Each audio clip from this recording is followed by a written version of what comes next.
Blood Work by Michael Connelly. Her last thoughts were of Raymond. She would see him soon. He would awaken as he always did, his welcome home embrace warm and sustaining. She smiled, and Mr. Kang, behind the counter, smiled back, thinking her brightness was for him. He smiled at her every night, never knowing that her thoughts and smiles were actually for Raymond, for the moments still to come. The sound of the bell, shaken by the opening door behind her, made only a peripheral entry into her thoughts. She had the $2 bills ready and was handing them across the counter to Mr. Kang. But he didn't take them. She then noticed that his eyes were no longer on her, but focused on the door. His smile was gone, and his mouth was opening slightly as if to form a word that wouldn't quite come. She felt a hand grip her right, a steel pressed against her left temple. A shower of light crashed across her vision, blinding light. In that moment she saw a glimpse of Raymond's sweet face. Then everything turned dark. 1. McCaleb saw her before she saw him.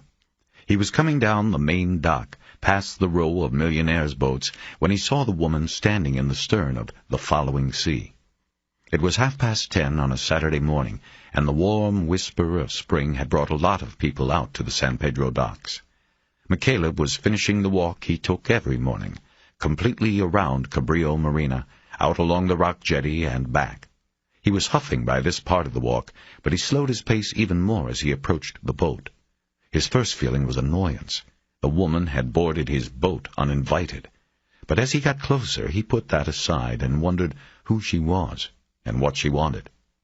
She wore a loose summer dress that came to mid-thigh. The breeze off the water threatened to lift it, and so she kept one hand at her side to keep it down. McCaleb couldn't see her feet yet, but he guessed by the taut lines of the muscles he saw in her brown legs that she wasn't wearing boat shoes. She had raised heels on. McCaleb's immediate read was that she was there to make some kind of impression on someone. McCaleb was dressed to make no impression at all. He had on an old pair of jeans ripped by wear, not for style, and a T-shirt from the Catalina Gold Cup tournament a few summers before. The clothes were spattered with stains, mostly fish blood, some of his own blood, marine polyurethane, and engine oil. They had served him as both fishing and work clothes. His plan was to use the weekend to work on the boat, and he was dressed accordingly. He became more self-conscious about his appearance as he drew closer to the boat and could see the woman better. He pulled the foam pack, the CD, in the middle of Howlin' Wolf singing, "I Ain't Superstitious." "Can I help you?" he asked, before stepping down into his own boat. His voice seemed to startle her, and she turned away from the sliding door that led into the boat salon. McCaleb figured she had knocked on the glass and was waiting, expecting him to be inside. "I'm looking for Terrell McCaleb?" She was an attractive woman in her early 30s, a good decade or so younger than McCaleb. There was a sense of familiarity about her, but he couldn't quite place it. It was one of those déjà vu things. At the same time he felt the stir of recognition, it quickly flitted away, and he knew he was mistaken, that he did not know this woman. He remembered faces, and hers was nice enough not to forget. She had mispronounced the name, saying McCaleb instead of McCaleb, and used the formal first name that no one ever used, except the reporters. That's when he began to understand. Boat, another lost soul come to the wrong place. "McCaleb," he corrected. "Terry McCaleb." "Sorry, I thought maybe you were inside. I didn't know if it was okay to walk on the boat and knock." "But you did anyway." She ignored the reprimand and went on. It was as if what she was doing and what she had to say had been rehearsed. "I need to talk to you." "Well, I'm kind of busy at the moment." He pointed to the open bilge hatch she was lucky not to have fallen into, and the tools he had left spread out on a drop cloth by the stern transom. "I've been walking around looking for this boat for almost an hour," she said. "It won't take long. My name is Graciella Rivers, and I wanted—" "Look, Miss Rivers," he said, holding his hands up and interrupting. "I'm really—" "You read about me in the newspaper, right?" She nodded. Well, before you start your story, I have to find me, or to get my number and call me. And I'm just going to tell you what I told all of the others. I'm not looking for a job. So if this is about you wanting to hire me or have me help you some way, I'm sorry, but I can't do it. I'm not looking for that kind of work. She didn't say anything, and he felt a pang of sympathy for her, just as he had for the others who had come to him before her. Look, I do know a couple of private investigators I can recommend. Good ones that will work hard and won't rip you off. He stepped over to the stern gunwale, picked up the sunglasses he had forgotten to take on his walk, and put them on, signaling the end of the conversation. But the gesture and his words went by her. The article said you were good. It said you hated it whenever somebody got away. He put his hands in his pockets and hiked his shoulders. You have to remember something. It was never me alone. I had partners, I had the lab teams, I had the whole bureau behind me, out there on his own. A lot different. I probably couldn't help you even if I wanted to. She nodded, and he thought that he had gotten through to her, and that would be the end of this one. He started thinking about the valve job that he'd planned to complete on one of the boat's engines over the weekend. But he was wrong about her. I think you could help me, she said. Maybe help yourself, too. I don't need the money. I do okay. I'm not talking about money. He looked at her for a beat before replying. I don't know what you mean by that, he said, injecting exasperation into his voice. But I can't help you. I've got no badge anymore, and I'm not a private investigator. It would be illegal for me to act as one, or to accept money without a state license. If you read the story in the paper, then you know what happened to me. I'm not even supposed to be driving a car. He pointed toward the parking lot beyond the row of docks and a gangway. You see the one wrapped up like a... It's sitting there until I get my doctor's approval to drive again. What kind of investigator would that make me? I'd be taking the bus. She ignored his protest and just looked at him with a resolute expression that unnerved him. He didn't know how he was going to get her off the boat. I'll go get those names for you. He walked around her and slid open the salon door. After going in, he pulled the door shut behind him. He needed the separation. He went to the drawers below the chart table and began looking for his phone book. He hadn't needed it in so long he wasn't sure where it was. He glanced out through the door and watched her step to the stern and lean her hips against the transom as she waited. There was reflective film on the glass of the door. She couldn't see him watching her. A sense of familiarity came over him again, and he tried to place her face. He found her very striking. Dark, almond-shaped eyes that seemed both sad and understanding of some secret at the same time. Or even just observed her before. But nothing came. His eyes instinctively went to her hands in search of a ring. There was none. He had been right about her shoes. She wore sandals with 2-inch cork heels. Her toenails were painted pink and showed off against her soft brown skin. He wondered if this was how she looked all the time, or if she had dressed to entice him into taking the job. He found his phone book in the second drawer and quickly looked up the names Jack Lavelle and Tom Kimball. He wrote their names and numbers on an old Marine Service flyer and opened the slider. She was opening her purse as he stepped out. He held up the paper. Here are 2 names. Lavelle is LAPD retired and Kimball was with the Bureau. I worked with both, and either will do a good job for you. Pick one and call. Make sure you tell him you got his name from me. He'll take care of you. She didn't take the names from him. Instead, she pulled a photo out of her purse and without thinking. He realized immediately that this was a mistake. In his hand was a photo of a smiling woman watching a small boy blowing out candles on a birthday cake. McCaleb counted 7 candles. At first he thought it was a picture of Rivers a few years younger, but then he realized it wasn't her. The woman in the photo had a rounder face and thinner lips. She wasn't as beautiful as Graciella Rivers. Though both had deep brown eyes, the eyes of the woman in the photo did not have the same intensity as the eyes of the woman now watching him. Your sister? Yes, and her son. Which one? What? Which one is dead? The question was his second mistake, compounding the first by drawing him further in. He knew the moment he asked it that he should have just insisted that she take the names of the 2 private detectives and been done with it. "My sister, Gloria Torres, on Raymond." He nodded and handed the photo back, but she didn't take it.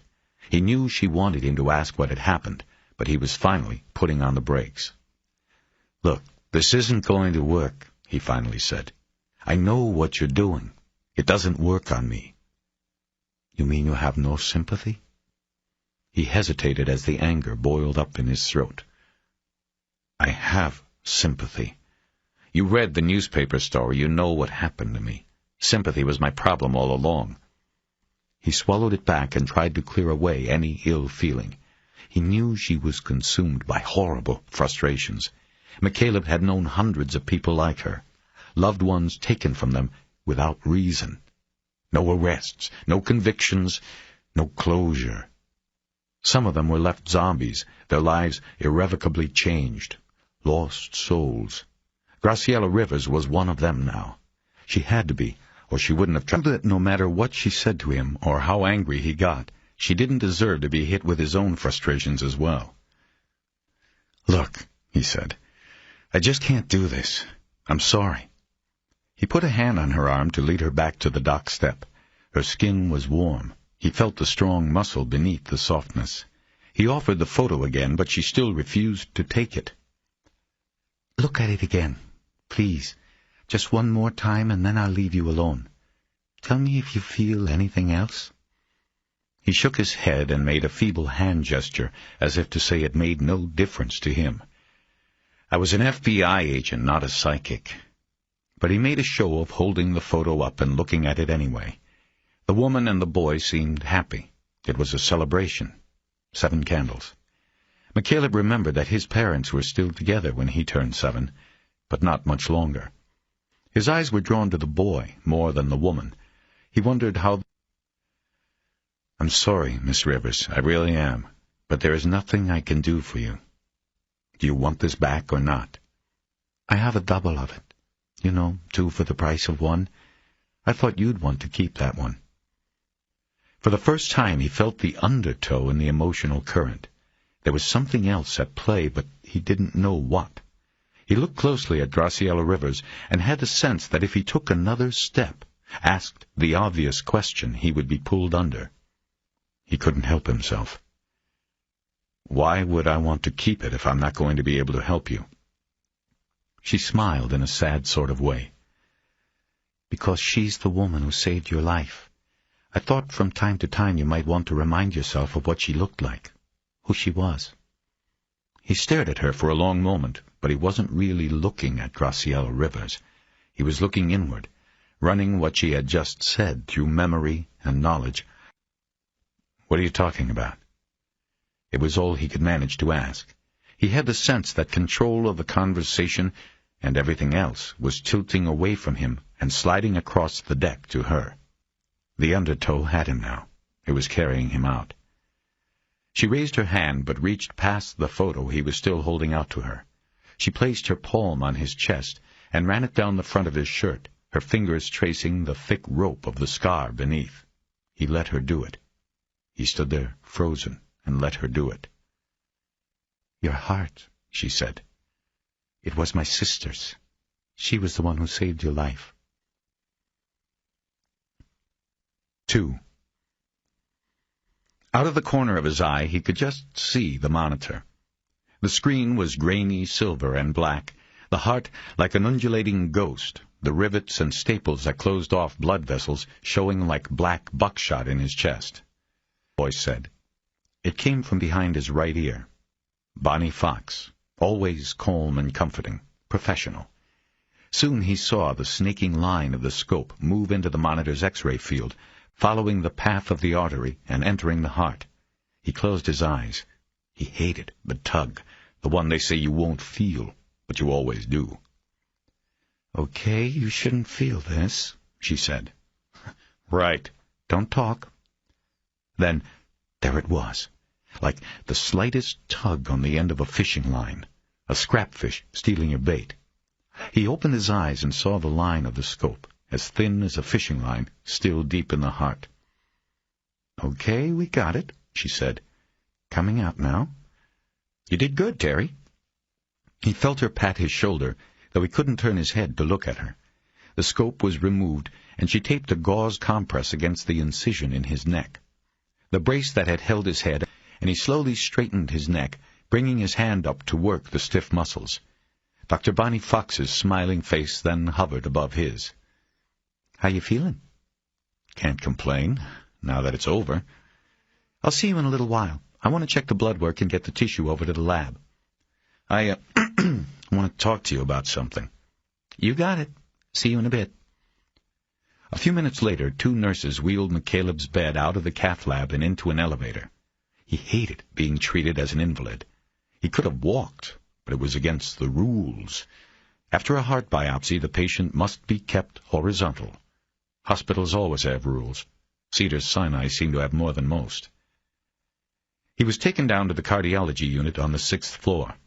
While being wheeled down the east hallway, he passed the rooms of the lucky and the waiting, patients who had received new hearts or were still waiting.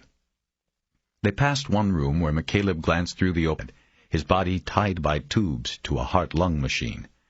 A man in a suit sat in the chair on the other side of the bed, his eyes staring at the boy, but seeing something else. McCaleb looked away. He knew the score. The kid was running out of time. The machine would only hold him up for so long. Then the man in the suit, the father, McCaleb assumed, would be staring at a casket with the same look. They were at his room now. He was moved from the gurney onto the bed and left alone. He settled in for the wait. He knew from experience that it could be as long as 6 hours before Fox showed up, depending on how quickly the blood work was run through the lab and how soon she came by to pick up the report. He had come prepared. The old leather bag in which he had once carried his computer and the countless case files he had worked on was now stuffed with back issues of magazines he saved for biopsy days. 2.5 hours later, Bonnie found down the copy of boat restoration he had been reading. "Wow, that was fast." "It's slow in the lab. How are you feeling?" "My neck feels like it had somebody's foot on it for a couple of hours." "You've already been at the lab?" "Yep." "How'd everything come out?" "It all looks good. No rejection. All the levels look good. I'm very pleased. We might lower your prednisone in another week." She spoke as she spread the lab report out on the bed's food table and double-checked the good results. She was referring to the carefully orchestrated mix of drugs that McCaleb took every morning and night. Last he'd counted, he was swallowing 18 pills in the morning and another 16 at night. The medicine cabinet on the boat wasn't big enough for all the containers. He had to use one of the storage compartments in the forward berth. "Good," he said. "I'm tired of shaving 3 times a day." Fox folded the report closed and picked the clipboard up off the bed table. Her eyes glanced her every time he came in. "No fever at all?" "Nope, I'm clean." "And no diarrhea?" "Nope." He knew from her constant drilling and double-checking that fever and diarrhea were the twin harbingers of organ rejection. He took his temperature a minimum of twice a day, along with readings of blood pressure and pulse. "The vitals look good. Why don't you lean forward?" She put the clipboard down. With a stethoscope she first warmed with her breath. She listened to his heart at 3 different spots on his back. Then he lay back and she listened through his chest. She took her own measure of his pulse with 2 fingers on his neck while she looked at her watch. She was very close to him as she did this. She wore a perfume of orange blossoms, which McCaleb had always associated with older women, and Bonnie Fox was not one of them. He looked up at her, studying her face while she studied her watch. "Do you ever wonder if we should be doing this?" he asked. Eventually, she moved her fingers to his wrist and measured the pulse there. After that, she pulled the pressure collar off the wall, put it on his arm, and took a blood pressure reading, maintaining her silence all the time. "Good," she said when she was done. "Good," he said. "Whether we should be doing what?" It was like her to suddenly continue an interrupted or forgotten bit of conversation. She rarely forgot anything McCaleb said to her. Bonnie Fox was a small woman about McCaleb's age, with short hair gone prematurely gray. Her white lab coat hung almost to her ankles, because it had been designed for a taller person. Embroidered on the breast pocket was an outline of the cardiopulmonary system, her specialty as a surgeon. She was all business when it came to their meetings. She had an air of confidence and caring, a combination McCaleb had always found rare in physicians, and in the last years there had been many. He returned the honor and trusted her. In his most secret thoughts there had once been a hesitation when he considered he would one day put his life in the hands of this woman, but the hesitation quickly left and caused him only a feeling of guilt. When the time came for the transplant, it had been her smiling face that was the last he had seen as he was put to sleep in pre-op. There had been no hesitation in him by then, and it was her smiling face that welcomed him back to the world with a new heart and a new life. McCaleb took the fact that in the 8 weeks since the transplant there had not been a hitch in his recovery as proof his belief in her was valid. In the 3 years since he had first walked into her office, a bond had developed between them that had gone far beyond the professional. They were good friends now, or so McCaleb believed. They had shared meals a half-dozen times, and countless spirited debates on everything from genetic cloning to the O.J. Simpson trials. McCaleb had won $100 from her on the first ring. Belief in the justice system had blinded her to racial realities of the case. She wouldn't bet him on the second. Whatever the subject, half the time McCaleb found himself taking the opposing opinion just because he liked battling with her. Fox now followed her question with a look that said she was ready for another joust. "Whether we should be doing this," he said, waving a hand around as if to encompass the whole hospital. "Taking out organs, putting in new ones. Sometimes I feel like the modern Frankenstein, other people's parts in me." One other person, one other part. Let's not be so dramatic. But it's a big part, isn't it? You know, when I was with the Bureau, we had to qualify on the range every year. You know, shooter targets. And the best way to qualify was to go for the heart. The circle around the heart on those targets scores more than the head. It's called a 10-ring, highest score. Look, if this is the aren't we acting like God debate again, I thought we were well past that. I smiled and looked him over for a few seconds. The smile eventually dropped away. What's really wrong? I don't know. I guess I'm feeling guilty. What? About living? I don't know. Don't be ridiculous. We've been through this, too. I have no time for survivor's guilt. Look at the choices here. It's simple. You've got life on one side, and then you've got death. Big decision. What is there to be guilty about? He raised his hands in surrender. She always put things in their clearest context. Typical, she said, refusing to let him back off. You hang around almost 2 years waiting for a heart, draw your string out, and nearly don't even make it, and now you wonder if we should have even given it to you. What's really bothering you, Terry? I don't have time to be bullshitting with you. He looked back at her. She had developed a skill at reading him. It was something Olin had. He hesitated and then decided to say what was on his mind. I guess I want to know how come you didn't tell me that the woman whose heart I got had been murdered. She was clearly taken aback. The shock of his statement showed on her face. Murdered? What are you talking about? She was murdered. How? I don't know exactly. She got caught in the middle of a robbery in some convenience store up in the valley, shot in the head. She died and I got her heart. You're not supposed to know anything about your donor. How do you know this? Because her sister came and saw me on Saturday. She told me the whole thing. It sort of changes things, you know. Fox sat on the hospital bed and leaned over him. A stern look came over her face. First of all, I had no idea where your heart came from. We never do. It came through Bopra. All we were told was that an organ was had on call and at the top of our list. That was you. You know how Bopra works. You watched the film during orientation. We get limited information because it works best that way. I told you exactly what we knew. Female, 26 years old, if I remember.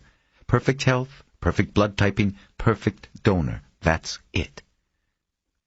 Then I'm sorry. I thought maybe you knew and just held that back. I didn't. We didn't. So if we didn't know who and where it came from, How did the sister know who and where it went? How did she find you? This could be some kind of a scam. No, it's her, I know. How do you know? The newspaper article last Sunday, that whatever happened to column in the Times Metro section, it said I got the heart on February 9th, and that I'd been waiting a long time because my blood type was rare. The sister read it and put it together. She obviously knew when her sister died, knew her heart was donated, and knew she also had a rare blood toss and figured out it was me. It still doesn't mean you have her sister's. She also had the letter I wrote. What letter? The one everybody writes afterward. The anonymous thank you note to the family of your donor, the one Oprah mails. She had mine. I looked at it, and it's mine. I remember what I wrote. This is not supposed to happen, Terry. What does she want? Money? No, not money. Don't you see? She wants me to find out who did it, who killed her sister.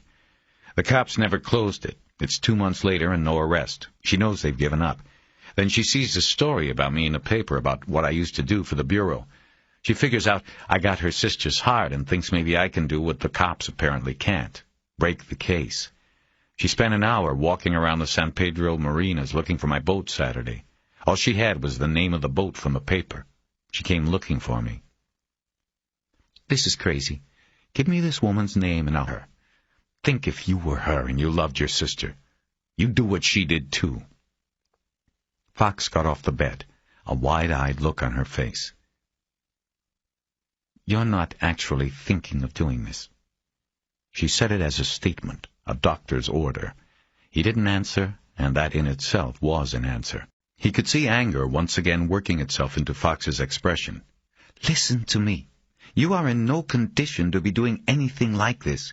You are 60 days post-transplant surgery, and you want to run around playing detective? I'm only thinking about it, okay?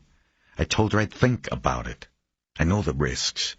I also know that I'm not an FBI agent anymore. It would be a whole different thing. Fox angrily folded her thin arms across her chest. You shouldn't even be thinking about it. As your doctor, I am telling you not to do this. That's an order. Her voice then changed in tone and softened. You have to this second chance? But that respect goes two ways. If I didn't have her heart, I'd be dead by now. I owe her. It's that you don't owe her or her family anything more than that note you sent them. That's it. She'd be dead whether you or anybody else got her heart. You are wrong about this. He nodded that he understood her point, but it wasn't enough for him.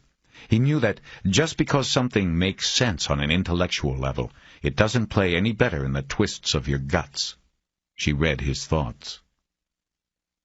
But what? I don't know. It's just that I thought if I ever found out what happened, I would find out it was an accident. That's what I prepared myself for. That's what they tell you in orientation, and even you told me when we started that 99 out of 100 times it's an accident leading to fatal head injury. Car crash, or somebody falls down the steps or dumps their motorcycle, but it changes things. You keep saying that. How can it be different? The heart is just an organ, a biological pump. It's the same no matter how its original owner dies. An accident I could live with. All that time I was waiting, knowing that somebody had to die for me to live. I was getting myself ready to accept it as an accident. With an accident, it's like it was fated or something. But a murder, that comes with evil intent attached. It's not happenstance. It means that I'm the benefactor of an act of evil, Doctor. And that's why it's different now. Fox was silent for a few moments. She shoved her hands into the side pockets of her lab coat. McCaleb thought that she was finally beginning to see his point. That's what my life was about for a long time, he added quietly. I was searching out evil. That was my job. And it was better than me. It got the best of me. I know that's what took my heart. But now it's like none of that meant anything, because here I am. I have this new heart, a new life, this second chance you talk about, and the only reason I have it is because of this evil, hateful thing that someone did. He blew out a deep breath before going on. She went into that store to get a candy bar for her kid, and she ends up... Look, it's just different. I can't explain it. You're not making a lot of sense. It's hard for me to put it into the words I want. I just know what I'm feeling. It makes sense to me. Fox had a resigned look on her face. Look, I know what you're going to want to do. You're going to want to help this lady, but you're not ready.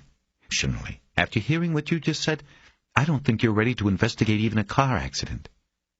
Remember what I told you about the equilibrium between physical and mental health?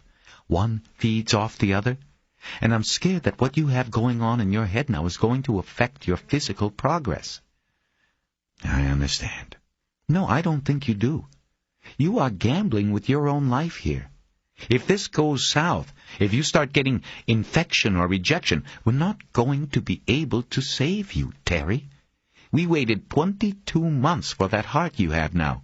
You think another one with matching blood work is going to just pop up because you messed up this one? No chance. I've got a patient down the hall on a machine. He's waiting on a heart that isn't coming. That could be you, Terry. This is your one chance. Do not blow it.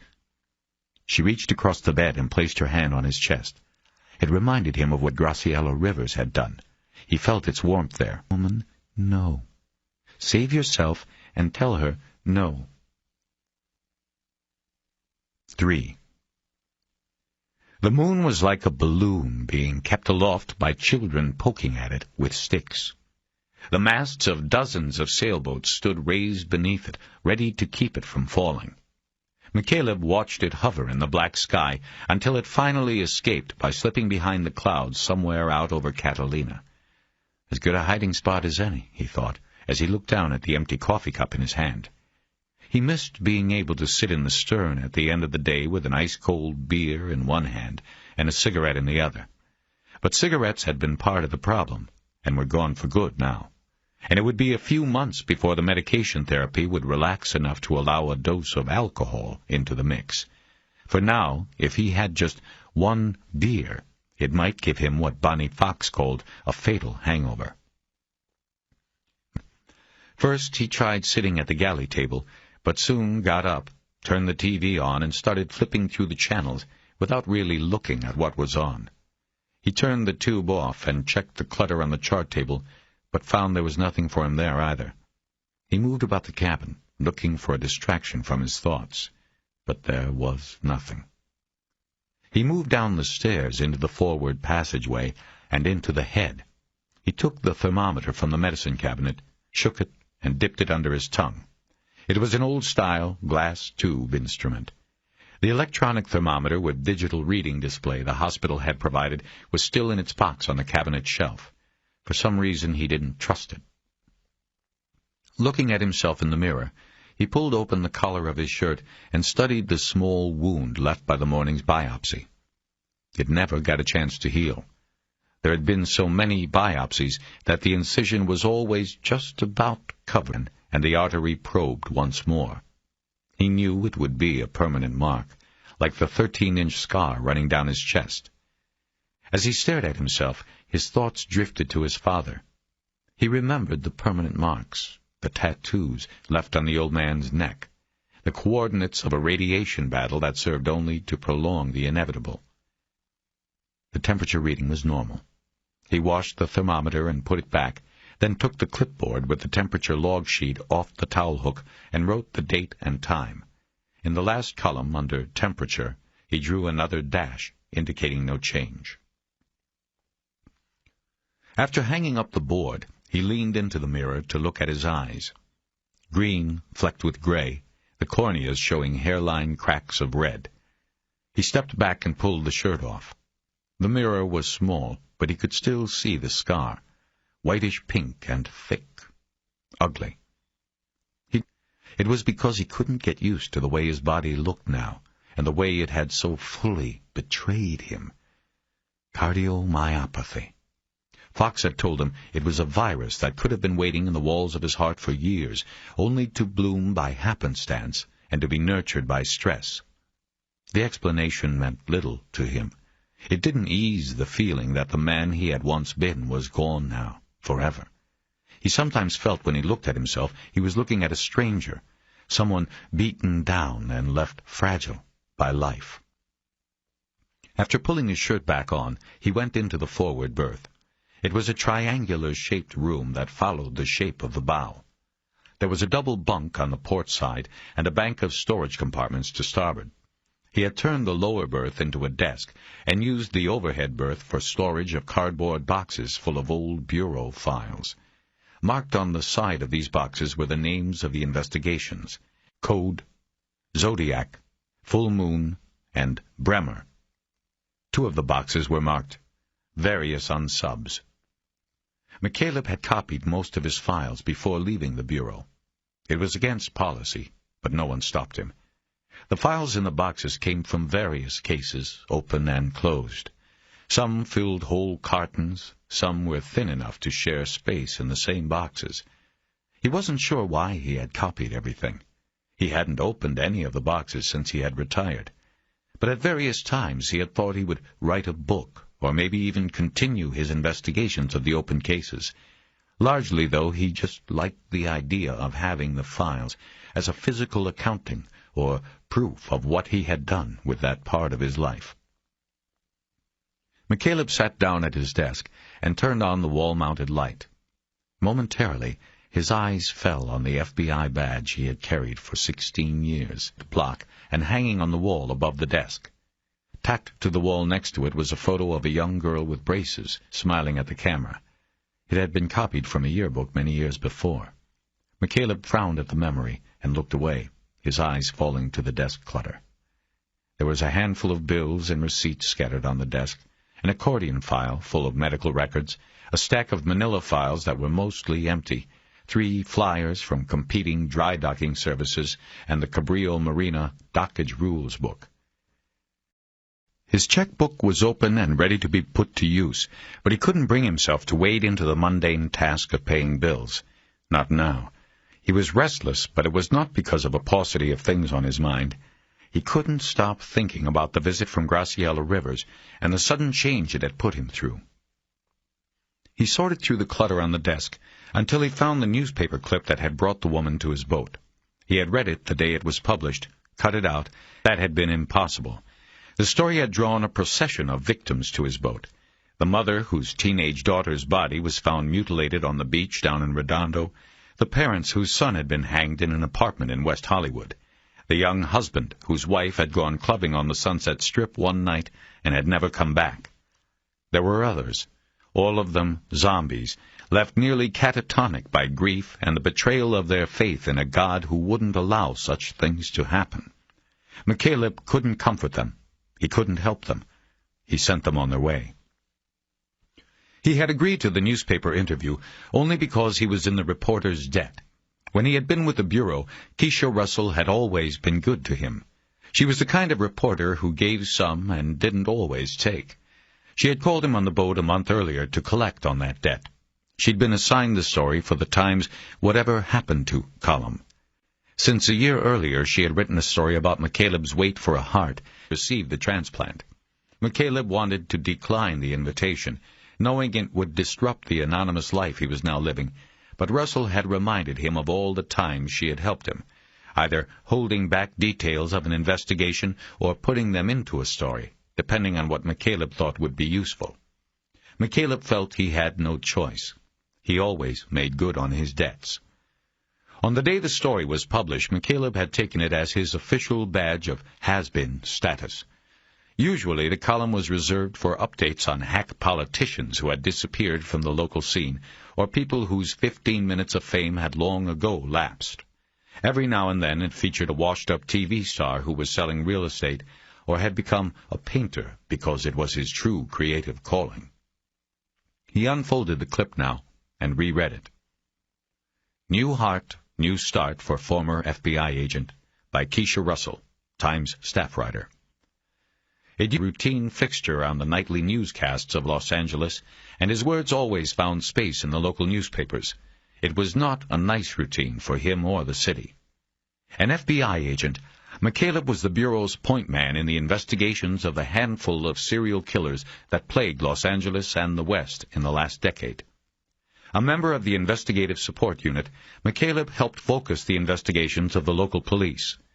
Media-savvy and always quotable, he often took the spotlight, a move that sometimes rubbed the locals and his supervisors in Quantico, Virginia, the wrong way.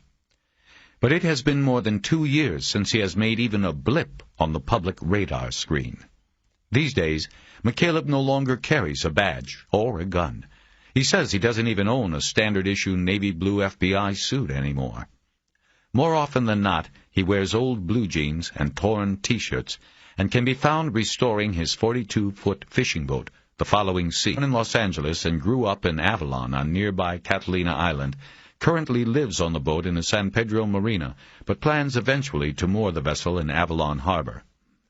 Recovering from heart transplant surgery, McCaleb says hunting serial killers and rapists is the furthest thing from his mind these days. McCaleb, 46, says he gave his heart to the Bureau. His doctors say severe stress triggered a virus that led to the near-fatal weakening of his original heart, but doesn't miss it.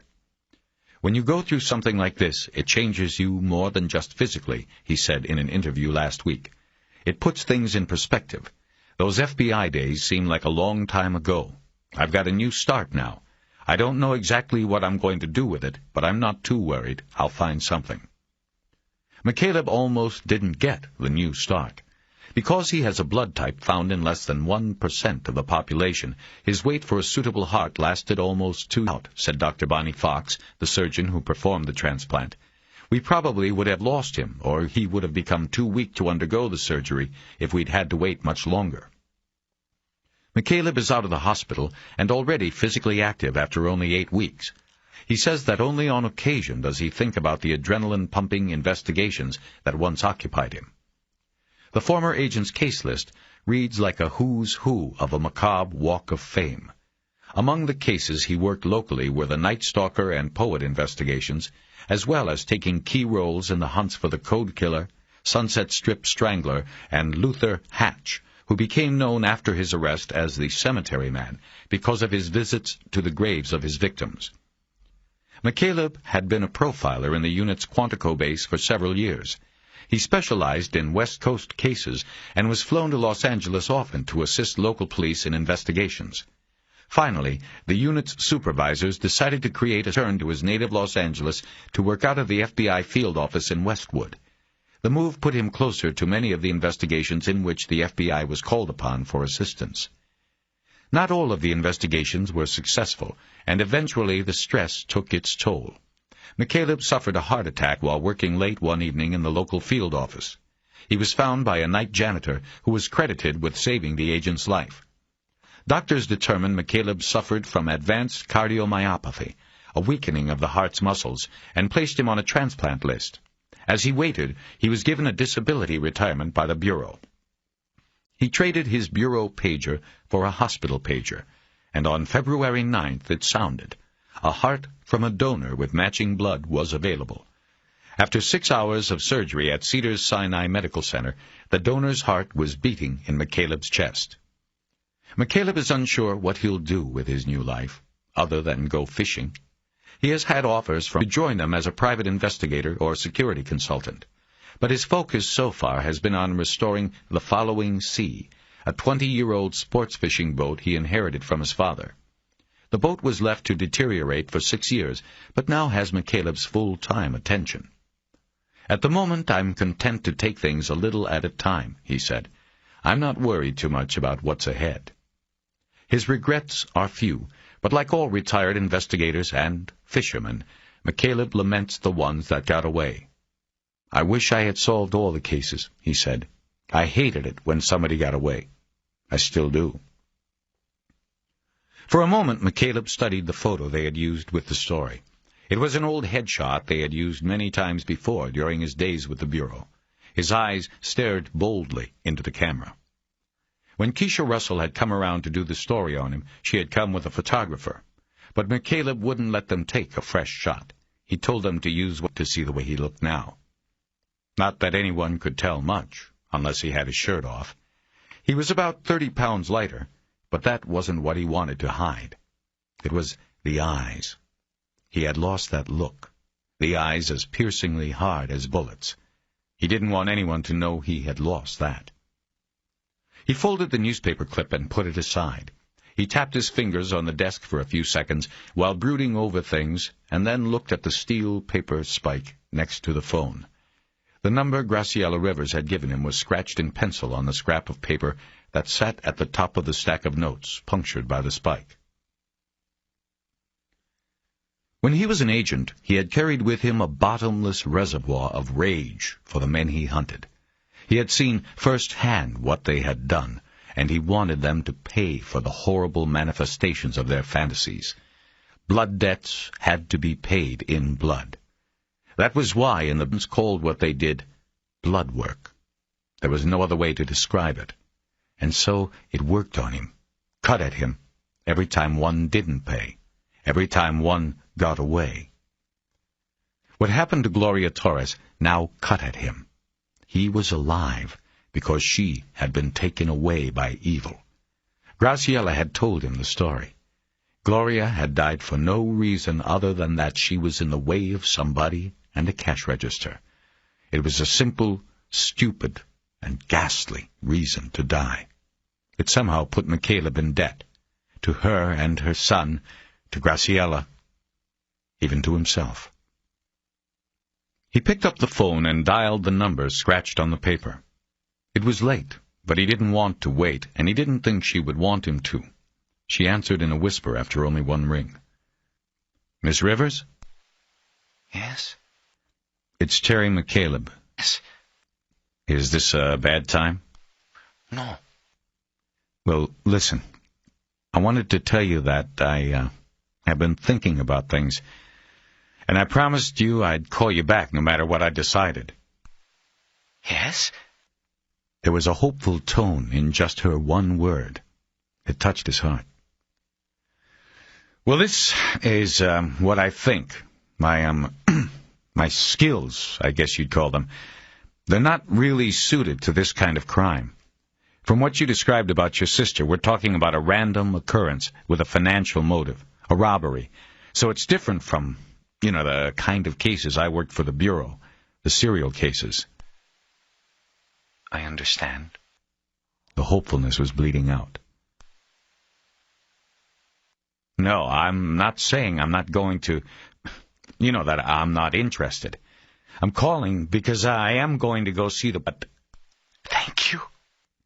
I don't know how successful I'm going to be. That's what I'm trying to say. I don't want to get your hopes up, is what I'm saying. These things...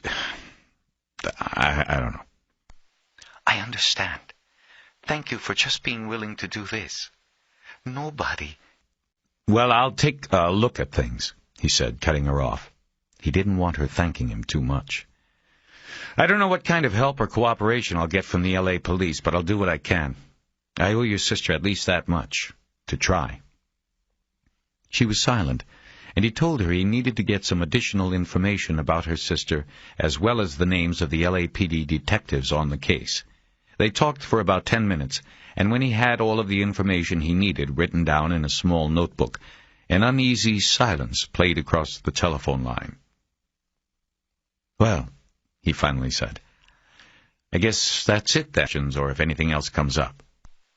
"Thank you again." "Something tells me I should be thanking you. I'm glad I'll be able to do this. I just hope it helps." "Oh, it will. You've got her heart. She'll guide you." "Yes," he said hesitantly, not really understanding what she meant or why he was agreeing. "I'll call you when I can."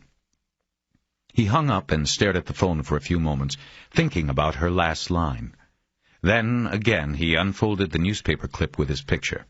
He studied the eyes for a long time. Finally, he folded the newspaper clip closed and hid it under some of the paperwork on the desk. He looked up at the girl with the braces, and after a few moments nodded. Then he turned off the light. 4. When McCaleb had been in the Bureau, the agents he worked with called this... It was the finesse moves they had to make with the locals. It was an ego thing and a territorial thing. One dog doesn't piss in another dog's yard, not without permission. There was not a single homicide cop working who did not have a healthy ego. It was an absolute job requirement. To do the job, you had to know in your heart that you were up to the task, and that you were better, smarter, stronger, meaner, more skilled, and more patient than your adversary. You had to flat out know that you were going to win. And if you had any doubts about that, then you had to back off and work burglaries, or take a patrol shift, or do something else. The problem was that homicide egos were often unchecked to the point that some detectives extended the view they had of their adversaries to those who wanted to help them. Fellow investigators, especially if a homicide cop on a stalled-out case wants to be told that maybe someone else, particularly a Fed from Quantico, might be able to help or could do it better.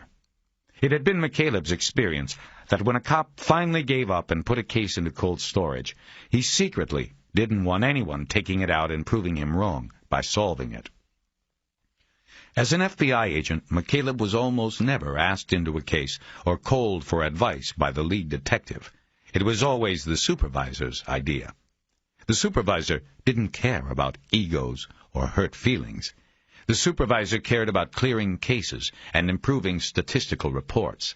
And so the Bureau would be called, and McCaleb would come in and have to do the dance with the lead detective. Sometimes it was the smooth dance of coordinated partners. More often it was the hard tango. Toes got stepped on. Egos got bruised.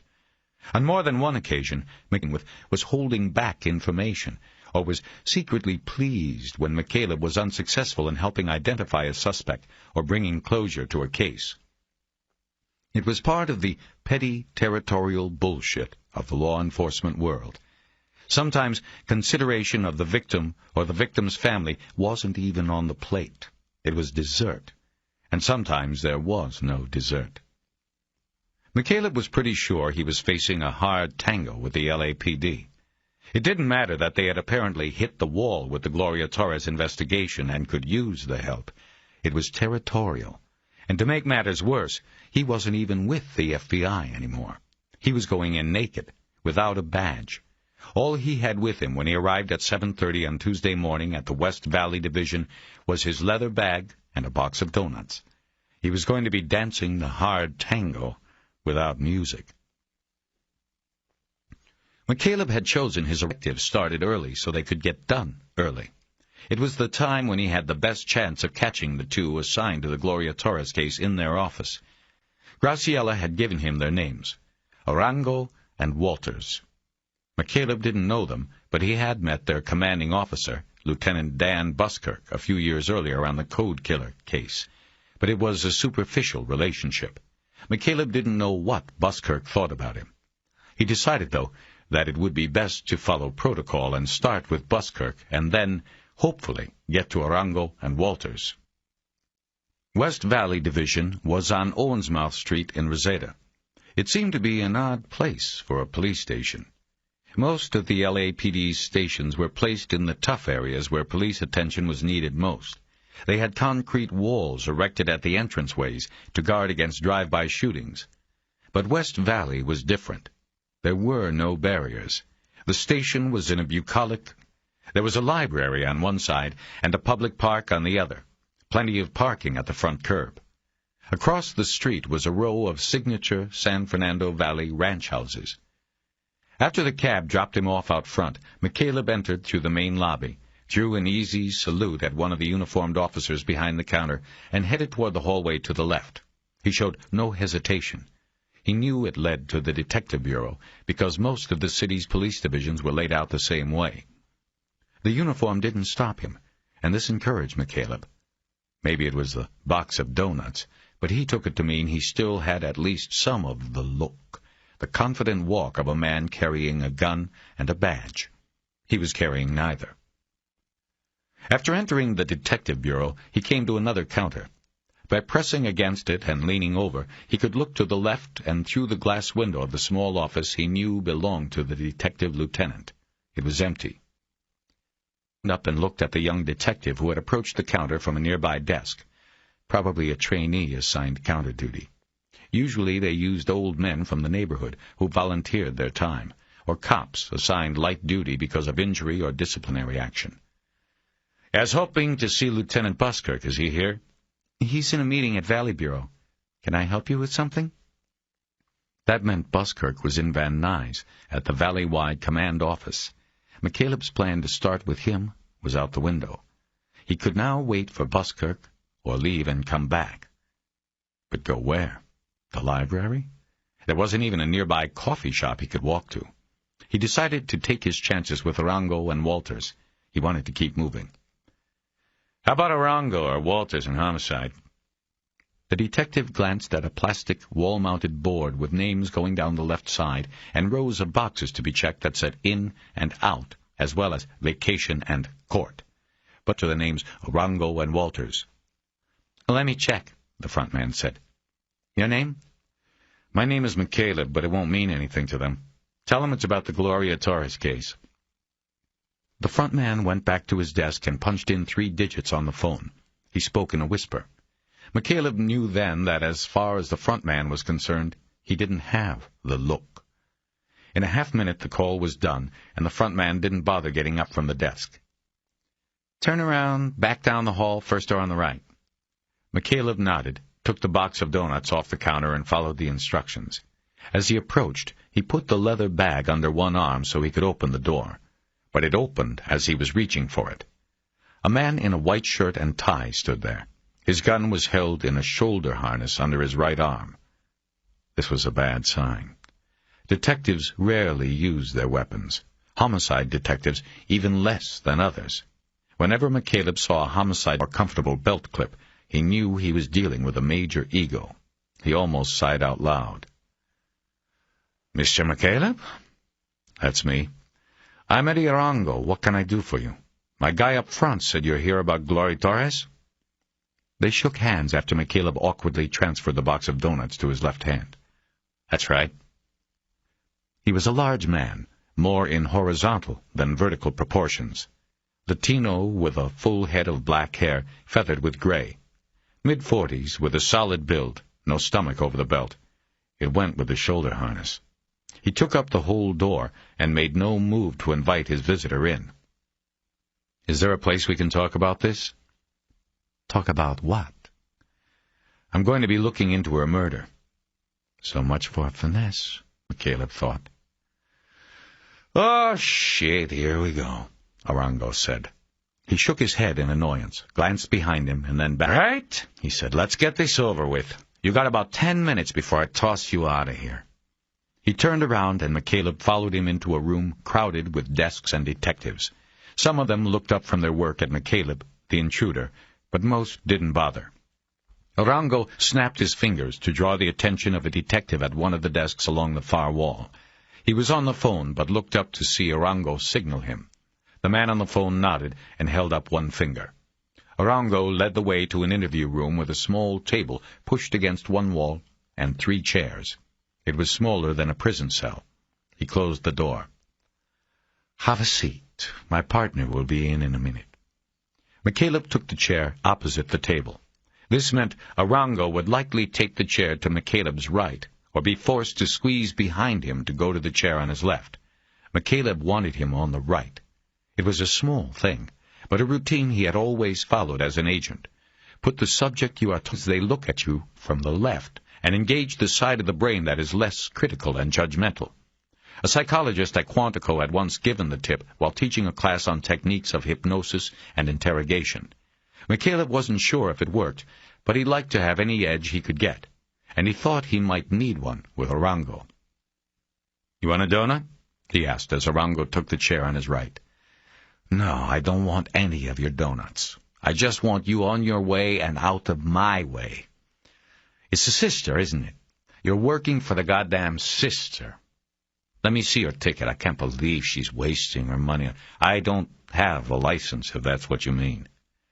Arango drummed his fingers on the scarred table as he thought about this.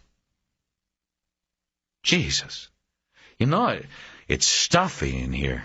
We shouldn't keep it closed up like this. Arango was a bad actor. He delivered the line as if he were reading it off a chart on the wall by the door, and then sat back down. McCaleb knew that he had just turned on a tape recorder as well as a video camera hidden behind the air duct grill over the door. First off, you say you are conducting an investigation of the Gloria Torres homicide, is that correct? Well, I haven't really started. I was going to talk to you first and then go from there. But you're working for the victim's sister. Graciella Rivers asked me to look into it, yes. And you have no license in the state of California to operate as a private investigator. True? True. The door opened, and the man Arango had signaled earlier stepped into the room. Without turning around and looking at his partner, Arango held a hand up, fingers spread, signaling him not to interrupt. The man McCaleb assumed was Walters folded his arms and leaned against the wall next to the door. Do you understand, sir, that idiot investigator without a license? I could arrest you on a misdemeanor right now. It's illegal, not to mention unethical, to take money to conduct a private investigation without the proper license. Yes, I'm aware of that. Wait, you're telling me you're doing this for free? That's right. As a friend of the family. End of CD 1. CD 2. McCaleb was quickly growing tired of the bullshit and wanted to get on with what he was there for. Look, can we skip all the bullshit and turn off the tape and the camera and just talk for a few minutes? Besides, your partner is leaning against the microphone. You're not picking anything up. Walters jumped away from the thermostat just as Arango turned around to see that McCaleb had been right.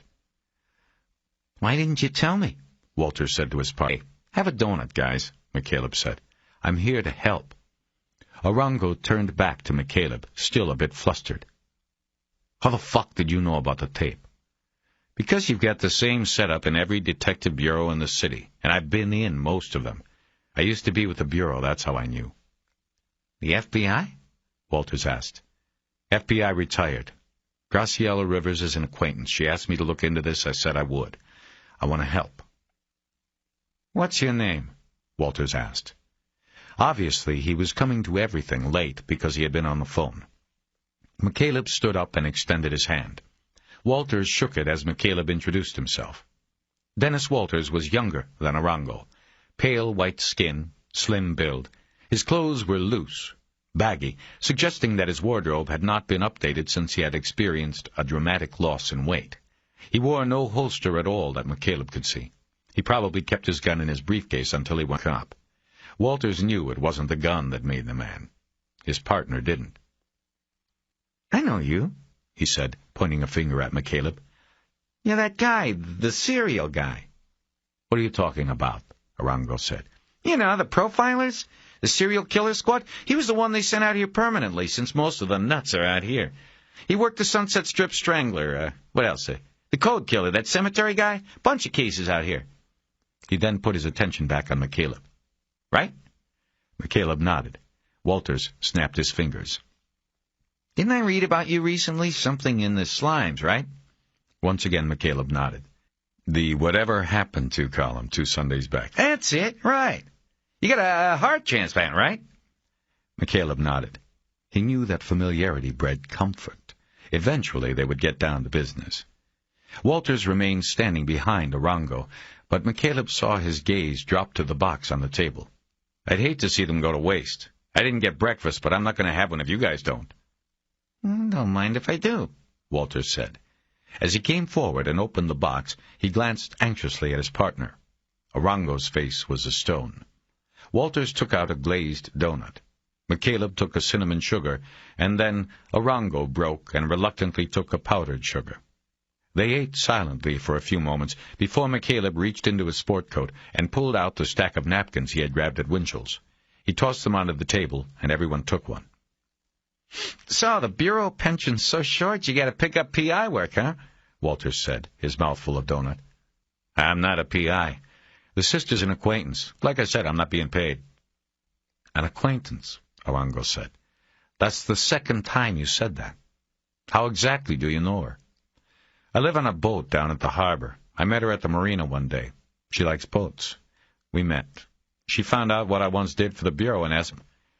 He didn't know exactly why he was shading the truth to the point of lying, other than that he had immediately taken a disliking to Arango.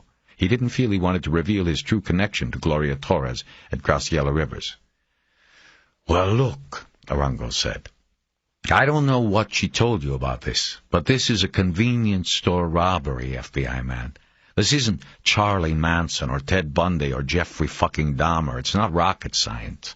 This is some mope with a mask and a gun and the right ratio of balls to brains to use it all to make a couple dollars. This isn't what you're used to seeing, is what I'm saying. I know that, McCaleb said. But I told her I'd check into it. It's been, what, going on 2 months now? I thought maybe you guys wouldn't mind a fresh set of eyes on something you can't be spending much time on anymore. Walters took the bait.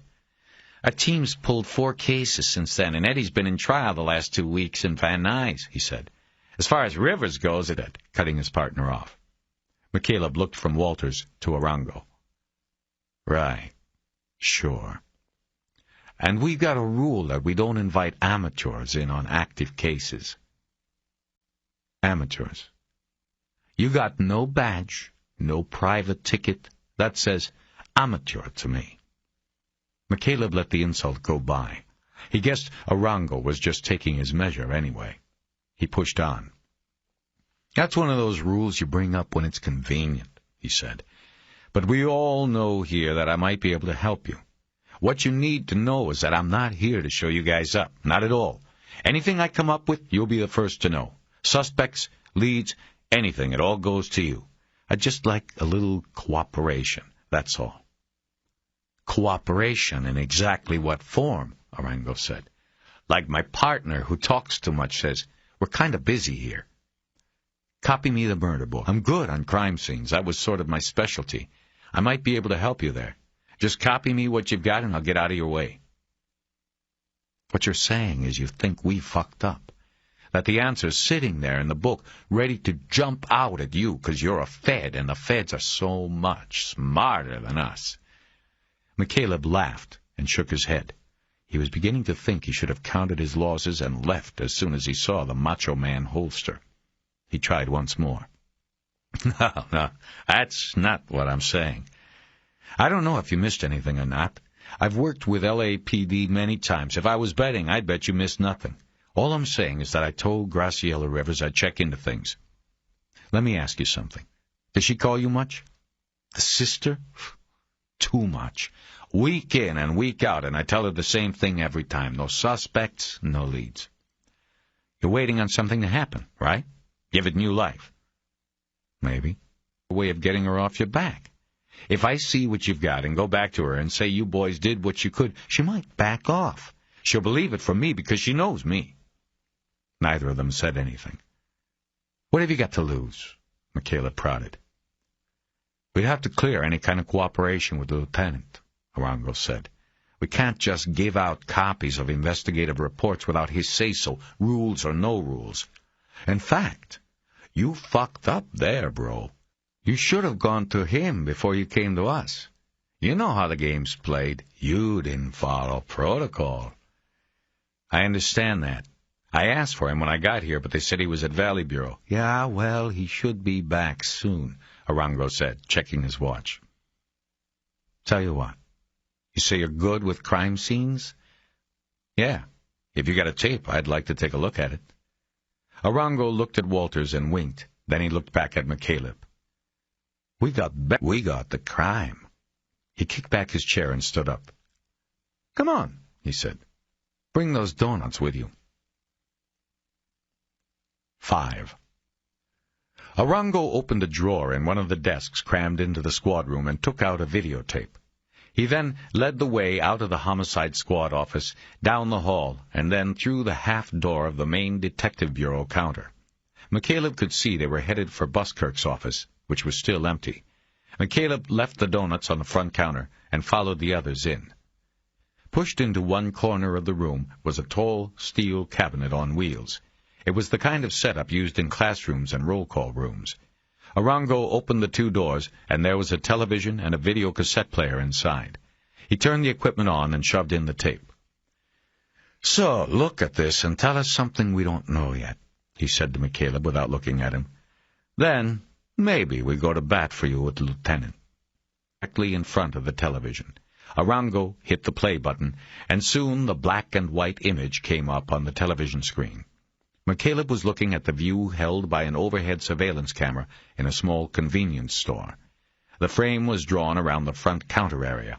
It was glass-topped and full of cigars and disposable cameras and batteries and other high-end items. A printed date and timeline ran across the bottom of the screen. The frame was empty for a few moments, and then the top of the gray-haired counterman's head came into view in the lower left corner as he leaned over the cash register. "That's Chan Ho Kang, the owner," Arango said, punching the screen with a finger and leaving a smudge of donut grease. "He's spending his last few seconds on the planet here." Kang had the cash drawer open. He broke a roll of quarters against the corner of the counter case and then dumped them into the appropriate section of the drawer. Just as he shoved it closed, a woman entered. Caleb recognized her instantly from the photo Graciella Rivers had showed him on the boat. Gloria Torres smiled as she approached the counter and placed 2 Hershey's candy bars down on the glass. She then pulled her purse up, opened it, and took out her wallet as Mr. Kang punched keys on the register. Gloria looked up, money in hand, when suddenly another figure entered the frame. It was a man with a black ski mask covering his face and wearing what looked like a black jumpsuit. He moved up behind Gloria, unnoticed. She was still smiling. McCaleb looked at the time counter, saw it said 22:41:39, and then looked back at what was happening in the store. It gave him a strange feeling to watch the action take place in this surreal black and white silence. From behind, the man in the ski mask put his right hand on Gloria's right shoulder, and in one continuous move of the left hand put the muzzle of a handgun against her left temple. Without hesitation, he "Ping!" Arango said. McCaleb felt his chest clench like a fist as he watched the bullet tear into Gloria's skull, a horrifying mist of blood jettisoning from the entry and exit wounds on either side of her head. "Never knew what hit her," Walters said quietly. Gloria jerked forward onto the counter and then bounced backward, collapsing into the shooter as he brought his right arm up around her and across her chest. Stepping backward, Gloria in front of him as a shield, he raised his left hand again and fired a shot at Mr. Kang, striking him somewhere in the body. The store owner bounced off the wall behind him and then forward, his upper body crashing down over the counter and cracking the glass. His arms flung out across the counter, and his hands grappled for a hold like a man going over a cliff. Finally, he let go, his body flopping to the floor behind the counter. The shooter let Gloria's body slide to the ground, and her upper body, only her hand, as if reaching across the floor, and legs stayed in the picture. The shooter moved toward the counter, quickly leaning over and looking down at Mr. Kang on the floor. Kang was reaching into a shelf below the counter, frantically pulling out stacks of brown bags. The shooter just watched him, until finally Kang's arm came out, a black revolver in his hand. The man in the ski mask dispassionately shot Kang in the face before he ever got the chance to raise his gun.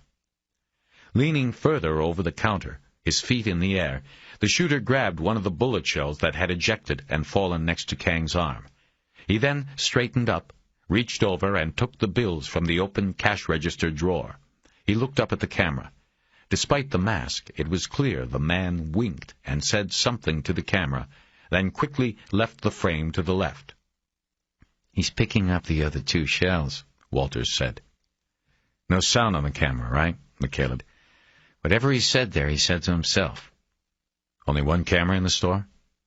"Only one. Kang was cheap. That's what we were told." As they continued to watch, the shooter made one more pass through the corner of the screen on his way out. McCaleb stared blankly at the television, stunned by the harshness of the violence, despite his experience. 2 lives spent for the contents of a cash drawer. "You ain't gonna see that on America's Favorite Home Videos," Arango said. McCaleb had dealt with cops like Arango for years. They acted as though nothing ever got to them. They could look at the worst crime scene and find the joke. It was part of the survival instinct.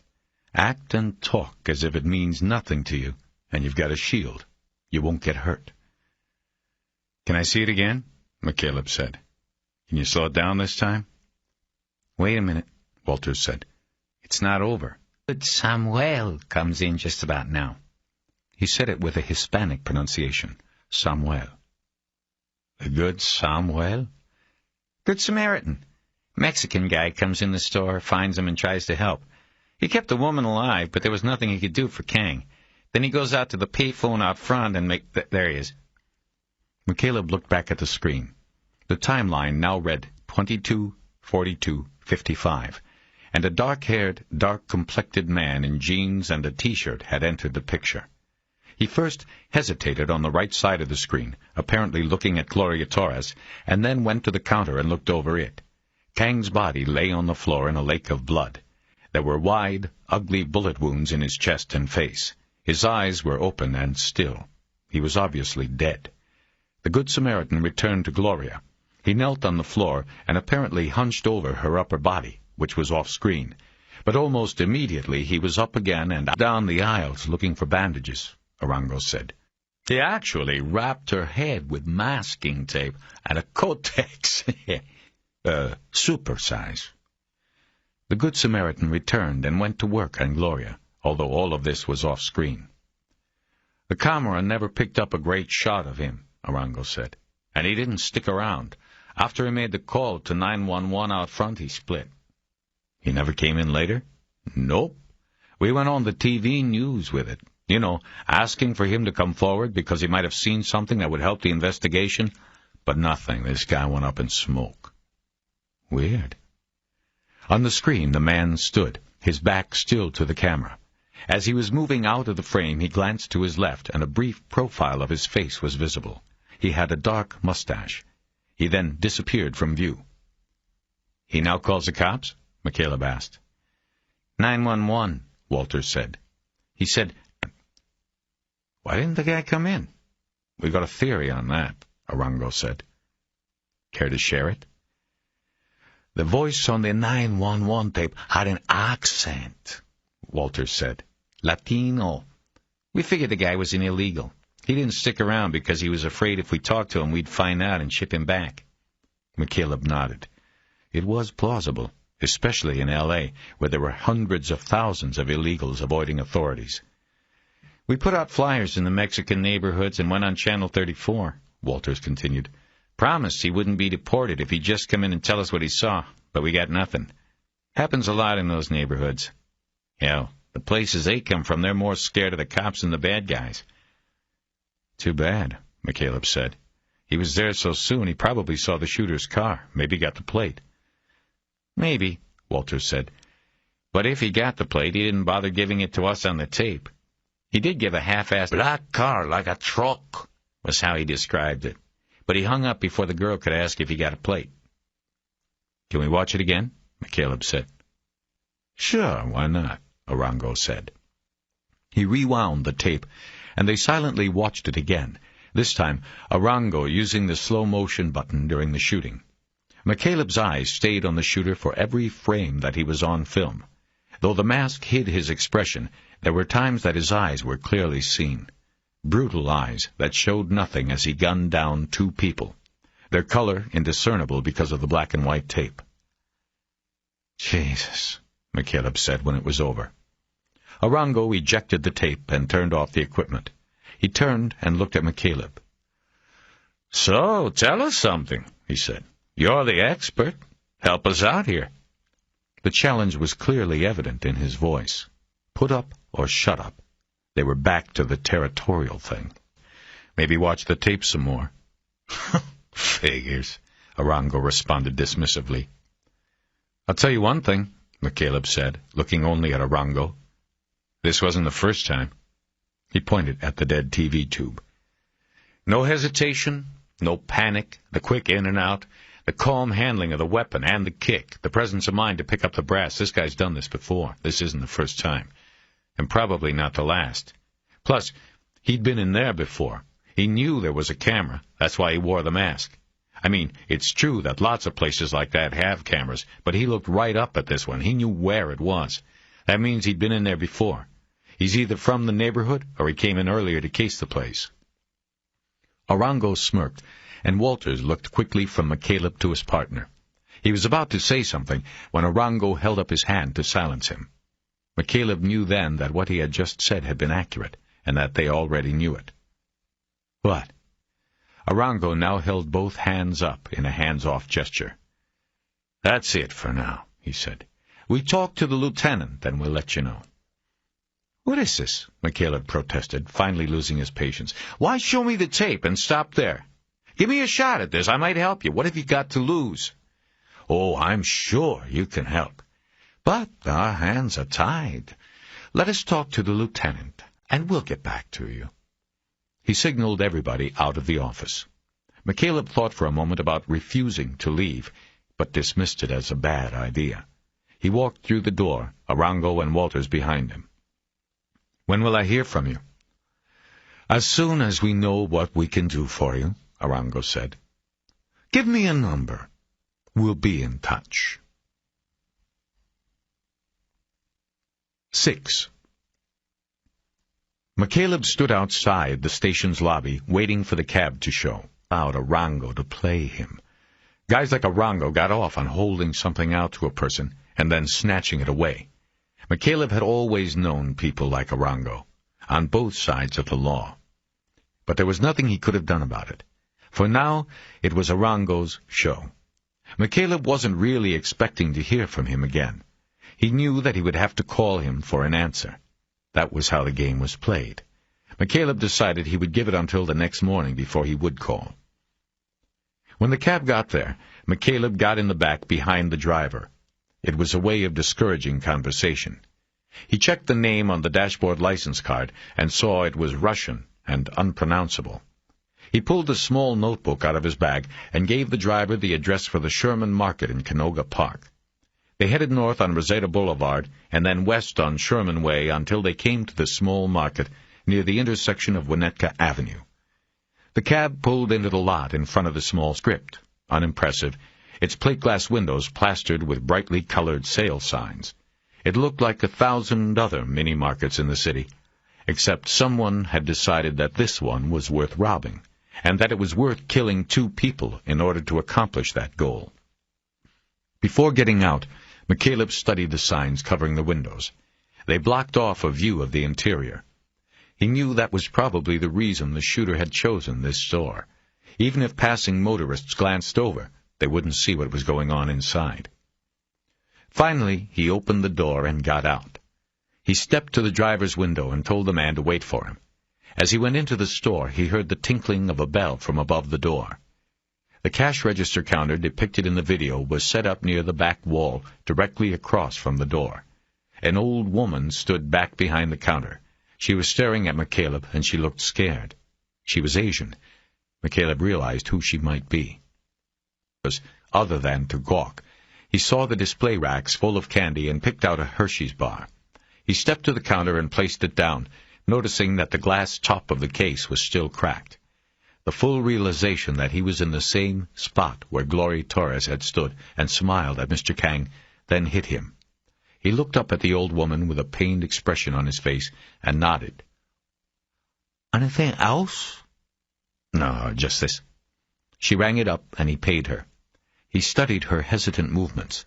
She knew he wasn't from the neighborhood or a regular customer. She still was not at ease. She probably never would be. When she gave him his change, McCaleb noticed that the watch she wore on her wrist had a wide, black rubber wristband and a large face. It was a man's watch, and it dwarfed her tiny, seemingly fragile wrist. He had seen the watch before. It had been on Chan Ho Kang's wrist in the surveillance video. McCaleb remembered the wounded Kang scrambling for purchase on the counter, and then finally falling to the floor. "Are you Mrs. Kang?" McCaleb asked. She stopped what she was doing at the register and looked at him. Hey, I know you? No, it's just... I heard about what happened here, to your husband. I'm sorry. She nodded. Yes, thank you. Then, seemingly needing of an explanation or salve for her wounds, she added, The only way to keep evil out is to not unlock door. We can't do that. We must have business. Now McCaleb nodded. It was probably something her husband had told her when she worried about his operating a cash business in a violent city. He thanked her and left, the bell ringing overhead again as he went through the door. He got back in the cab and appraised the front of the market again. It made no sense to him. Why this place? He thought of the video. He couldn't have gotten much. McCaleb wished he knew more about the crime, more of the details. The phone on the wall to the right of the store's windows caught his eye. It was the one the unidentified Good Samaritan had apparently used. He wondered if it had been processed for prints after they realized he wasn't coming forward. Probably not. But then it was too late. It was a long shot anyway. Where to? The driver said, his accent discernible in only 2 syllables. McCaleb leaned forward to give the man an address, but hesitated. He drummed his fingers on the plastic backing of the front seat and thought for a moment. Keep the meter running. I've got to make a couple calls first. He got out again and headed to the payphone, once more taking his notebook out. He looked up a number and charged the call to his card. It was answered right away. Times, Russell. Did you say Times or Slimes? Funny. It's Terry McCaleb. Hey, how you doing, man? I'm fine. I wanted to thank you for that story. I should have called sooner, but it was nice. Hey, you're cool. Nobody else ever calls to thank anything. Well, I'm not that cool. I was also calling because I need a favor. You got your terminal on?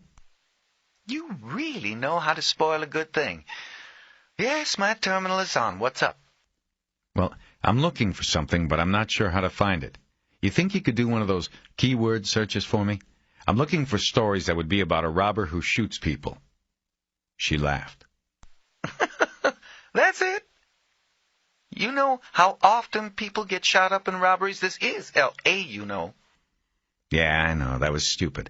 Okay, how about adding in ski mask, and maybe only go back about 18 months? Think that will narrow it?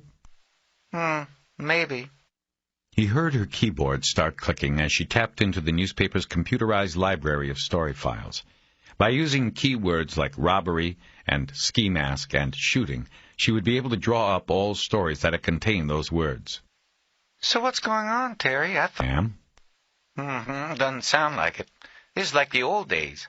Are you doing some kind of investigation? Sort of. I'm checking something for a friend, and the LAPD's being the LAPD. It's worse when you don't have a badge. What's it about? It's not newsworthy yet, Keisha. If it turns out that way, you'll be the first I'll let know.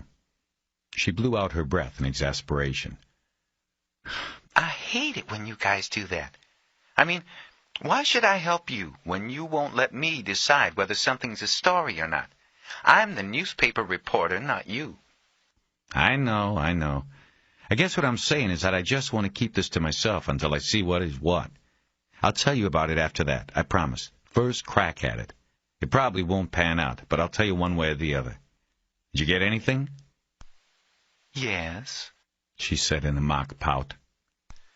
6 hits in the last 18 months. 6? 6 stories. I'll read you the headlines and you tell me if you think you want me to call up the stories. Okay. Okay, here goes. 2 shot in robbery attempt. Then we have man shot robbed at ATM. After that we have deputies seek help in ATM shooting. Let's see, the next 3 look like one related case. The headlines are store owner, customer shot in robbery, followed by second victim dies, was Times employed. Oh shit, I never heard about that. I'll have to read this one myself. And the last one is police seek Good Samaritan. Those are the 6. McCaleb thought for a moment. 6 stories, 3 different incidents. Could you pull up the first 3 and read them if they're not too long? Oh, why not? He listened as her keyboard started clicking. His eyes wandered out past the cab to Sherman Way. It was a 4-lane street, busy even at night. He wondered if Arango and Walters had been able to come up with any witnesses tonight, the Good Samaritan. McCaleb's eyes moved across the street, and in the parking lot of a strip mall he saw a man sitting in a car. The man raised a newspaper just as McCaleb noticed this, and his face disappeared. McCaleb checked the car. It was an old beater, foreign make, which dissuaded him from the possibility that maybe Arango had put a quick tail on him. He dismissed it as Keisha started reading the newspaper story on her computer screen. Okay. The first one ran on October 8th last year. It's just a short. A husband and wife were shot and wounded Thursday by a would-be robber who was then wrestled to the ground and captured by a group of passers-by, Inglewood police said Thursday. The couple were walking along Manchester Boulevard at 11 when a man wearing a ski mask approached, and... The guy was captured? That's what it says. Okay, skip that one. I'm looking for unsolved, I think. Okay. The next story ran Friday, January 24th. Robbed at 8 p.m. No byline. It's another short. A Lancaster man who was withdrawing cash from an automatic teller machine was fatally shot Wednesday night in what Los Angeles County Sheriff's deputies called a senseless killing. James Cordell, 30, was shot once in the head by an unknown assailant who then took the $300 he had just withdrawn from the machine. The shooting took place at approximately 10 p.m. at a regional state bank branch in the 1800 block of Lancaster Road. Sheriff's Detective Jay Winston said a portion of the shooting was captured on the ATM security camera, but not enough to identify the gunman. The one glimpse of the gunman on the camera's tape showed he was wearing a dark knit ski mask over his head.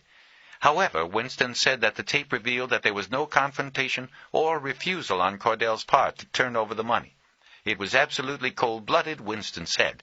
This guy just walked up, shot the victim, and took the money. It was very cold and brutal. This guy didn't care. He just wanted the money. Cordell collapsed, not found until another customer came approximately 15 minutes later. Paramedics pronounced him dead at the scene. Okay, that's that one. You ready for the next? I'm ready. McCaleb had been jotting down some of the details from the story into his notebook. He underlined the name Winston 3 times. He knew Jay Winston.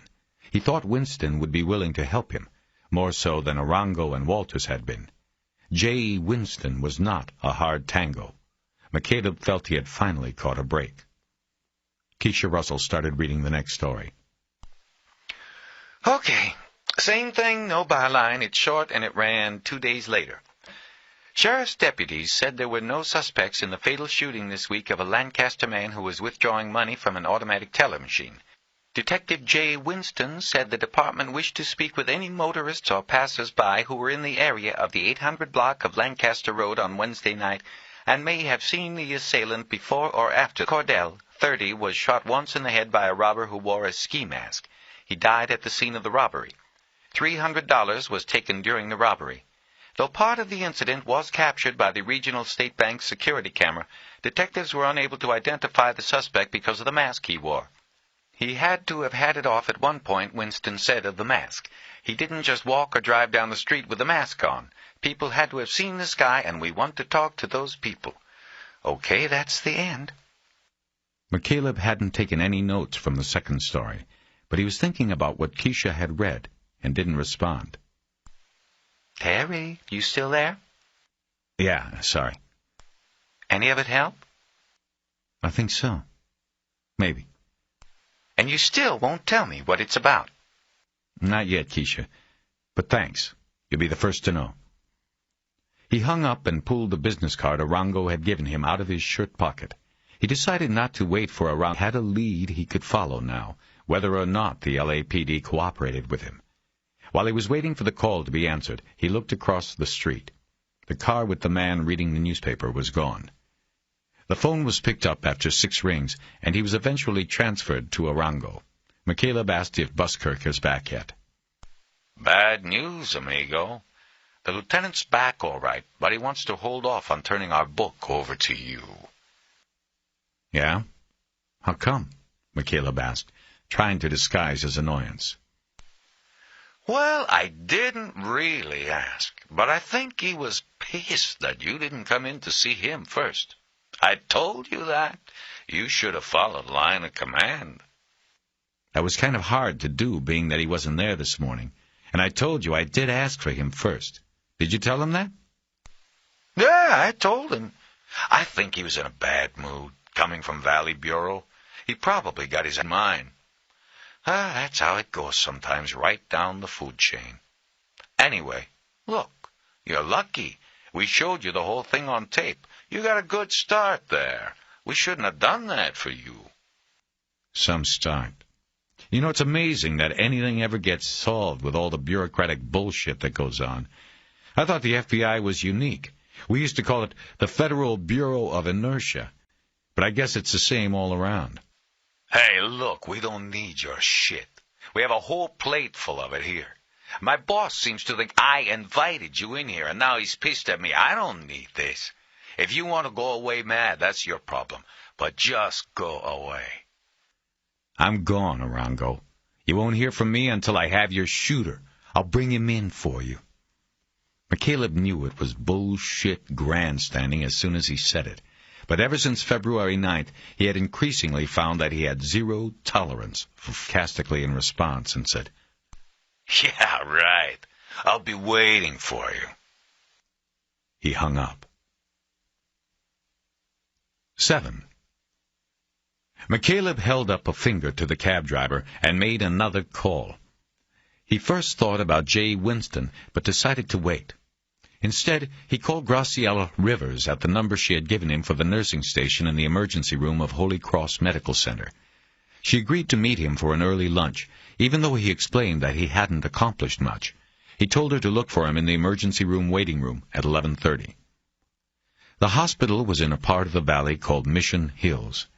On the way there, McCaleb looked out the window at the passing scenery. It was mostly strip shopping centers and gas stations. The driver was making his way toward the 405 so that he could head north. McCaleb's knowledge of the valley had come only through cases. There had been many, most of them following photo prints and videotape, from the body dumps along the freeway embankments or the hillsides fringing the northern flats. The code killer had hit 4 times in the valley before he disappeared like the morning marine lair. "What are you, police?" McCaleb looked away from the window and over the seat at the rearview mirror. The driver's eyes were on him. "What? Are you a policeman or something?" McCaleb shook his head. "No, I'm no one." He looked back out the window as the cab labored up a freeway on-ramp. They passed a woman who was holding a sign asking for money. Another victim, waiting to be victimized again. He sat in the waiting room on a plastic chair across from an injured woman and her husband. The woman had internal pain and kept her arms folded across her midsection. She was hunched over, protecting the hurt. Her husband was being attentive, repeatedly asking how she felt. He would be taken back for examination. But twice McCaleb heard him quietly ask her, "What are you going to tell them?" And each time the woman turned her face away. At 11:45, Graciella Rivers came through the double doors of the ER ward. She suggested that they just go to the hospital cafeteria, because she had only an hour. McCaleb didn't mind, because his taste for food had still not come back since the transplant. Eating at the hospital would be no different to him than eating at Joe's Zoo on Melrose. Most days he didn't care what he ate, and sometimes he forgot about meals until a headache reminded him that he needed to refuel. The cafeteria was almost empty. They took their trays to a table next to a window, which looked out on a huge green lawn surrounding a large white cross. "This is my one chance to look at daylight," Graciella said. "Back in the ER rooms there are no windows, so I always try to get a window." McCaleb nodded that he understood. "Quantico, our offices were below ground, the basement. No windows, always damp, freezing in the winter, even with the heat on. I never saw the sun. It wears on you after a while." "Is that why you moved out here?" "No, other reasons. But I did figure I'd get a window." I was wrong. They stuck me in a storage closet at the FO. 17 floors up, but no windows. I think that's why I live on the boat now. I like having the sky close by." "What's the FO?" "Sorry, field office. He was in Westwood, in the big federal building near the Veterans Cemetery. She nodded. So, did you really grow up on Catalina like the paper said? Until I was 16, he said. Then I lived with my mother in Chicago. It's funny. I spent all the time I was growing up on that island just wanting to get off it. Now I'm just trying to get back there. I don't know. I've got a mooring over there my father left me. Maybe I won't do anything. Maybe I'll just drop a line and sit in the sun with a beer in my hand. He smiled, and she smiled back. If you already have a mooring, why can't you go now? The boat's not ready. Neither am I yet. She nodded. It was your father's boat? Another detail from the newspaper. He had obviously said too much about himself to Keisha Russell.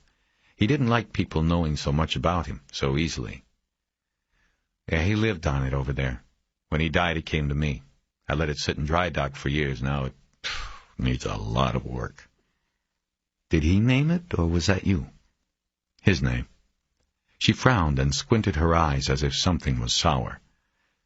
Why did he call it the following sea instead of just following sea? It doesn't make sense with the in front of following sea. The act of following behind the sea.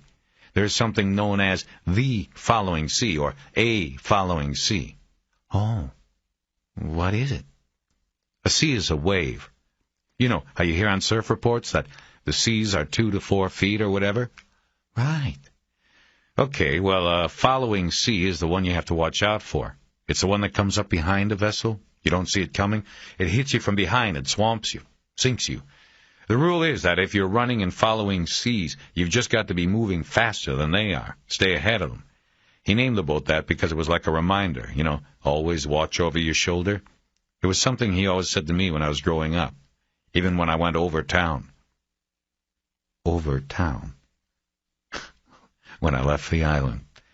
He told me always to watch out for the following sea, even on land. She smiled. Now that I know the story, I like the name. Do you miss it? Offered nothing else.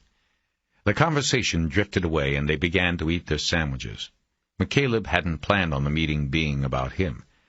After a few bites, he started filling her in on the morning's lack of solid accomplishment. He didn't tell her about watching her sister being murdered on the videotape, but he told her about his hunch that the Torres-Kang slayings were connected to at least one other incident. He told her how he was further guessing that that other incident might be the ATM robbery and shooting recounted in the stories Keisha Russell had read him.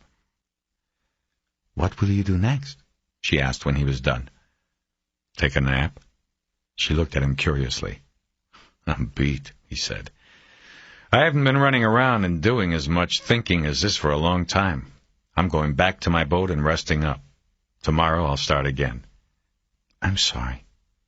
No, you're not, he said with a smile. You were looking for somebody with a reason to get involved in this. I've got the reason. I take it slow at first. You being a nurse, I hope you understand. I do. I don't want you to hurt yourself. That would make Gloria's dying even more. I understand.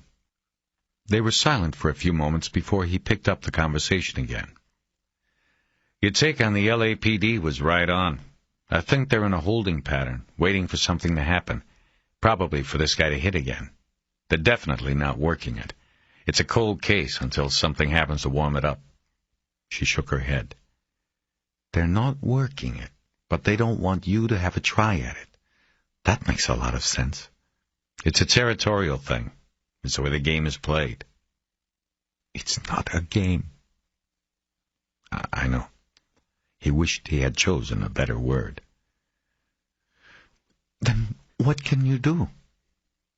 Well, in the morning, when I'm fresh, I'll try the sheriff's department on this other case, the one I think is connected. I had a case once a long time ago. It went well, and I'm hoping that will get me in the front door. At least, farther in than I got with the L.A. people. She nodded, but she wasn't all that good at masking her disappointment. Graciella, he said, I don't know if you were expecting somebody to just come in and solve this like turning a key in a lock, but it's not realistic to believe that. That's movies. This is real. In all my years in the Bureau, most of the cases turned on some little detail, some little thing that was missed or didn't seem important at first. But then it comes back around to being the key to the whole thing. It just takes time to get there sometimes, to find that little detail. I know. It just frustrates me that more wasn't done sooner. Yes, he was going to say when the blood was fresh. What? Nothing. It's just that He knew he wasn't helping her any by telling her the reality of the situation, but he wanted her to be prepared for his eventual failure. He had been good in his day, but not that good. He now realized that by agreeing to take the case, he had only set Graciella Rivers up for disappointment. His selfish dream of redemption would be another painful dose of reality for her. Those men just didn't care, she said. He studied her downcast eyes. He knew she was talking about Arango and Walters. Well, I do. They finished eating in silence. After McCaleb pushed his plate aside, he watched her as she gazed out the window. Even in her white polyester nurse's uniform with her hair pinned back, Graciella Rivers stirred something in him. She had a kind of sadness about her that he wished somehow to soothe. He wondered if it had been there before her sister died. Caleb had even seen it in the faces of babies, the sadness already there. The events of their lives seemed only to confirm the sadness they already carried. Was this where she died? He asked. She nodded and looked back at him. She was first taken to Northridge, stabilized, and then transferred here. I was here when life support was terminated. I was with her. He shook his head. It must have been very hard. I see people dying every day in the ER. We joke about it to relieve the stress, say they're 3D, definitely done dancing. But when it's your own, I don't talk about it anymore. He watched her face as she shook it off, shifted gears, and moved on, away from the trouble spot. Some people have that fifth gear that they can drop into to get away. Tell me about her, he said. Came. Tell me things about her. It will help me. The better feel that I have for her, the better I'll be at this. She was quiet a moment, her mouth curled in a frown as she thought about how to sum her sister up in a few words. Is there a kitchen on that boat of yours? She finally asked. Her question caught him off guard. What? A kitchen. On your boat. It's actually called a galley. Then, galley. Is it big enough to cook real meals? Sure. Why are you asking me about my boat? You want to know my sister? Yes. Then you have to meet her son. Everything that was good about my sister is in Raymond. He's all you have to know. McCaleb nodded slowly as he understood. So how about I bring Raymond down to your boat tonight and we make you dinner? I already told him about you and about the boat. He wants to see it. Tell you what, how about we wait until tomorrow? That way I can tell you about how my visit to the sheriff's department went. Maybe I'll have something more positive to report. Tomorrow will be fine. And don't worry about cooking dinner. Dinner will be my job. You're turning this all around. I wanted to... I know. But you can save that for one night at your home. You're coming to my home tomorrow, and I'll take care of dinner, okay? Okay, she said, still frowning but realizing he wouldn't be budged. Then she smiled. We'll be there. Traffic south on the 405 was intense, and the cab didn't drop him off at the marina in San Pedro until after 2. The cab was not air-conditioned, and he caught a slight headache from the mixture of freeway exhaust fumes and the driver's body odor. After he got inside the boat, he checked his phone machine and found the only message he had was a hang-up call. He felt out of sync because his travels that day had for a long while. His leg muscles were sore and his back was aching. He went down to the head and checked his temperature, but there was no fever. Blood pressure and pulse also checked out fine. He logged it all on the clipboard, then went to his stateroom, stripped off his clothes, and crawled into the unmade bed. Despite his physical depletion, he had insomnia and lay wide awake on the pillow. His mind churned with the thoughts of the day and images from the video. After an hour of fooling himself, he got up and went up to the salon. He dug the notebook out of the jacket he had draped over a chair and read through the notes he had taken earlier. Nothing stood out, but he felt comforted in some way at having started a record of his investigation. On a fresh page, he jotted down some additional thoughts about the video and a couple of questions he wanted to be sure to cover with Jay Winston the next day. Assuming that the investigators had linked the cases, he wanted to know how solid the connection was. Taken from James Cordell in the first case was actually taken from the victim or from the ATM's cash tray. He put the notebook aside when he realized he was hungry. He got up, scrambled 3 egg whites in a skillet, mixed in some Tabasco sauce and salsa, and made a sandwich with white toast. After 2 bites, he put on more Tabasco. When he had cleaned up the galley, he felt the fatigue coming back and finally closing him down. He knew he could sleep now. He took a quick shower, another temperature reading, and the evening batch of medications. In the mirror, he saw he had what looked like a 2-day growth of beard, even though he had shaved that morning. It was a side effect of one of the drugs he was taking. Prednisone helped fight organ rejection and stimulated hair growth at the same time. He smiled at his reflection, thinking that the day before he should have told Bunny Fox that he felt like a werewolf, not Frankenstein. He was getting his monsters mixed up. He went to bed. His dream was in black and white. They all were now, but they had not been before the operation. He didn't know what this meant. He had told Dr. Fox about it, and she had just shrugged. In this dream, he was in the market. He was a player in the video he had been shown by Arango and Walters. He was at the counter, smiling at Chan Ho Kang. The store owner smiled back in an unfriendly way and said something. "What?" McCaleb asked. "You don't deserve it," Mr. Kang said. McCaleb looked down at the counter at his purchase, but before he could see what it was, he felt the cold ring of steel against his temple. He quickly turned, and there was the masked man with a gun. McCaleb knew, in the way knowledge and logic accompany dreams, that the man was smiling behind the mask.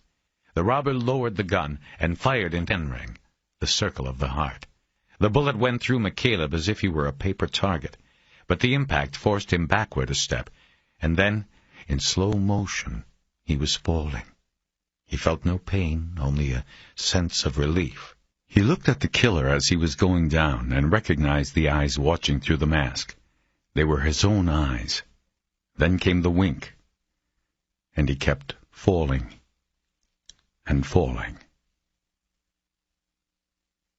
8. The distant booming of empty cargo containers being unloaded from a ship in the nearby port of Los Angeles woke McCaleb before dawn. As he lay in bed, eyes closed but fully awake, he pictured the process. The crane, delicately swinging the container the size of a truck trailer off the ship's deck and into the yard.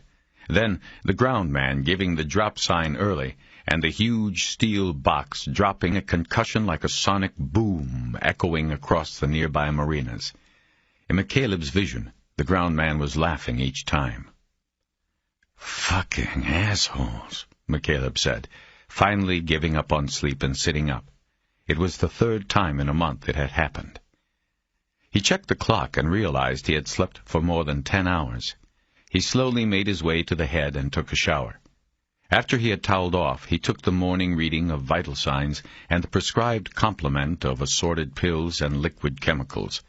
He logged it all on the progress chart and then got out his razor. He was about to spread shaving cream across his face when he looked in the mirror and said, "Fuck it." He shaved his neck so he would look neat, but left it at that, deciding that to shave 2 or 3 times a day for the rest of his life, or for as long as he was on prednisone, wasn't an alternative. He had never had a beard before. The Bureau wouldn't have allowed it. Of orange juice, his phone book, and the portable phone out to the stern, and sat in the fishing chair as the sun came up. Between gulps of juice, he constantly checked his watch, waiting for it to hit 7:15, which he believed would be the best time to call Jay Winston. The Sheriff's Department homicide offices were in Whittier, on the far side of the county. From that location, the squad's detectives handled all killings committed in unincorporated Los Angeles County and the various cities the department contracted with to provide law enforcement services. One of those cities was Palmdale, where James Cordell had been murdered. Because the homicide squad offices were so distant, McCaleb had decided that it would be foolish to take an hour-long cab ride out there without knowing whether Winston would be in when he arrived. So he had decided on the 7:15 call rather than the surprise visit with a box of donuts. Oh, those assholes. McCaleb looked around and saw one of his neighbors, Buddy Lockridge, standing in a foot hunter called the Double Down. Buddy's boat was 3 slips from the following sea. He was holding a mug of steaming coffee in his hand. He was in a bathrobe, and his hair was standing up on one side. McCaleb didn't have to ask whom Buddy was calling assholes. "Yeah," he said. "Not a good way to start the day." Point is, they shouldn't be allowed to do that all through the night, Buddy said. Goddamn nuisance. I mean, you gotta be able to hear that from here to Long Beach. McCaleb just nodded. I talked to them over there in the Harbor Masters, told them to make a complaint to the Port Authority, but they don't give a shit. I'm thinking of getting a little petition going. You gonna sign it? "I'll sign it." McCaleb looked at his watch. I know you think it's a waste of time. "No, I just don't know if it'll work. The port's a 24-hour operation. They're not going to stop unloading ships at night because a bunch of people on their boats in the marina sign a... Oh, the assholes. I wish one of them boxes would drop on them one day. Then they'd get the idea." Lockridge was a wharf rat. An aging surfer and beach bum, he lived a low-cost, low-maintenance life on his boat, subsisting mostly on money from odd jobs around the marina, like boat-sitting and hull-scraping. The two had met a year earlier, shortly after Lockridge had moved his boat into the marina. McCaleb had been awakened by a middle-of-the-night harmonica concerto. When he got up and left his boat to investigate, he traced the sound to a drunken Lockridge lying in the cockpit of the Double Down. He was playing a harmonica to a tune only he heard on his earphones. Despite McCaleb's complaint that night, the two had become friends over time. This was largely due to the fact that there were no other liveaboards in that area of the marina. Each was the other's only full-time neighbor. Buddy had kept an eye on the following sea while McCaleb had been in the hospital. He also went to a store or a nearby mall because he knew Terry wasn't supposed to drive. In turn, McCaleb had Lockridge over for dinner every week or so. They usually talked about their shared interest in the blues, debated sailboats versus powerboats, and sometimes pulled out McCaleb's old file boxes and theoretically solved some of the cases. Lockridge was always fascinated by the details of McCaleb's stories about the Bureau and his investigations. "I've got to make a phone call now, Bud," McCaleb now called over. "I'll talk to you later." "Sure, make your call. Take care of business." He waved and disappeared down the hatchway into his boat's cabin. McCaleb shrugged and made his call after looking up the number he had for Jay Winston in his book. After a few seconds, he was connected. "Jay, it's Terry McCaleb. You remember me?" After a beat, she said, "Course I do. How's it going, Terry? I hear you got the new ticker." "That's you." Same old, same old." "Well, you think you'll have a few minutes if I swing by this morning? You got a case I want to talk about." You on the private ticket now, Terry? "Nah, just doing a favor for a friend." "Which one is it? The case, I mean." "James Cordell, the ATM case on January 22. Winston made a sound, but didn't say anything. "What?" McCaleb asked. "Well, it's funny. That case has gone cold on me, but now you're the second person to call about it in 2 days. Shit, McCaleb thought. He knew who had called. "Keisha Russell from the Times?" "Yep." "That's on me. I asked her for the clips on Cordell, but I wouldn't tell her why. That's why she called you. Fishing." "That's what I thought. I played dumb. So who is the friend who talked you into this?" McCaleb recounted how he had been asked to look into the murder of Gloria into the Cordell case. He acknowledged that he was getting no help from the LAPD and that Winston was his only alternate route into the case. He left out the fact that his new heart had come from Gloria Torres. "So, did I hit it right?" he asked at the end. "Are they connected?" Winston hesitated, but then confirmed his assumption. She also said her case was in a holding pattern at the moment, pending new developments. "Listen, Jay, I'll be right up front with you. What I'm hoping to do is come out, maybe take a look at the books and whatever else you care to show me, then be able to go back to Graciella Rivers and tell her all that could be done has been done or is being done. I'm not trying to be a hero or to show anybody up."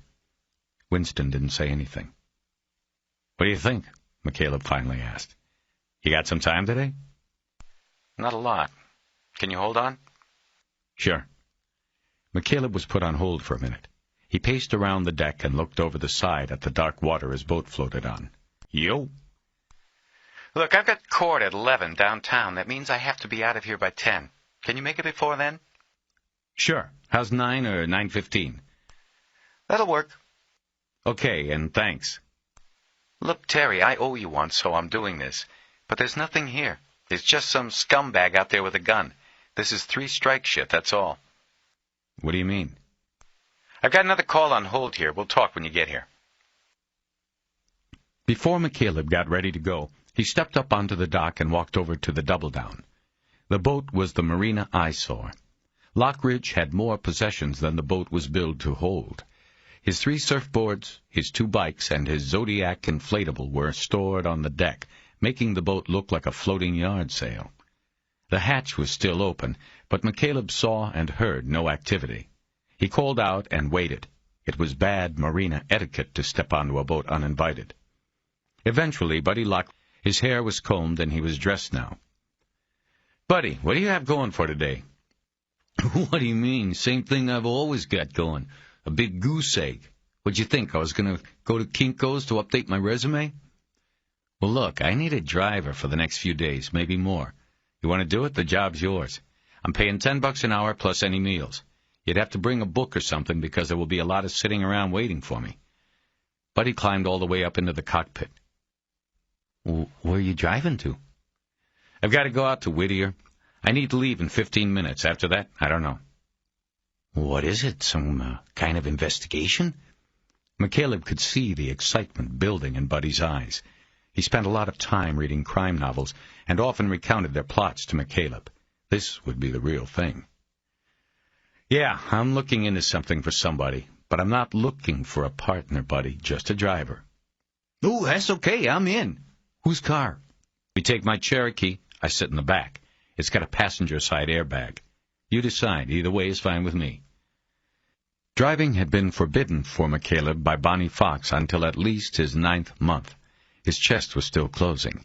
The skin was healed, but beneath the scarred exterior the sternum was still open. An impact on a steering wheel or from an airbag could be fatal, even in a low-speed accident. "Well, I like the Cherokee, but let's take mine," Buddy said. "I'd feel like too much of a chauffeur with you in the back." End of CD 2.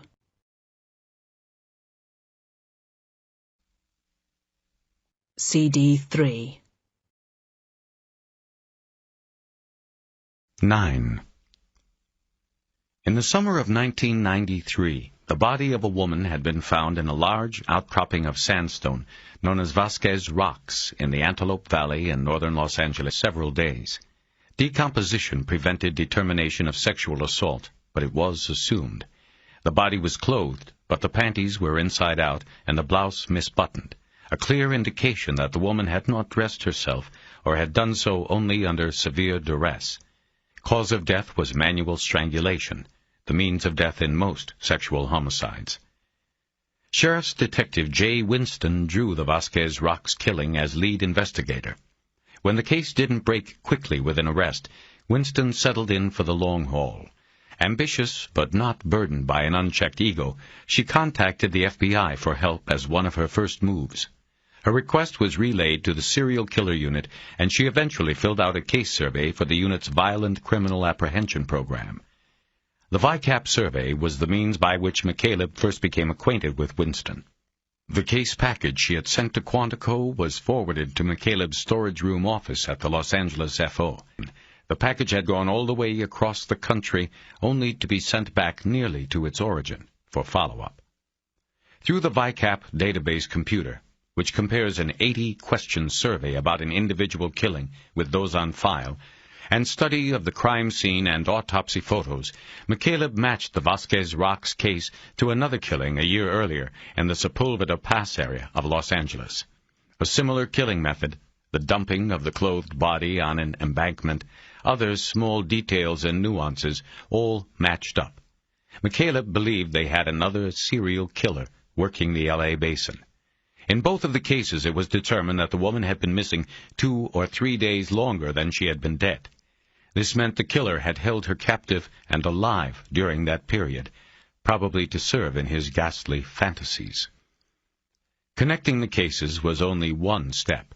Identifying and capturing the killer were the obvious following steps. Go on. McCaleb was curious about the lengthy interval between the two murders. The unknown subject, as the killer was formally called in FBI documents, had gone 11 months before the urges overtook him, and he acted out on his fantasies by abducting the second woman. To McCaleb, this meant that the event was so strongly implanted in the killer's mind that his fantasy life could essentially live off it or be fueled by it for almost a year. The Bureau's serial killer profiling program showed that this interval would grow shorter and shorter each time, and the killer would have to seek fresh prey sooner. McCaleb worked up a profile for Winston, but it wasn't much help, and they both knew it.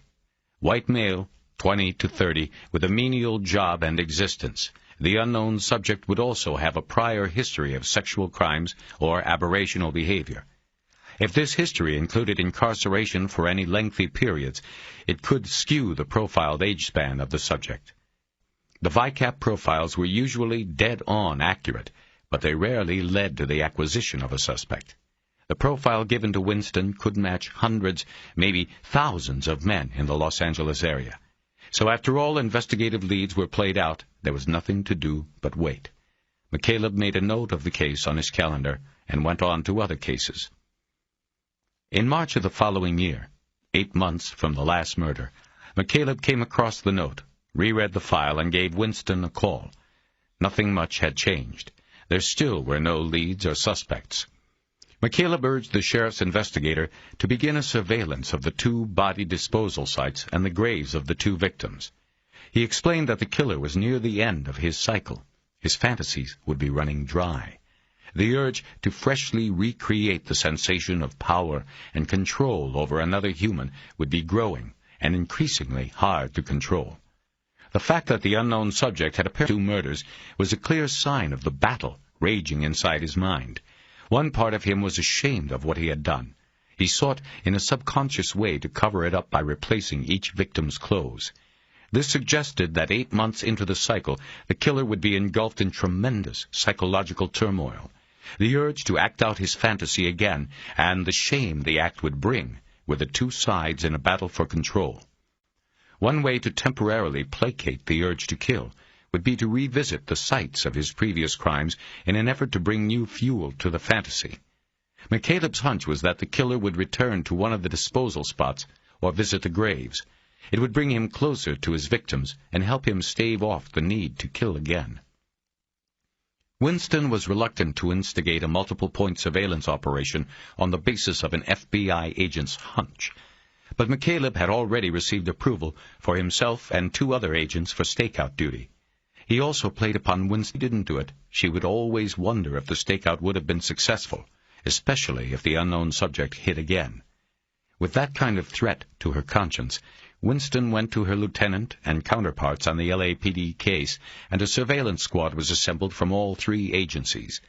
While planning the surveillance, Winston learned that by coincidence both of the victims were buried in the same Glendale cemetery, about 100 yards apart. Hearing that, McCaleb predicted that if the unknown subject was going to show, it would be in the cemetery. He was right. On the 5th night of the surveillance, McCaleb, Winston, and 2 other detectives hiding in a mausoleum with a view of both grave sites watched a man drive into the cemetery in a van, get out, and climb over the locked gate.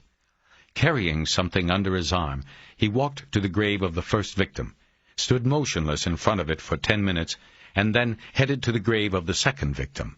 Location of the graves.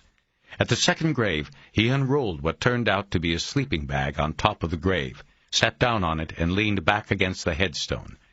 The detectives did not disturb the man. They were recording his visit with a night vision video camera. Before long, he opened his pants and began masturbating. Before he returned to the van, the man had already been identified through its license plates as Luther Hatch, a 38-year-old gardener from North Hollywood, released 4 years earlier from a 9-year Folsom prison term for a rape conviction. The subject was no longer unknown. Hatch became a working suspect. When his years in prison were subtracted from his age, he fit the VICAP profile perfectly. He was watched around the clock for 3 weeks, including during 2 more visits to the Glendale Cemetery, until finally one night the detectives moved in as he attempted to force a young woman leaving the Sherman Oaks Galleria into his van. Officers found duct tape and clothesline cut into 4-foot lengths.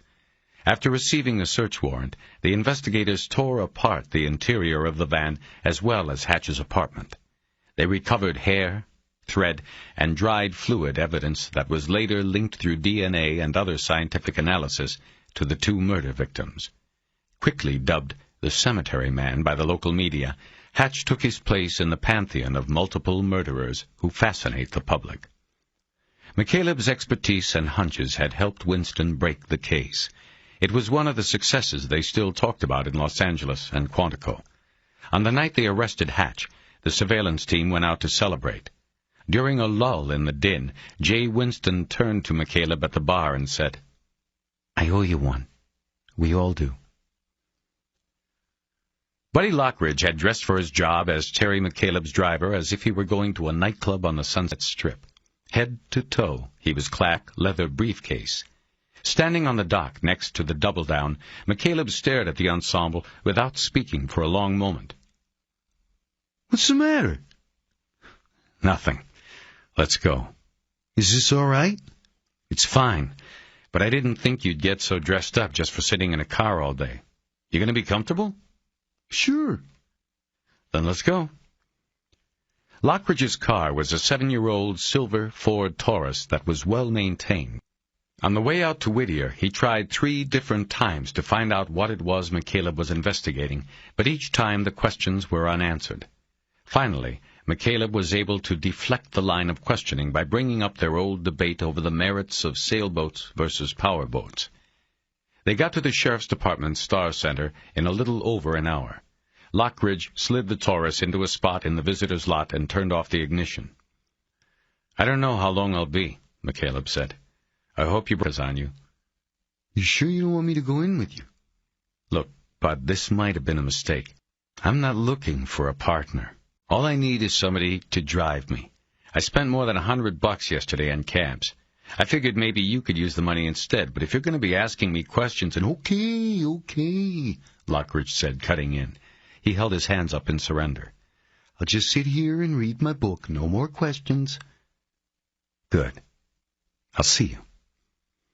McCaleb entered the Homicide Squad offices on time for his appointment, and Jay Winston was hovering around the reception area waiting for him. She was an attractive woman, a few years older than McCaleb. She had blonde hair that was straight and kept mid-length. She had a slim build and was dressed in a blue suit with a white blouse. McCaleb had not seen her in almost 5 years, since the night they had celebrated the arrest of Luther Hatch. They shook hands, and Winston led McCaleb to a conference room that had an oval table surrounded by stools against one wall with a double-pot coffee maker on it. The room was empty. A thick stack of documents and 4 video cassettes were sitting on the table. "You want some coffee?" Winston asked. "Nah, I'm fine." "Then let's get started. I've got 20 minutes. They took chairs across the table from each other. Winston pointed at the paper stack and the videos. "This is all yours. I copied everything after you called this morning." "Jeez, you kidding? Thanks." With 2 hands, McCaleb pulled the pile toward his chest like a man raking in the pot at the poker table. "I called Arango over at L.A., Winston said. "He told me not to work with you, but I told him you were the best agent I ever dealt with and that I owed you one. He's pissed, but he'll get over it. Is this L.A. stuff, too? Yeah, we've copied each other back and forth. I haven't gotten anything from Arango in a couple weeks, but that's probably because there hasn't been anything. I think it's all up to date. Problem is, it's a lot of paper and video. McCaleb broke the stack of reports in half and started sorting through them. It became clear that about 2/3 of the work had been generated by sheriff's investigators and the rest by the LAPD. He gestured to the videotapes. What are these? You've got both crime scenes there and both shoots. Arango told me he showed you the market robbery already. Yeah. Well, on ours you get even less. The shooter enters the frame for only a few seconds, just enough for us to see he was wearing a mask. But anyway, it's there for you to look at if you want. On yours, did the guy take the money from the machine or the victim? The machine. Why? I might be able to use that to get some help from the Bureau if I need it.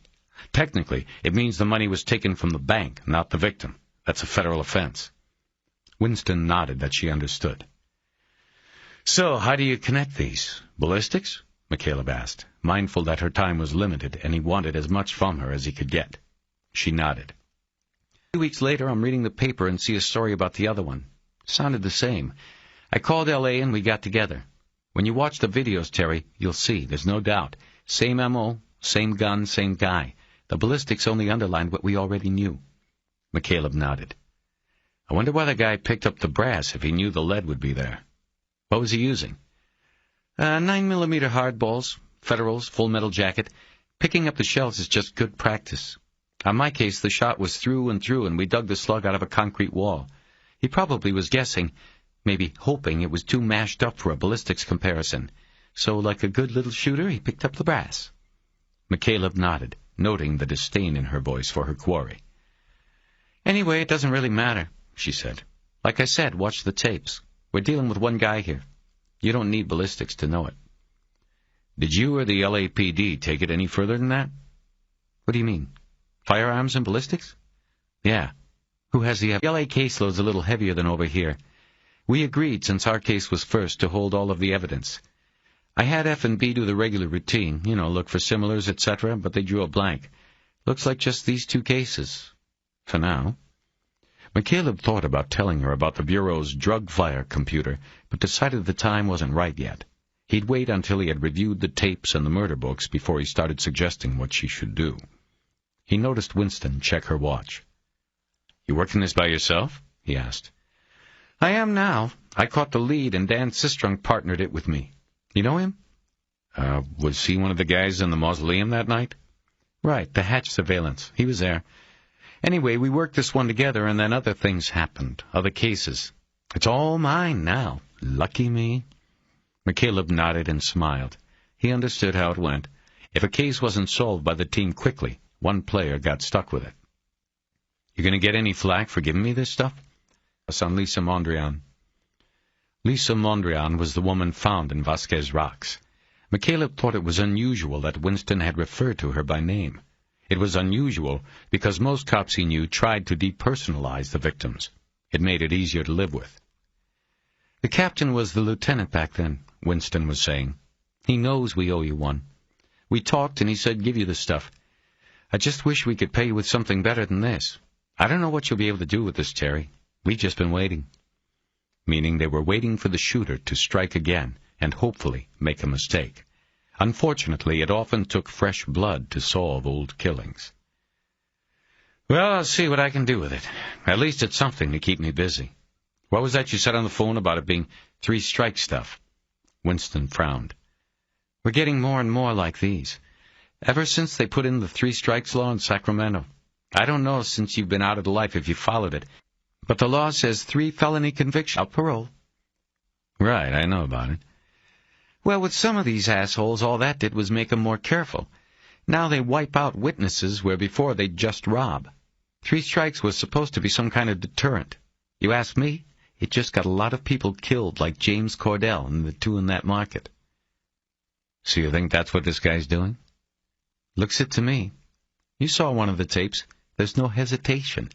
This scumbag knew what he was going to do before he even went up to that ATM or into that store. He wanted no witnesses. So that's the hunch I've been following. In my spare time, I've been going through the files, looking for stick-up men with 2 or more falls already under their belts. I think the man in the ski mask is one of them. He used to be a robber, now he's a robbing murderer. Natural evolution. And no luck yet? With the files? No. But either I'll find him or he'll find me. He's not the type who's going to suddenly go square. And judging by the fact he's shooting people for a few hundred circumstances, is he going back to the cage? That's for sure. He's going to do this again. I'm surprised it hasn't happened yet. It's been 2 months since the last one. But when he does, maybe he'll fuck up just a little and we'll get him. Sooner or later we will, I guarantee it. My victim had a wife and 2 little daughters. I'm going to get the piece of shit who did this. McCaleb nodded. He liked her outrage-fueled dedication. It was a full turn away from Arango's view of things. He started gathering up the documents and tapes and told Winston he would be calling her after he looked over all of the material. He told her it might be a few days. "No sweat," she said. "Whatever you can do, we can use." When McCaleb got back to the Taurus, he found Buddy Lockridge sitting with his back to the driver's side door and his legs stretched across the front seat. He was idly practicing a blues riff on a harmonica while reading a book opened on his lap. McCaleb opened the passenger door and waited for him to move his legs. As he finally got in, Inspector Imanishi investigates. "That's pretty quick," Buddy said. Yeah, there wasn't a lot to say. He put the stack of reports and video cassettes on the floor between his feet. "What's all of that?" "Just some stuff I have to go through." Lockridge leaned over and looked at the top sheet. It was an incident report. "James Cordell," he read out loud. "Who's that?" "Buddy, I'm beginning to think—" I know. He took the hint, straightened up, and started the car. He asked nothing more about the documents. "So, where to now?" "Now we just go back, San Pedro." "I thought you said you needed me for a few days." "I'll stop asking questions, I promise." There was a slight protest in his voice. "It's not that. I still need you. But right now I need to go back and go through some of this stuff." Buddy dejectedly tossed his book onto the dashboard, put the car into gear. 10. There was more natural light in the salon than down below in the office stateroom. McCaleb decided to work there. He also had a television and video player built into a cabinet topside. He cleared the galley table, wiped it with a sponge and paper towel, and then put the stack of reports Winston had given him down on top. He got a legal pad and a sharpened pencil out of the chart table drawer and brought them over as well. He decided that the best way to do it would be to go through the material chronologically. That meant the Cordell case came first. He went through the stack, separating out the reports regarding the Gloria Torres killing and putting them aside. He then took what was left and separated the reports into small stacks relating to the initial investigation and evidence inventory, follow-up interviews, dead-end leads, miscellaneous reports, fact sheets, and weekly summaries. His routine to completely clear his desk and spread all the paperwork from a submitted case file across it. The cases came in from police departments all over the West. Some sent thick packages, and some just thin files. He always asked for videotape of the crime scene. Big or small, the packages were all about the same thing. McCaleb was fascinated and repulsed at the same time. He became angry and vengeful as he read, all while alone in his little office, his coat on the door hook, his gun in the drawer. He could tune everything out but what was in front of him. He did his best work at the desk. As a field agent, he was average at best, but at his desk, he was better than most. And he felt a secret thrill in the back of his mind each time he opened one of those packages, and the hunt for a new evil began again. He felt that thrill now as he began to read. James Cordell had a lot going, home and cars, good health, and a job that paid well enough to allow his wife to be a full-time mother to their 2 daughters. He was an engineer with a private firm contracted by the state to maintain the structural integrity of the aqueduct system that delivered water from the snowmelt in the mountains in the central state to the reservoirs that nursed the sprawl of Southern California. He lived in Lancaster in northeast Los Angeles County, which put him within an hour and a half by car of any point on the water line. On the night of January 22nd, he had been heading home from a long day inspecting the Lone Pine segment of the concrete aqueduct.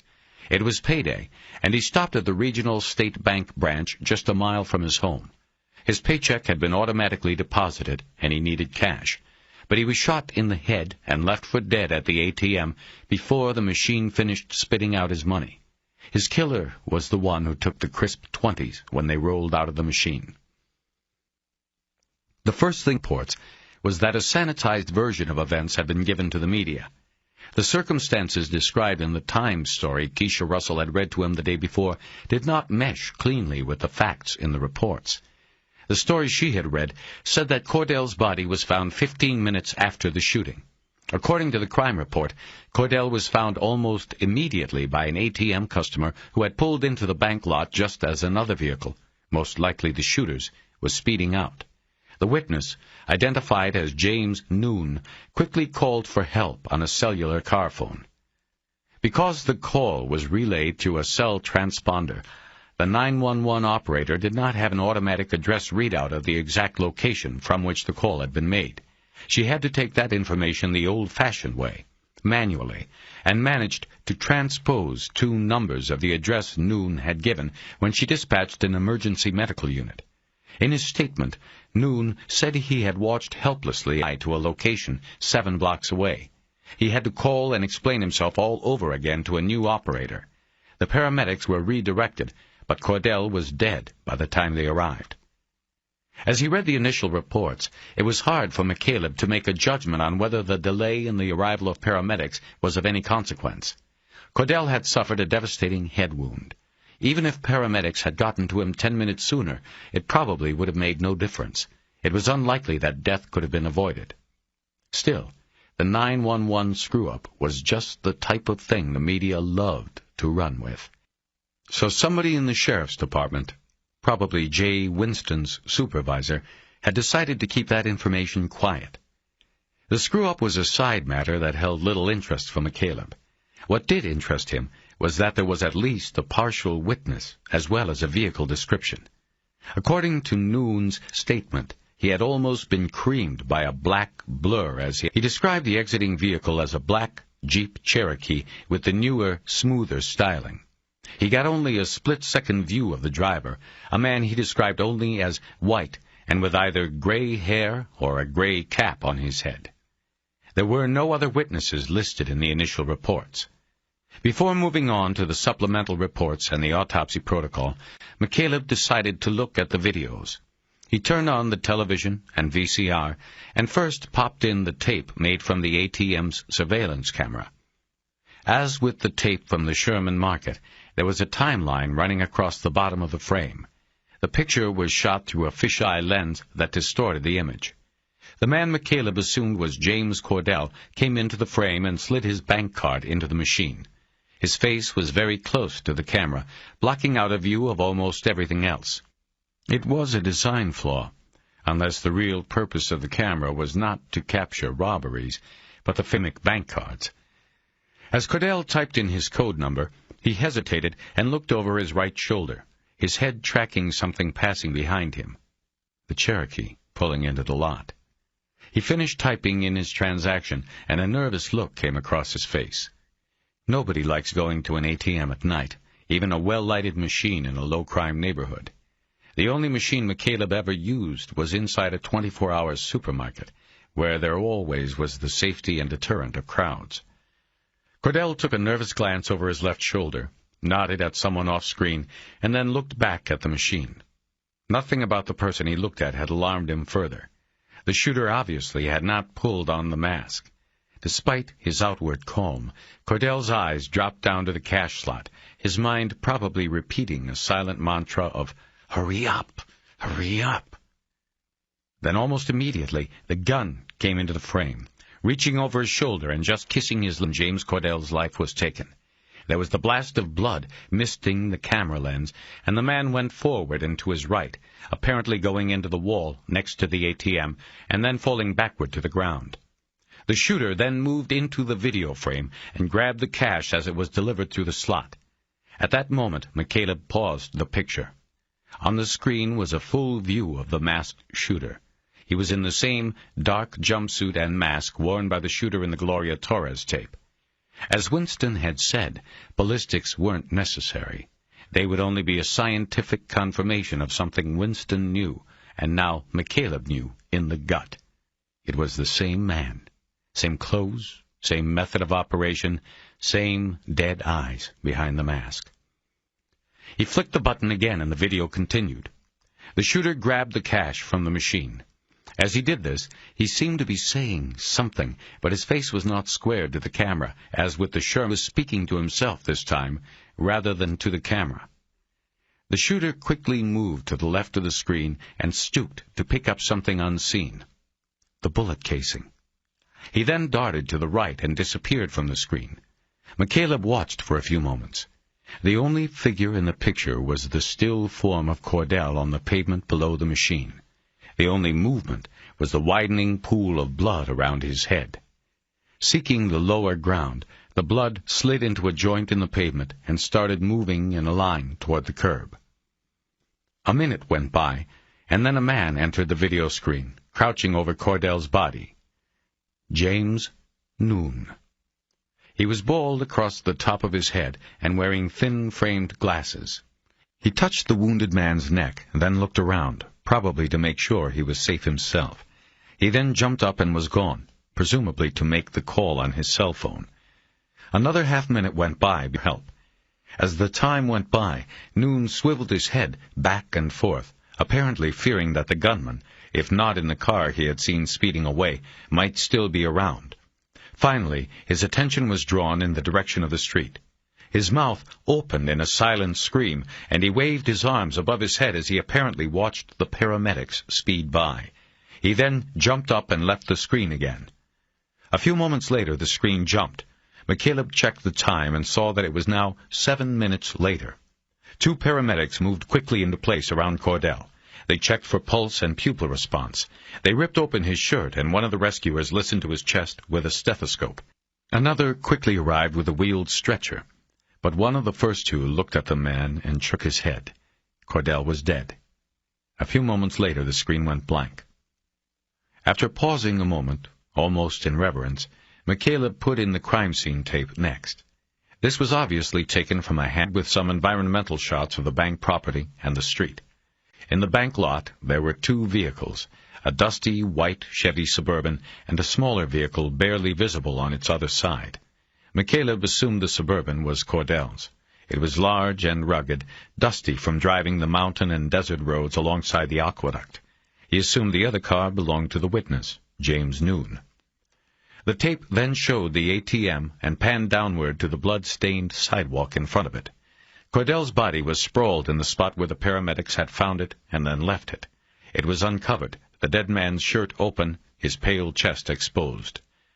Over the next several minutes, the video jumped in time through various stages of the crime scene. First, a criminalist measured and photographed the scene. Then coroner's investigators worked on the body, wrapped it in a plastic body bag, and removed it on a gurney. Lastly, the criminalist and a latents man moved in to search the crime scene more thoroughly for evidence showing the criminalist using a small metal spike to work the bullet slug out of the wall next to the ATM. Finally, there was a bonus McCaleb had not been expecting. The camera operator recorded James Noon's first recounting of what he had seen.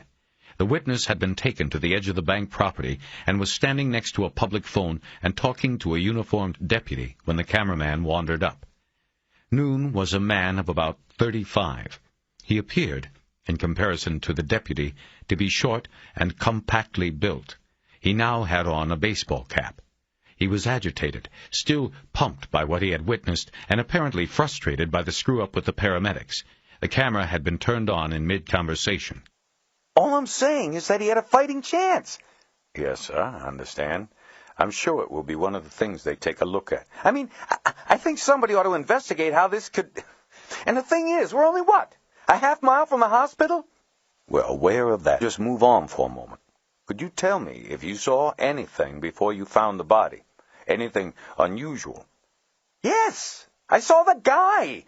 At least I think I did. What guy is that? The robber! I saw the getaway car. Can you describe that, sir? Sure. Black Cherokee, the new kind, not one of those that looks like a shoebox. The deputy looked a bit confused, but McCaleb understood that Noon was describing a Grand Cherokee model. He had one himself. I was pulling in, and it came tearing out of here, almost hit me. The guy was a real asshole. I blasted my horn at him, then I pull in and find this man here. I called on my cell phone, but then it got all fucked up. Yes, sir. Can you refrain from that kind of language? This might be played in court one day. Sorry. Can we go back to this car? Did you happen to see a license plate? The people in the vehicle. I think one, the driver. Male or female? Male. Can you describe him for me? I wasn't really looking. I was just trying not to get plowed into, that's all. White? Black? Asian? Oh, he was white. I'm pretty sure about that. But I couldn't identify him or anything like that. What about hair color? It was gray. Gray. The deputy said it with surprise. An old robber. It seemed unusual to him. I think. It was also quick. I can't be sure. What about a hat? Yeah, it could have been a hat. What do you mean, the gray? Yeah, gray hat, gray hair. I can't be sure. Okay. Anything else? Was he wearing glasses? I either don't remember or didn't see. I really wasn't looking at the guy, you know? Besides, the guy was through the windshield, and I only saw that for a second when he was coming right at me. Okay, Mr. Noon, this is a help. We're going to need you to make a formal statement, and the detectives will need to talk to you. Is this going to be an inconvenience? Yes, but what are you going to do? I want to help. I tried to help. I don't mind. Thank you, sir. I'm going to have a deputy take you into the Palmdale station. The detectives will talk to you there. They'll be with you as soon as possible, and I'll make sure they know you are waiting. Yeah, well, okay. What about my wheels? Someone will take you back here when they are done. The tape ended there. McCaleb ejected it and thought about what he had seen and heard and read so far. The fact that the sheriff's department did not give the Black Cherokee to the media was curious. It would be something he would have to ask Jay Winston about. He made a note of it on the legal pad he had been writing questions on, and then started through the remaining. The crime scene evidence inventory was a single page that was almost blank. Collected evidence amounted to the slug removed from the wall, a half-dozen fingerprints lifted from the ATM, and photographs of a tire mark possibly made by the shooter's car. The video from the ATM camera was also listed. Clipped to the report were photocopies of photos of the tread mark and a freeze frame from the ATM video of the gun in the shooter's hand. An ancillary report from the crime lab stated that it was the technician's opinion that the tire mark had been on the asphalt at least several days and was not useful in the investigation. A ballistics report identified the bullet as a slightly pancaked 9mm Federal FMJ. Stapled to the report was a photocopy of a page from the autopsy showing a top-view drawing of the skull. The track of the bullet through Cordell's brain was charted on the drawing. The bullet had entered just forward on the left temple, then tumbled on a straight line through the frontal lobe. The track of the tumbling bullet had been an inch wide. As McCaleb read it, he realized it was probably a good thing the paramedics were late. If they had managed to save Cordell, it probably would have been for a life on a machine in one of those medical centers that were nothing more than vegetable warehouses. The ballistics report also contained an enhanced photo of the gun. Though much of the weapon was hidden in the gloved grip of the shooter, the sheriff's firearms experts had identified it as a Heckler & Koch P7, a 9mm pistol with a 4-inch barrel and nickel finish. The weapon identification was a curiosity to McCaleb. The HK P7 was a fairly expensive weapon, about $1,000 on the legitimate market, and not the kind of weapon normally seen in street crimes. He guessed that Jay Winston must have assumed that the gun itself had to have been taken earlier in a robbery or burglary. McCaleb looked through the remaining supplemental reports, and sure enough, the country in which an HK P7 of matching description had been reported stolen. It did not appear that she had taken the lead much further than that. It was true that many gun thefts went unreported because the people who lost the weapons shouldn't have had them in the first place. But as Winston had undoubtedly done before, McCaleb scanned the list of reported thefts, only 5 in the last 2 years, to see if any names or addresses turned a switch. None did. All 5 of the burglaries Winston had collected were open cases with no suspects. It was a dead end. After the burglary list was a report detailing all thefts of black Grand Cherokees in the county during the last year. Winston had apparently believed the shooter's car was also a contradiction, a high-line vehicle used in an economically low-line crime. McCaleb thought it was a good jump to consider the car was probably stolen. There were 24 Cherokees on the list, but maybe, he considered, Winston had simply changed her mind after connecting her shooting to the Torres case. The Good Samaritan had described a getaway vehicle from the Market shooting that could be a Cherokee. Since that indicated the shooter had not gotten rid of it, it possibly hadn't been stolen after all. The autopsy protocol was next, and McCaleb flipped through the pages quickly. He knew from experience that 90% of any autopsy report was dedicated to the minute description of the procedure, identifying the characteristics of the victim's interior organs and state of health at the time of death. Most of the time, it was only the summary that was important to McCaleb. But in the Cordell case, even that part of the autopsy was irrelevant because it was obvious. He found the summary anyway and nodded as he read what he already knew. Massive brain damage had led to Cordell's death within minutes of the shooting. He put the autopsy report aside. Winston's 3-strike theory. Believing the shooter was an ex-convict facing life without parole for another conviction, Winston had gone to the state parole offices in Van Nuys and Lancaster and pulled files on paroled armed robbers who were Caucasian and had 2 prior felony convictions on their records. These were people facing 3rd-strike penalties if arrested again under the new law. There were 71 of them assigned to the 2 parole offices geographically nearest the 2 robbery shootings. Winston and other deputies had slowly gone through the list in the weeks since the robberies and murders. According to the reports, they had paid visits to nearly every man on the list. Of the 71, only 7 of the men couldn't be found. This indicated they had violated parole and had probably left the area, or might still be in the area, hiding, and possibly were more likely to be committing armed robberies and even murders. Nationwide parole pickup bulletins were issued for all these men on law enforcement who were contacted. Initial interviews and investigation cleared almost 90% through alibis. The remaining 8 had been cleared through other investigative means, chiefly because their physical dimensions did not match those of the shooter's upper body on the video. Aside from the missing 7 men on the list, the 3 strikes avenue of investigation was stagnant. Winston was apparently hoping that one of those 7 would eventually turn up and be tied to the shooting. McCaleb moved on to the remaining Cordell reports. There were 2 follow-up interviews with James Noon at the Star Center. His story never differed in these reports, and his recollection of the Cherokee driver never got any better. There also was a crime scene sketch and 4 field interview reports on traffic stops of men driving black Cherokees. They had been stopped in Lancaster and Palmdale within an hour of the ATM shooting by deputies made aware of the Cherokee's use in the crime by a sheriff's radio broadcast. The identification of each driver was sent on their way after coming up clean. The reports were forwarded to Winston. The last item McCaleb read was the most recent summary report filed by Winston. It was short and to the point. No new leads or suspects at this time. Investigating officer is waiting at this point for additional information that may lead to the ID of a suspect. Winston was at the wall. She was waiting. She needed fresh blood. McCaleb drummed his fingers on the table and thought about all he had just read. He agreed with the moves Winston had made, but he tried to think of what she had missed and what else could be done. He liked her 3-strike theory and shared her disappointment at not being able to cull a suspect out of the list of 71. The fact that most of the men were cleared through alibis bothered him.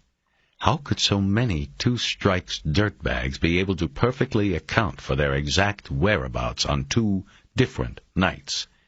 When he was working cases, He knew it took only one liar to make an alibi.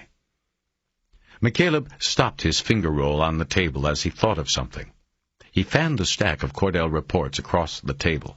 He didn't need to look through them because he knew that what he was thinking of was not in the pile. He had realized that Winston had never geographically cross-referenced her various theories. He got up and left the boat. Buddy Lockridge was sitting in the cockpit of his boat, sewing a rip in a wetsuit when McCaleb walked up. "Hey, you got a job?" "Guy over on Millionaire's Row wants me to scrape his Bertram. It's a 60 over there, but if you need a ride, I can do his thing whenever I want. He's a once-a-month weekender." "No, I just want to know if you have a Thomas Brothers I can borrow. Mine's in my car, and I don't want to take the top off it to get to it." "Yeah, sure. It's in the Bull." Lockridge reached into his pocket and got his car keys out and tossed them to McCaleb. Over at Millionaire's Row. It was a dock with double-wide, long slips to handle the girth of the larger yachts that moored in Cabrillo Marina. He picked out the Bertram 60. It was a beautiful boat, and he knew it had cost its owner, who probably used it no more than once a month, an easy $1.5 million. After retrieving the map book from Lockridge's car, returning the key, and then returning to his own boat, McCaleb set to work with the Cordell records. First, he went through the reports on thefts of Cherokees and HKP-7 pistols. He numbered each reported theft and then charted it by address on the appropriate page of the map book. He then went on to the list of 3 strike suspects, using the same procedure to chart the home and job locations of each man as well. Lastly, he charted the locations of the shootings. It took him almost an hour, but by the time he was done, he felt a sense of cautious excitement. What clearly stood out as being geographically relevant to the Sherman Market shooting and the theft of an HKP-7. The man's name was Mikhail Bolotov, a 30-year-old Russian émigré who had already served 2 stints in California prisons for armed robberies. Bolotov lived and worked in Canoga Park. His home was off DeSoto near Sherman Way, a mile or so from the market where Gloria Torres and Chan Ho Kang were murdered. His job was at a clock manufacturing plant located on Winnetka, only 8 blocks south and 2 blocks east of the market. Lastly, and this was what excited McCaleb, the Russian also worked only 4 blocks from a Canoga Park home from which an HKP-7 had been stolen during a burglary in December. Reading the burglary report, McCaleb noted that the intruder had taken several presents from beneath a Christmas tree, including a new HKP-7 that had been wrapped, the perfect L.A. Christmas gift. The burglar left no fingerprints or other evidence behind. McCaleb read through the entire parole package and investigator's report. Bolotov had a long record of violence, though no previous suspicion of homicide, and no tangles with the law since his last discharge from prison 3 years before. He routinely made his parole appointments, and to outward appearance appeared to be on the straight and narrow. Bolotov had been interviewed on the Cordell matter at his place of employment by 2 sheriff's investigators named Brittenbaugh and Aguilar. The interview had taken place 2 weeks after the Cordell murder, but nearly 3 weeks before the Sherman Market murders. Also, the interview had apparently taken place before Winston had pulled the reports on HKP-7 thefts. This, he guessed, was why the significance of Bolotov's geographical location was missed. During the had been sufficient to avoid suspicion, and his employer had provided an alibi, reporting that on the night James Cordell was murdered, Bolotov had worked his normal 2 to 10 shift. He showed the detectives pay records and time cards reflecting the hours worked. That was enough for Rittenbaugh and Aguilar. Cordell had died at about 10:10 p.m. It would have been physically impossible for Bolotov to get from Canoga Park to Lancaster in 10 minutes, even if he had used a helicopter. Rittenbaugh and Aguilar moved on to the next name on the list of 3 strike candidates. "Bullshit," McCaleb said out loud. He felt excited. Bolotov was a lead that should be rechecked, no matter what his boss or the pay record said. The man was an armed robber by trade, not a clockmaker. His geographic proximity to key locations relating to the investigation demanded that another look be taken. McCaleb felt he had at Winston with. He quickly wrote a few notes on the legal pad and then set it aside. He was exhausted from the work done so far and felt the low pounding of a headache coming on. He looked at his watch and saw that time had sped by without his realizing it. It was 2 o'clock already. He knew he should eat something, but he had no desire for any kind of food in particular. He decided instead to take a nap and went below to the stateroom. 11. Refreshed from an hour-long nap, during which he had no dreams that he could remember, McCaleb made himself a sandwich of white bread and processed cheese. He opened a can of Coke to go with it, and went back to the galley table to go through the Gloria Torres case. He started with the surveillance tape from the Sherman Market. He had seen it twice already in the company of Rango and Walters, but decided he needed to watch it again. He put the tape in and watched it on normal speed, then he couldn't eat any more. His insides were clenched too tight. He rewound the tape and started playing it again, this time on slow-motion play. Gloria's movements seemed languid and relaxed. McCaleb found himself almost ready to return the smile she showed. He wondered what she was thinking. Was the smile for Mr. Kang? McCaleb doubted it. It was a secret smile, a smile for something inside. His guess was that she was thinking about her son, and he knew then that she had at least been happy in that final conscious moment. The tape brought no new ideas, just the rekindling of anger toward the shooter.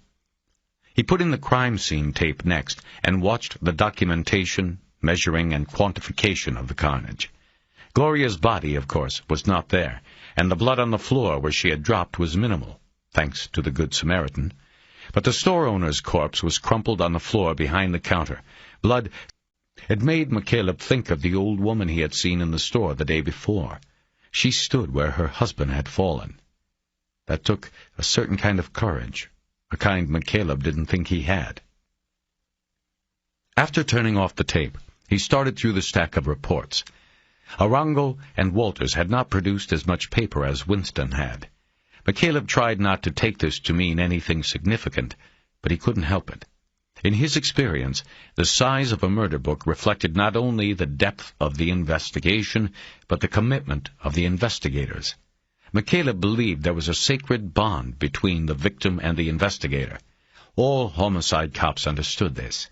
Some took it straight to the heart, some less so, simply as a matter of psychological survival.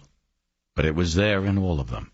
It didn't matter if you had religion, if you believed the soul of the departed watched over you. Even if you believed that all things ended with the final breath, your name was whispered on the last breath, but only you heard it. Only you knew it. No other crime came with such a covenant. McCaleb set aside the thick protocols from the autopsies of Torres and Kang to read last.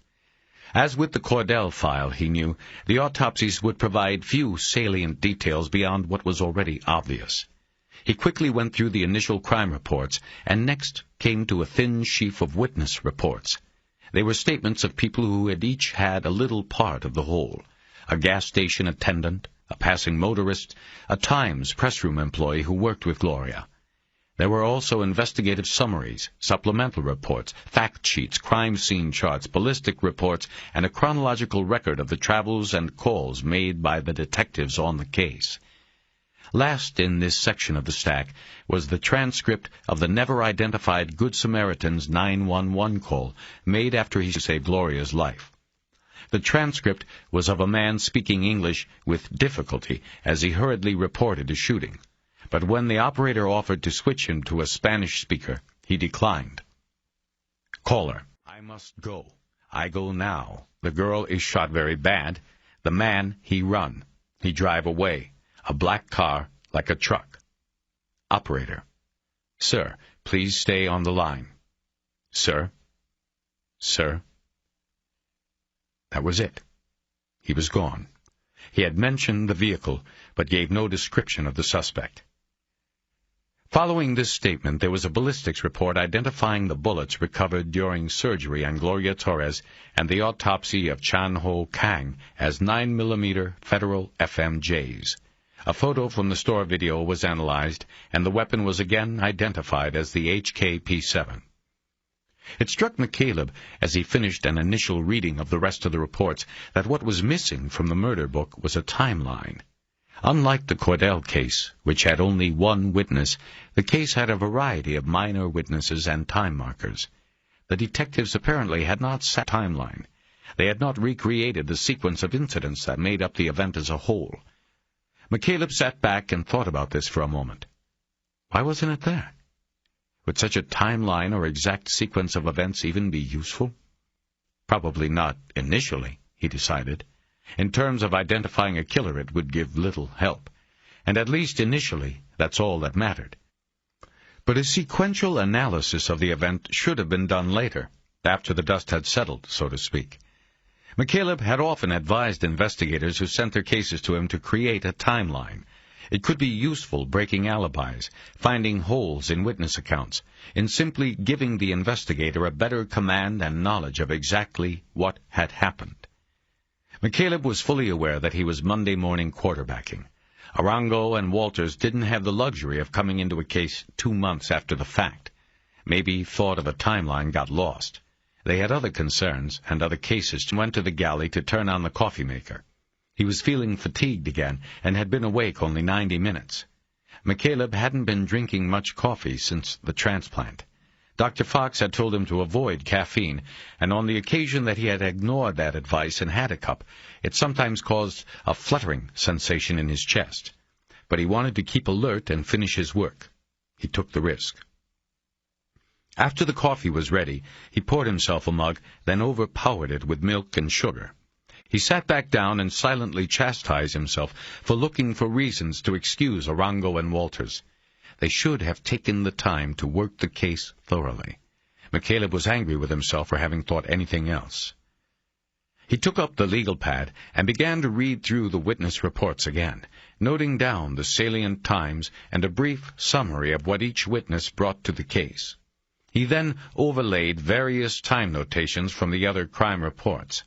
It took him an hour. He refilled his mug 3 times without really thinking about it. When he was finished, he had constructed a timeline on 2 pages of the pad. The problem, he realized as he studied his work, was that the sequence was inexact in all but a couple of references and contained outright conflicts, if not impossibilities. 10:01 p.m. End of B shift. Los Angeles Times press room. Chatsworth facility. Gloria punches out. 10:10 p.m. approximate. Gloria leaves with co-worker Annette Stapleton. They talk in the parking lot approximately 5 minutes. Gloria leaves in her blue Honda Civic. 10:29 p.m. Gloria at the Chevron gas station on Winnetka at Roscoe. Self-service credit card sale, $14.40. Attendant Connor Davis recalls Gloria as a regular nighttime customer who would ask about sports scores because he often had a game credit card records. 10:40 to 10:43 p.m. approximate. Motorist Ellen Toft, traveling east on Sherman Way, windows down, hears popping sound as she passes the Sherman Market. Looks, sees nothing wrong. 2 cars in the lot. Sale signs in windows of the market prevent viewing into the store. As she looks, she hears another popping sound, but again sees nothing unusual. Timing of sounds ascribed by Toft to the beginning of KFWB news report cycle, which started at 10:40. 10:41:03 p.m. Unidentified male with Spanish accent calls 911, says a woman has been shot at the Sherman Market and needs help. Does not stay for police. Illegal alien? 10:41:37 p.m. Gloria Torres is shot to death according to store's security video time clock. 10:42:50 enters store and helps Gloria according to security video time clock. 10:43:21 p.m. Ellen Toff uses her car phone to call 911 dispatch to report sound of possible gunfire. She is told the shooting has already been reported. Her name and number are forwarded to detectives. 10:47 p.m. Paramedics arrive, transport Gloria to Northridge Medical Center. Chan Ho Kang pronounced dead. 10:49 p.m. First police arrive on scene. He read it all again. He knew homicide was an inexact science, but the timeline bothered him. According to the first homicide investigation report, the actual shooting was determined by the detectives to have occurred during the 60 seconds between 10:40 and 10:41 p.m. In deciding this, the detectives had used the one source of time they knew to be exact and unassailably correct, the dispatch center. The first call reporting the shooting from the Good Samaritan had come in at 10:41:03 to a 911 operator. Using that time and the report by motorist Ellen Toff about hearing the shots sometime after the start of the KFWB news report led to the conclusion that the shooting had to have been made after 10:40 but before 10:41:03, when the Good Samaritan made the call. This time frame, of course, was in contradiction to the time of 10:41:37 shown on the store's videotape at the start of the shooting. McCaleb looked through the reports again, hoping he had missed some page on which there was an explanation of this discrepancy. There was nothing. He drummed his fingers on the table for a few moments while he thought about things. He checked his watch and saw it was almost 5. It was unlikely any of the investigators would still be around. Again, he studied the timeline for the anomaly. His eyes held on the second call to the dispatch center. Ellen Toff, the motorist who had heard the shooting, had called on her mobile phone at 10:43:21 to report the shooting and was told it had already been reported. He thought about this. The detectives had used her hearing of the shots to set the murders within the minute of 10:40, the very start of the news program. Yet when she called 911, they already knew about the shooting. Why had she delayed more than 2 minutes to make the call? And was she ever asked if she saw the Good Samaritan? McCaleb quickly flipped through the stack of reports until he located the Ellen Toff witness statement. It was one page, with her signature beneath a statement typed below a 2-inch information block. The statement said nothing about how long she had waited between hearing the shots and calling the 911 dispatch center. The statement did say she believed that there were 2 cars, identify the type of vehicles they were or remember if there had been any occupants. He looked at the information box. It said Toff was 35 years old and married. She lived in Northridge and was an executive with a headhunting firm. She had been driving home from the movies at Topanga Plaza when she heard the shooting. Her home and work phone numbers were contained in the witness information box. McCaleb went to the phone and dialed the work number. A secretary answered, corrected his pronunciation of Toff, and said he had just caught her on her way out the door. "This is Ellen Tafe," a voice said, rhyming the name with waif. "Yes, hello, Mrs. Tafe. You don't know me. My name's McCaleb. I'm an investigator working on that shooting a couple months ago on Sherman Way, the one you heard and talked to the police about." He heard her breath going out in a way that indicated she was being put out by the call. "I don't understand. I already talked to the detectives." "No, I work for the family of the woman who was killed there. Is this a bad time?" "Yes, I'm on my way out the door. I'd like to beat the traffic and frankly, I don't know what I can tell you. I told everything to the police." "This will only take a minute. I just have a few quick questions.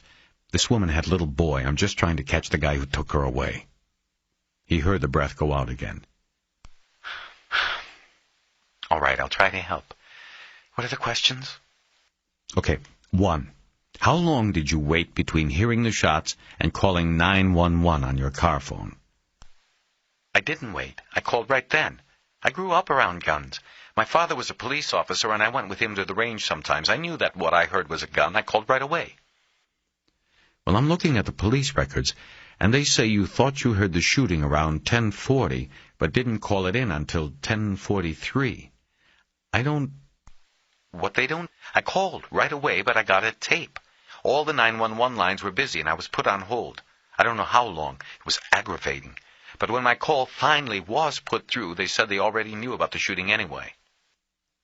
How long do you think you were on hold? I just said I'm not sure. Maybe a minute.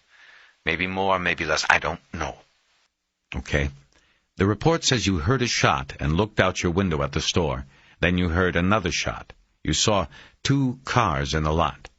The next question is, did you see anyone outside? No, there was no one there. I told this to the police. It seems like if the inside of the store was lit, you might be able to see if there was anyone in the cars. If there was anyone in either of the cars, I don't remember seeing them. Was one of the cars a sports utility vehicle like a Cherokee? I don't know. The police already asked that, but my attention was on the store. Would you say they were dark or light-colored? I really don't know. I just told you that, and I've been over this with the police. They have every... Did you hear a third shot? A third? No, only 2. But there were 3 shots, so you don't know if you heard the first 2 shots or the last 2. That's right. He thought about this for a second, deciding that it was probably impossible to decide for sure whether she had heard the first 2 or last 2 shots. Mrs. Tafe, that's it. Thanks a lot. You've been a help, and I'm sorry to have bothered you. End of CD 3. CD 4. The brief interview helped answer only the question he had about the delay in her 911 call, and the timing of the Good Samaritan's 911 call, and the time on the store's surveillance tape. McCaleb checked his watch again. It was now after 5. All the detectives would be gone, but he decided to call anyway. To his surprise, he was told when he called West Valley Division that both Arango and Walters were in, and asked which one he wanted. He decided to try Walters, since he had seemed sympathetic to his situation the day before. Walters picked up after 3 rings. It's Terry McCaleb, the Gloria Torres thing? Right. I guess you heard I got the books from Winston over at the sheriff's. Yeah, we're not too happy about that. We also got a call from the Slimes about it, too. Some reporter. That wasn't cool. I don't know who you've been talking... Look, your partner put me in a position where I had to look for information where I could get it. Don't worry about the Times. They'll sit on the story because there is no story. Not at the moment. And it best stay here. What have you got? You got a case? Yeah, they just keep dropping like flies out here in the Big Valley. Well, look, I won't hold you up. I've just got one question maybe you can help me with. McCaleb waited. Walters didn't say anything. He seemed different from the day before. McCaleb wondered if Arango was sitting close by and listening. He decided to press on. I just want to know about the timing, he said. The video from the store shows the shooting going down at... He quickly scanned his timeline. Let's see, 10:41:37. Then you have the 911 records, and they say the call from the Good Samaritan came in at exactly 10:41:03. See what I'm getting at? How'd the guy call it in 34 seconds before the shooting actually happened? Simple. The time on the video was off. It was fast. Oh. Okay, McCaleb said, as if the possibility. You guys checked it out? My partner did. Really? I didn't see any report on it in the book. Look, he made a phone call to the security company. Checked it out. No report, okay? The guy who installed that system put it in more than a year ago, right after the first time Mr. Kang got robbed. Eddie talked to the guy. He set the camera clock off his own watch back then and hasn't been back in there since. He showed Mr. Kang how to set the camera clock in case there was a power outage or something. Okay, McCaleb said, not sure where this was going. See, your guess is as good as mine.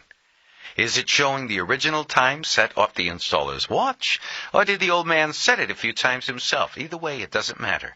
We can't trust it just coming off somebody's watch. Maybe the watch was fast. Maybe the camera clock has been gaining a couple seconds every week or two. Who knows? We can't trust it, is what I'm saying. But we can trust the 9/11 clock, and it's the time we went with. McCaleb was silent, and Walters seemed to take it as some kind of judgment. Look, Look, the camera clock is just a detail that doesn't mean anything anyway. If we worried about every detail that didn't fit, we'd still be working our first case. I'm busy here, man. What else you got? That's it, I guess. You guys never checked the surveillance clock, right? You know, to check the time against the dispatch clock? Nope. We went back a couple days later, but there had been a power outage. Santa Ana's blew down the line. The time on it was useless to us then. Too bad. Yeah, too bad. I gotta go. Keep in touch. You get something, you call us before Winston, or we're not going to be happy with you, all right? I'll call you. Walters hung up. McCaleb put the phone down and stared at it for a few moments, wondering what his next move should or would be. He was drawing a blank. But it had always been his practice to go back to the start whenever he hit a stall. The start most often meant the crime scene. He could go back to the actual crime.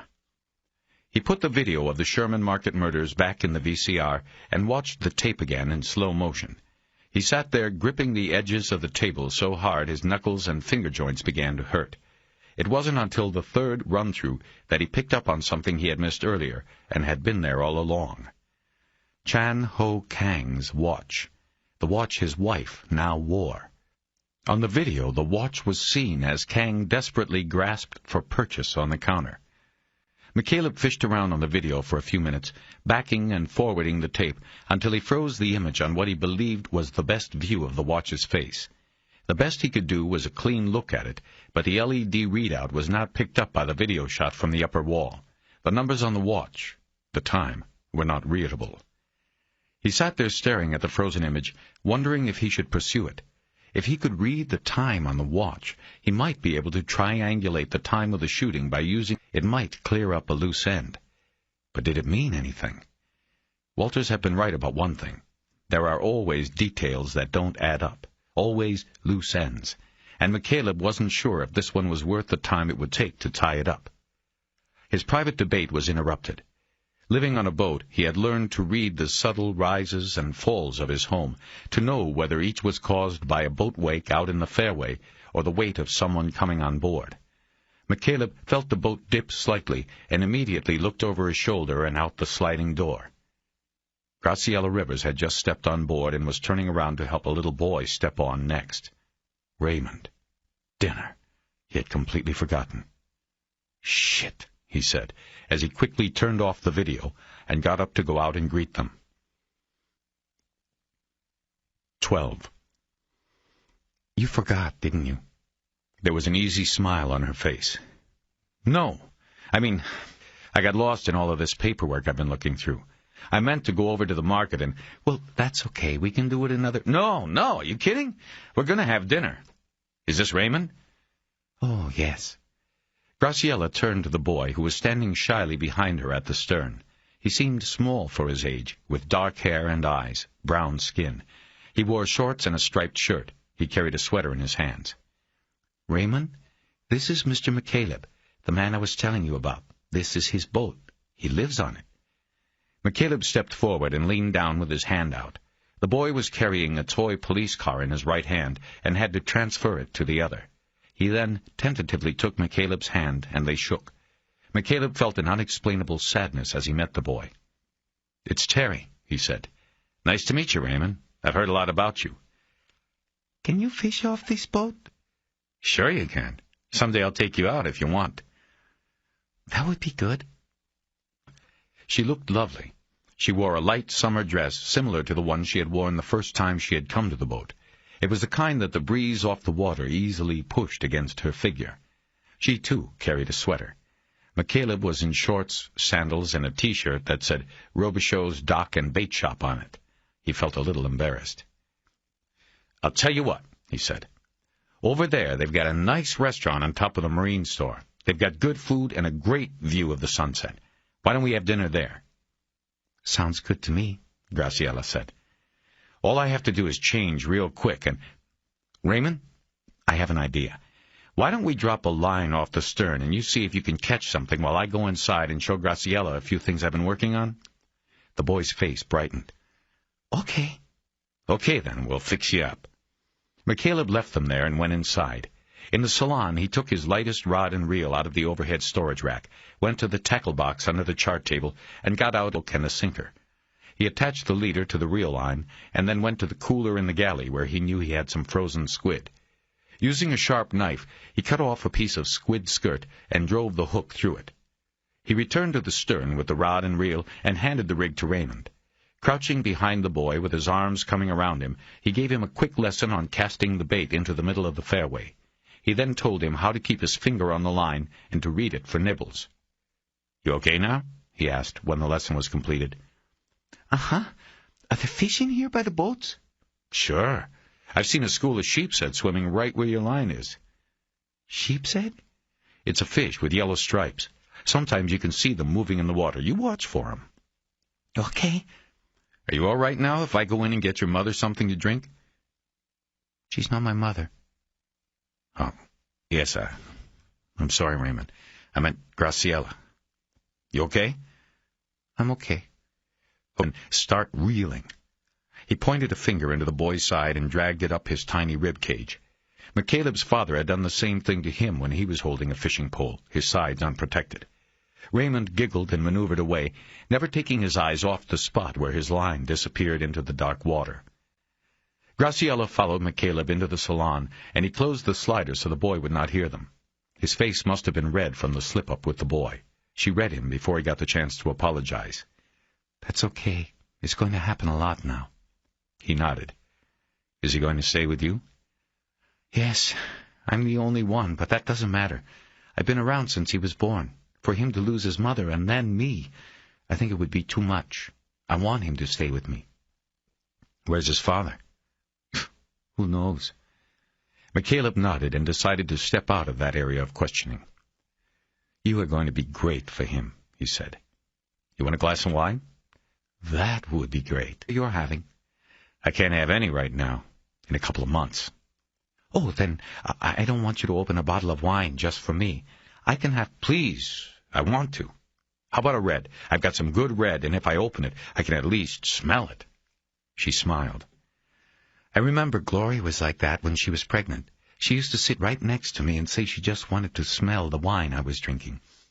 The smile turned sad. "She was a good person," McCaleb said. "I can tell that by the boy. That's what you wanted me to see." She nodded. He went to the galley and got a bottle of red wine out of the sea-rack. It was a Sanford Pinot Noir, one of his favorites. While he was opening it, she came over to the counter. He could smell a light scent of perfume. It was vanilla, he thought. It thrilled him. It wasn't so much being close to her as feeling that something was awakening in him after a long dormancy. "Do you have children?" she asked then. "Me? Right? Yes, once." He poured her a glass and watched her taste it. She smiled and nodded. "It's good. How long ago was that?" "What, when I was married? Let's see. I got married about 10 years ago. Lasted 3 years. She was an agent and we worked together in Quantico. Then when it didn't work out and we got divorced, we still had to work with each other, and I don't know. We were cool about it, but it wasn't a good thing, you know. About the same time, my dad was getting sick out here, so I gave them the idea of sending someone from the unit out here permanently. I sold it to them as a cost-cutting move. I mean, I was flying out here all the time anyway. A lot of us were. I figured they ought to have a little outpost or something out here and save some of that dough. They agreed, and I got the job." Graciella nodded, turned, and looked out the slider to check on Raymond. He was staring intently into the water where he hoped the fish were. "How about you?" McCaleb asked. "Two." "Kids?" "No." She was still looking out at Raymond. Her smile was still in place, but straining under the conversation. McCaleb was curious about her, but decided to let it go. "By the way, you were good with him," she said, nodding in Raymond's direction. "It's a balance. You have to teach them and let them find out for themselves. That was nice with him." She looked at him, and he shook his shoulders to indicate it was luck.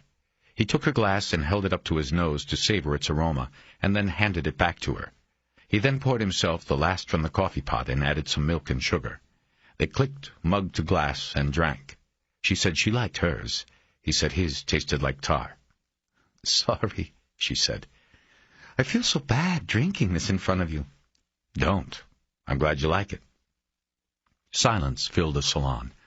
Her eyes fell to the stacks of reports and videotapes on the galley table. What did you want to show me? I just didn't want to talk in front of Raymond. He checked on the boy through the glass. He was doing fine. His focus was still intently on the line cutting through the incoming tide. McCaleb hoped he would hook something, but guessed it was unlikely.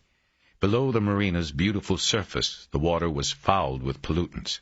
Any fish that survived down there was a bottom feeder with the survival skills of a cockroach. He looked back at Graciella. But I wanted to let you know I met with the sheriff's detective this morning. She was a lot cooler about it than the LAPD guys. She? Jay Winston. She's good. We worked together before. Anyway, she gave me copies of everything on both cases. That's what I spent all day looking through. There's a lot. And? He summarized as best he could, trying to be gentle about details relating to her sister. He didn't tell her he had a videotape of her sister's murder there on the boat with them. In the Bureau, we have this thing called doing a full... It means leaving nothing untouched, nothing to chance. The bottom line here is that the investigation of your sister's murder was not a full field, but at the same time there's nothing that jumps out at me as a gaping hole in what was done. There were some mistakes made, maybe some assumptions that were made before all the facts were in, but they weren't necessarily wrong anyway. The investigation was thorough enough. Thorough enough, she repeated, looking down as she talked. McCaleb realized it had been a poor choice of words. I mean, so this guy is just going to get away with it, she said as a statement. I guess I should have known this is what you were going to tell me. Well, I'm not telling you that. Winston, over at the sheriff's department, at least she's still actively pursuing this. And I'm not done either, Graciella. I'm not saying that. I have a stake in this, too. I know. I don't mean to sound unhappy with you. It's not you at all. But I'm frustrated. I understand. Let's go have a nice dinner and we'll talk more later. Okay. You go on out there with Raymond. I've got to change. After changing into a clean pair of dockers and a yellow Hawaiian shirt with flying slices of pineapple on it, McCaleb led them down the docks to the restaurant. He hadn't bothered reeling in Raymond's line. He'd put the rod in one of the gunnel holders and told the boy they'd check on it when they got back. They ate at the table with Graciella and Raymond on the side that afforded them a view of the sun just starting to set over the forest of sailboat masts. Graciella and McCaleb ordered the grilled swordfish special, while Raymond had fish and chips. McCaleb repeatedly tried to draw Raymond into conversation, but was unsuccessful most of the time. He and Graciella mostly talked about the differences between living on a boat and living in a house. McCaleb told Graciella about how peaceful and restoring it was to be on the water. "And it's even better when you're out there," he said, pointing in the direction of the Pacific. Graciella asked. "Not long. As soon as I get the second engine back together, it'll be ready to run. The rest is all cosmetic. I can do that any time." On the way back after dinner, Raymond walked quickly ahead of them along the seawall, an ice cream cone in one hand and a flashlight in the other, his blue sweater on, his head bobbing this way and that as he hunted with the light for fiddler crabs scaling the walls. The light was almost gone from the sky now. It would be time for Graciella and Raymond to leave when they got back to the boat. McCaleb felt as though he was already missing them. When the boy got far enough in front of them, Graciella brought up the case again.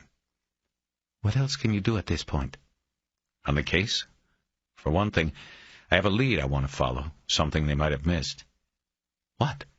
He explained the geographic cross-referencing he had done and how he came up with Mikhail Bolotov. When he saw her getting excited, he quickly cautioned her against it. "This guy's got an alibi. It's a lead, but it may go... I also am thinking about going to the Bureau to get them involved in the ballistics." "How so?" "This guy could have done this elsewhere. He uses a very expensive gun. The fact that he didn't get rid of it between these two cases means he's hanging on to it, and so he might have used it before, somewhere else. They have some ballistic evidence, the bullets. The Bureau might be able to do something with it if I can get them the material." She didn't comment, and he wondered if her common sense told her that this was a long shot. He moved on. "I'm also thinking about going back to a couple of the witnesses and interviewing them a little differently, especially the man who saw part of the shooting up in the desert. And that's going to take some finesse. I mean, I don't want to step on Winston's toes or make her feel I think she dropped the ball, but I'd like to talk to the guy myself. He's the best witness. I'd like to talk to him and then maybe a couple of the witnesses to when your sister was, I didn't know there were witnesses. There were people in the store? Witnesses. But there was a woman who drove by and heard shots. There are also a couple of people in the reports that your sister worked with that night over at the Times. I'd just like to talk to all of them myself, see if maybe anything changed in their memories about that night. I can probably help you set that up. I know most of her friends. Good. They walked along in silence for a few moments. Raymond was still well ahead of them. Graciella finally spoke. I wonder if you'd do a favor for me. Sure. Gloria used to go see this lady in our neighborhood, Mrs. Sotero. She also would leave Raymond with her if I wasn't around, but Gloria would go by herself sometimes to talk to her about her problems. I was wondering if you would talk to her. I don't... You mean, you think she might know something about this, or is this like to console her? It's possible she might be able to help. How would she be able to... Are you talking about a psychic? A spiritualist. Gloria trusted Mrs. Otero. She said she was in touch with the angels, and Gloria believed it. And she's been calling and saying she wants to talk to me, and... I don't know. I just thought maybe you'd go with me.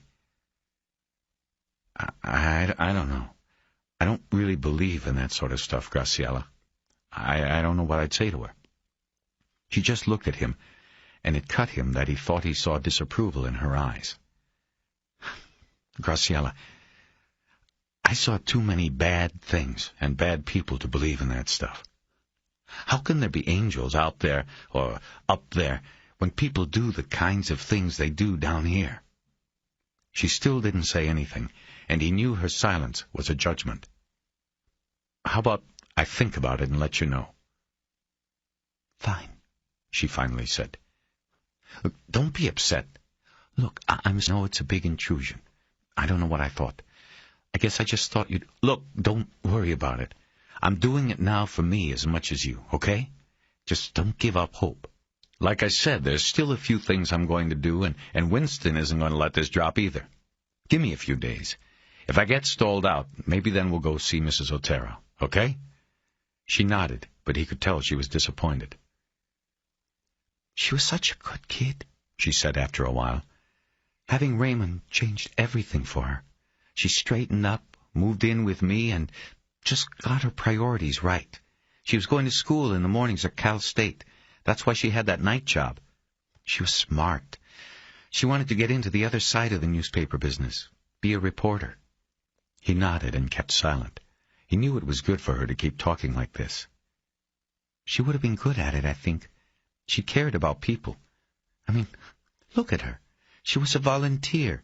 After the earthquake, she came into the hospital to just be in the ER and tell people it would be okay. She was an organ donor. She gave blood. Anytime any hospital called and said they needed blood, she came in. That rare blood, well, she was rarer.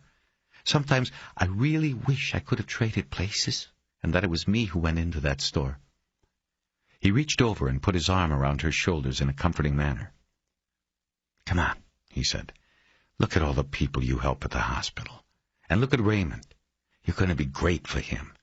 You can't think about who was more worthy or about switching places. What happened to her shouldn't have happened to anyone. But all I know is Raymond having his own mother would have been better than me. There was no way to argue with her. He moved his arm and put his hand on her neck. She wasn't crying, but she looked like she might start. He wanted to console her, but knew there was only one way he could do that. Raymond was waiting at the security gate, which was open a couple inches as usual. The spring return was rusted, and the gate never closed on its own. "We should go," Graciella said when they caught up to the boy. "It's getting late, and you have school." "What about the fishing pole?" Raymond protested. "Mr. McCaleb can take care of that. Now thank him for the fishing and the dinner and the ice cream." Raymond put out his little hand, and McCaleb shook it again. It was cold and sticky. "It's Terry. And look, we'll do some real fishing soon. As soon as I get the boat going. We'll take it out then, and we'll catch you a big one. I know a spot on the other side of Catalina. This time of year we'll catch calico bass. Lots of them. We'll go there, okay?" Raymond nodded silently, as if he guessed it would never happen. It sent a shiver of sadness through McCaleb. He looked at Graciella. "How about Saturday? The boat won't be ready, but you guys could come down in the morning and we could fish off the jetty. You could stay over if you—" Raymond cried. "Well," Graciella said, "let's see how the rest of the week goes." McCaleb nodded, realizing the mistake he had just made. Graciella opened the passenger door of her rapid convertible, and the boy got in. She came over to McCaleb after closing the door. "Sorry about that," he said in a low voice. "I guess I shouldn't have suggested that in front of him." "It's all right," she said. "I'd like to do it, but I might have to juggle some things, so let's wait and see. Unless you need to know for sure right now." "No, that's fine. Just let me know." She took a step closer to him and held out her hand to shake. "Thank you very much for tonight," she said. "He's quiet most of the time, but I think he enjoyed it, and I know I did." McCaleb took her hand and shook it, but then she leaned into him, brought her face up, and kissed him on the cheek. As she stepped back, she brought her hand to her mouth. "Priestley," she said with a smile. "Are you growing a beard?" Her laugh, for some reason. She walked around the car, and he followed so he could hold open the door. When she was in her seat, she looked up at him. "You know, you should believe in them," she said. He looked down at her. "You mean angels?" She nodded. He nodded back. She started the car and drove off. Back at the boat, he went over to the corner of the stern. The fishing pole was still in the slot, and the line was still in the water as Raymond had left it. But as he reeled the line in, McCaleb could tell there was no drag on it. When the line finally came out of the water, he saw the hook and weight, but no bait. Something down there had cleaned him out. 13. On Thursday morning, McCaleb was up before the port stevedores had anything to do with it. The caffeine of the day before had surged through his veins without ebb and kept him from sleep. It fueled disquieting thoughts of the investigation, of the differences between angels and angles, and of Graciella gave up on sleep and just waited with eyes open for the first light to filter through the blinds. He was showered and finished measuring vital signs and swallowing pills by 6 o'clock. He took the stack of investigative reports back up to the table in the salon, put on another pot of coffee, and ate a bowl of cereal. In between, he constantly checked his watch and thought about whether to call Vernon Carruthers without talking to Jay Winston first. Winston wouldn't be in yet. But 3 hours ahead at FBI headquarters in Washington, D.C., McCaleb's friend Vernon Carruthers would be in his place in the FAT unit of the crime lab. McCaleb knew he shouldn't talk to Carruthers before getting the go-ahead from Winston. It was Winston's case. But the 3-hour time difference between L.A. and Washington had him anxious. At his core, McCaleb was an impatient man. The urge to get something going and not lose the day was pressing him. After rinsing out the bowl and leaving it in the sink, he got out his phone book and called Carruthers on his direct line. He picked up on one ring. "Vernon, it's Terry." Terrell McCaleb. You here in the city? "Nah, still in L.A. How are you, man?" How are you? I mean, like long time no here. I know. But I'm doing okay. Thanks for the card you sent to the hospital. Tell Maria I said thanks, too. It meant a lot. I know I should have called her written. I'm sorry. Well, we tried calling you, but you're unlisted, and nobody in the FO seemed to have the new number. Talked to Kate, and she didn't even know. All she knew was you gave up your apartment in Westwood. Somebody else in the FO said you were living on a boat now. You really cut yourself off from everybody. Well, I just thought it would be best for a while. You know, until I was mobile and everything. But everything's good. How about you? Can't complain.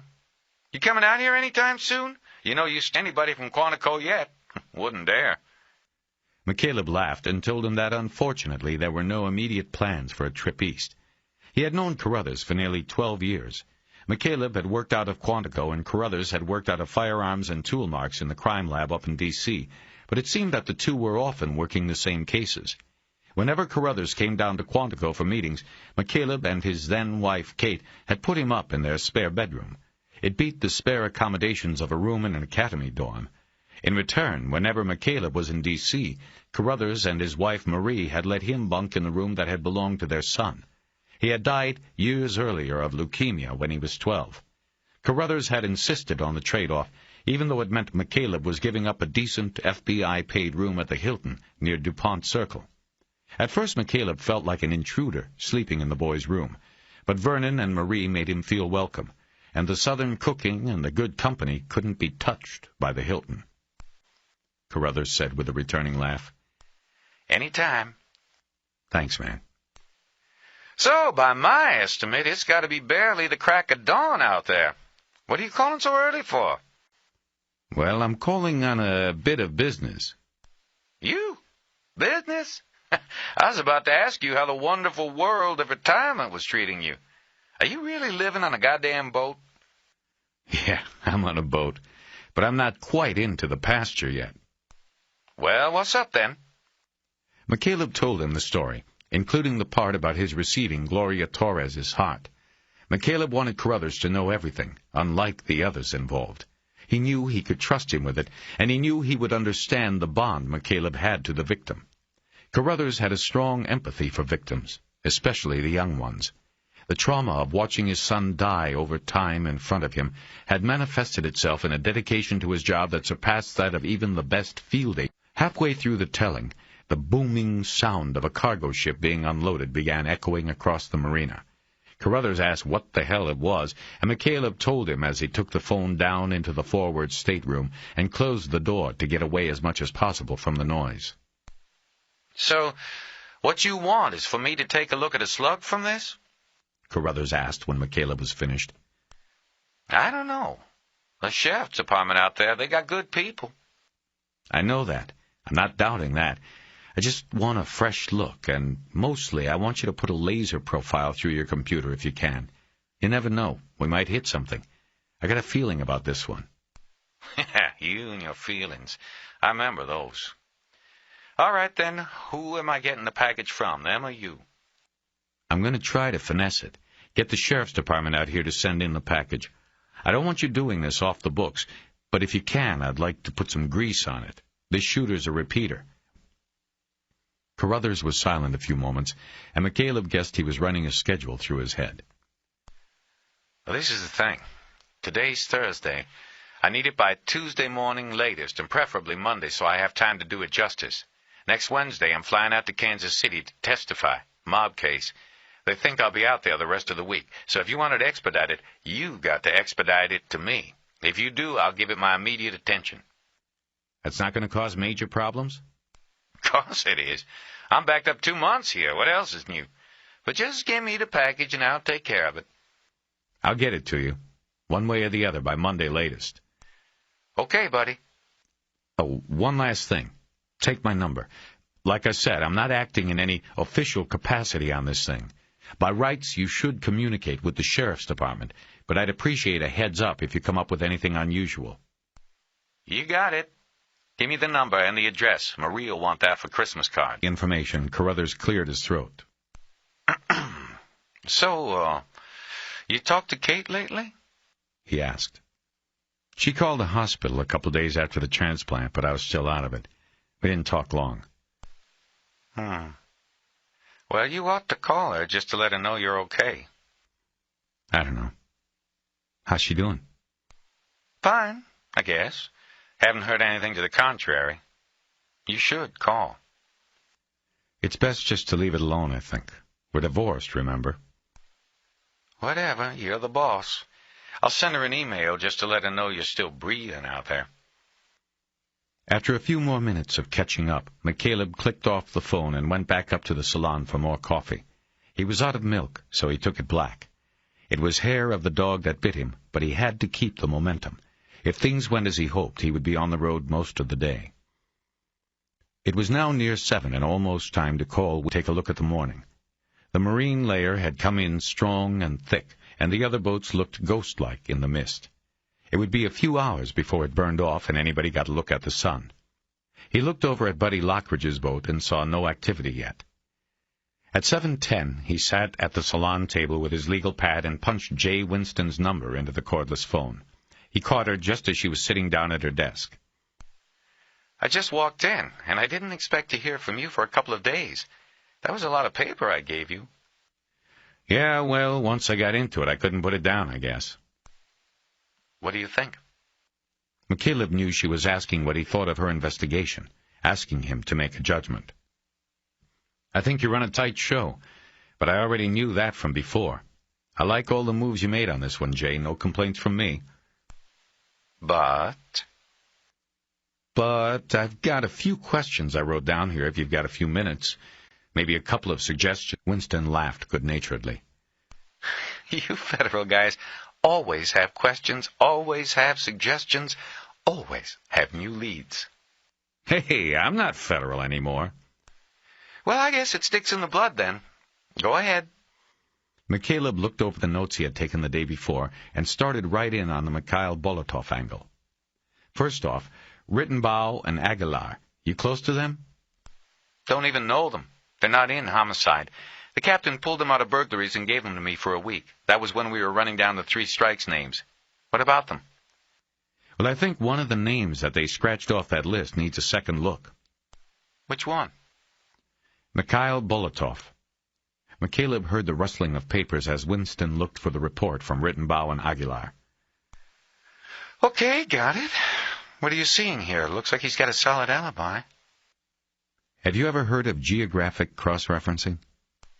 What? And told her what he had done and how it led to Bolotov. He further explained that Bolotov was interviewed before the Sherman Market robbery shooting, and therefore the significance of the location of Bolotov's home and employment to the Market murders and one of the HKP-7 thefts was not as apparent. When he was done, Winston agreed that the Russian needed to be rechecked, but she was not as enthusiastic about the prospect as McCaleb. Look, like I said, I don't know those 2 guys, so I can't vouch for them, but I have to assume they're not fresh off the boat. I have to assume they could handle an interview like this and check out the alibi. McCaleb didn't say anything. Look, I've got court this week. I can't go check this guy out again. I can. Now, she didn't say anything. I'll be cool, McCaleb said. Just sort of play it by ear. I don't know, Terry. You're a citizen now. This might be going too far. Well, think about it. Fine. What else? McCaleb knew that if she didn't bring up Bolotov again during the conversation, she was giving him unofficial permission to check the Russian out. She just didn't want to sanction what he was doing. He glanced down at the legal pad again. He wanted to be careful with what he asked next. He needed to build up to the big questions he had, bring Winston along and not let her think he was second-guessing everything. First off, I didn't see anything in there about the bank card in the Cordell case. I know the guy took the money. Did he take the card? No, it was in the machine. It rolled it out, but when he didn't take it, the machine automatically swallowed it again. It's a built-in security measure so people don't leave their cards to be taken. McCaleb nodded and drew a check mark next to that question on his pad. Okay, next I have a question about the Cherokee. How come you didn't put that out to the media? Well, we did put it out, but not right away. On that first day, we were still evaluating things and didn't sure we should put that out because then the guy might see it and just dump the car. A few days later, when nothing was happening and we were hitting the wall, I put out another press release with the Cherokee in it. Trouble is, Cordell was old news and nobody picked it up. A little weekly paper up there in the desert was the only one to run it. I know, it was a screw-up. I guess I should have put it all out in the first press release. Not necessarily, McCaleb said as he drew another check on the pad. I can see your reasoning. He read through the notes on the page again. Couple things. In both tapes, the shooter says something. After the shots, he's either talking to himself or the camera. There were no reports on that. Was anything done to... There's a guy in the Bureau here who has a brother who's deaf. He took the tapes to him to see if he could lip-read them. He couldn't be sure, but on the first one, the ATM tape, he thought he said, "Don't forget the cashola," just as he took the money from the machine. On the other tape, he was less sure. He thought he might have said either the same thing or possibly something along the line of it. The last word was least clear to him on both tapes. I guess I never typed up a sup on it. You don't miss a thing, do you? All the time, McCaleb said. Would the lip reader know Russian, if that was what this guy was saying? What? Oh, you mean if it was Bolotov. No, I doubt his brother knows Russian. McCaleb wrote down the possible translations of what the shooter had said. He then drummed the pen against the pad and wondered if he should take his shot now. Do you have anything else? Winston finally asked. He decided it wasn't the right moment to bring up Carruthers, at least not directly. The gun, he said. I know. I don't like it either. The P7 is not your routine scumbag's choice of firearm. It had to have been stolen. You saw I pulled reports on stolens, but like with everything else, I hit a wall. It got me nowhere. I think it's a good theory, McCaleb said, to it after the first shooting. If it was stolen, I see him throwing that thing as far out into the desert as he can about 10 minutes after he takes down Cordell. He then goes and steals another for the next time. No, you can't say that, Winston said, and McCaleb envisioned her shaking her head. There is no definitive pattern here. He could have been just as likely to keep the gun because he knew it was valuable. And you have to remember, Cordell was a through-and-through shot. He might have figured the lead wouldn't be found, or if it had hit the bank, like it actually did, it would be too mangled for comparison. Remember, he picked up the brass. He probably believed the gun had at least one more use. I guess you're probably right. They took a breather, neither one of them talking for a few moments. McCaleb had 2 more things on his page. Next thing, he began carefully, the slugs. What about them? You said yesterday that your... That's right. It's all in evidence lockup. What are you getting at? Have you ever heard of the Bureau's drug fire computer? No. It might work for us. For you. It's a long shot, but it's worth a shot. What is it? McCaleb told her. DrugFire was an FBI computer program designed along similar lines of computerized storage of latent fingerprint data. It was the brainchild of the crime lab in the early 1980s, when the cocaine wars that broke out in most cities, particularly Miami, were responsible for a jump in murders nationwide. Most of the slayings were by gunfire. The Bureau, struggling for a means of tracking related murders and killers across the country, came up with the DrugFire program. The unique characteristics of groove marks found on the spent bullets used in drug murders were read by a laser, coded for computer storage, and entered into a databank. The computer's program operated in much the same law enforcement agencies across the nation. The system allowed for the quick comparison of coded bullet profiles. Eventually, the database grew as more ballistic entries were added. The program was also widened, though it kept the name DrugFire to include all cases referred to the FBI. Whether it was a mob killing in Las Vegas, or a gang killing in South Los Angeles, or a serial killing in Fort Lauderdale, every gunshot case sent to the FBI for analysis was added to the database. After more than a decade, there were thousands of bullets on file in the computer. "I've been thinking about this guy," McCaleb said. "He hangs on to that gun. Whatever the reason, whether he stole it or not, his hanging on to it is really the only mistake he's made. It makes me think we've got a chance of making a match. Looking at the M.O. on those tapes, chances are he just didn't start popping people beginning with your case. He's used a gun before, maybe even that particular gun." "But I told you we checked for similars, put our teletypes and a request on the National Crime Index computer. We got blanked." "I understand. But this guy's method could be evolving, changing. Maybe what he did with that gun in, say, Phoenix isn't the same as what he did with it here. All I'm saying is that there's a chance that this guy came into town from someplace else.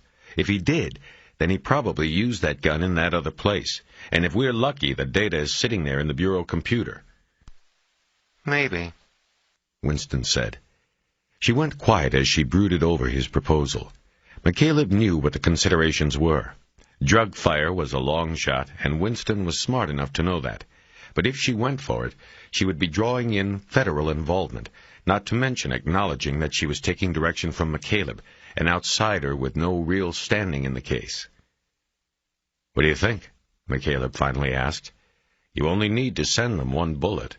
You have, what, 4 of them from the 2 cases?" "I don't know. Off to Washington. I doubt L.A. will be either." "L.A. doesn't have to know. You're the keeper of the evidence. You can send 1 bullet if you want. and it could be to D.C. and back inside a week. Arango wouldn't have to know it was even sent. I already talked to a guy I know in firearms and tool marks. He said he'd grease this one if we got him the package. McCaleb closed his eyes. If there was a point at which she might get outright angry, it was now. You already told this guy we'd be doing this? She asked, annoyance in her voice. No, I didn't tell him that.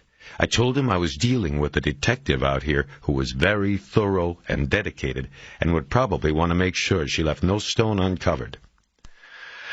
Gee, where have I heard that before? McCaleb smiled. Here's another thing, he said. Even if we don't get lucky with this, we'll at least have the gun in a computer. Somewhere down the road it might match up with something. McCaleb was pretty sure he had painted her into the corner. Like watching the cemetery for Luther Hatch, she had to go for it, or she'd wonder about it always. Okay. I'll talk to the captain about it. I'll tell him I want to do this. If he gives the go-ahead, I'll send a package. 1 bullet, that's all. That's all it takes. McCaleb filled her in further on Carruthers's need to get the package by Tuesday morning and urged her to get in with the captain as soon as possible. This created another silence. All I can say is it's worth the shot, Jay, he said by way of reinforcement. I know, it's just that... No, never mind. Give me your guy's name and his number. McCaleb clenched his fist and punched it into the air in front of him. It didn't matter how long a shot it was, they were rolling the dice. It felt good to him to be getting something going. After he gave Winston the direct number and address for contacting Carruthers, she asked. He looked down at his pad, but what he wanted to talk about wasn't written down on it. I've got one last thing that's probably going to put you on the spot, he said. Oh, no. Serves me right for answering the phone on a court day. Give it to me, McCaleb. What is it? James Noon. The witness? What about him? He saw the shooter. He saw the shooter's car. Yeah, a lot of good it did us. There's only about 100,000 of those Cherokees in Southern California, and his description of the guy is so vague he can't tell if the guy was wearing a hat or not. He's a witness, but just barely. But he saw him. It was during a stress situation. The more stress, the deeper the imprint. Noon would be perfect. Perfect for what? To be hypnotized. 14. Buddy Lockridge pulled the Taurus into an open spot on La Brea Avenue in Hollywood. Lockridge was not dressed Hollywood cool for his second day as McCaleb's driver. This time he was wearing boat shorts and a Hawaiian shirt with ukuleles and hula girls floating on an ocean blue background. McCaleb told him he didn't think he would be long, and got out. VGC was a business used mostly by the entertainment industry. It rented professional video equipment as well as video editing and dubbing studios. Adult filmmakers, whose product was almost exclusively shot on video, were its main clients, but VGC also provided one of the best video effects and image-enhancing labs in Hollywood. McCaleb had been inside VGC once before, working on loan to the field office's bank unit. It was the downside of his being transferred from Quantico to the FO outpost.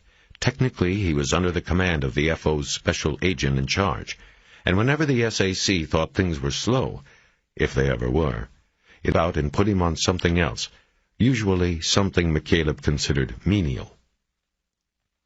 When he had walked into VGC the previous time, he had a videotape from the ceiling camera of a Wells Fargo bank in Beverly Hills. The bank had been robbed by several masked gunmen who had escaped with $363,000 in cash.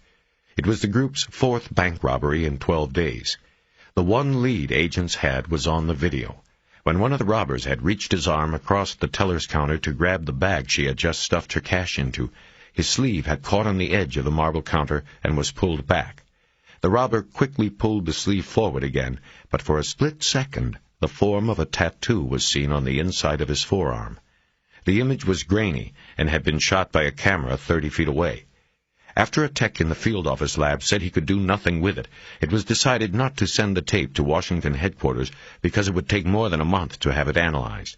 The robbers were hitting agitated in the videos, on the verge of violence. Speed was a necessity. McCaleb took the tape to Videographics. A VGC tech took the frame from the video and in one day enhanced it through pixel redefinition and amplification to the point that the tattoo was identifiable. It was a flying hawk clutching a rifle in one claw and a scythe in the other. The tattoo broke the case. Its description and a photocopy were teletyped and faxed to 60 field offices across the country.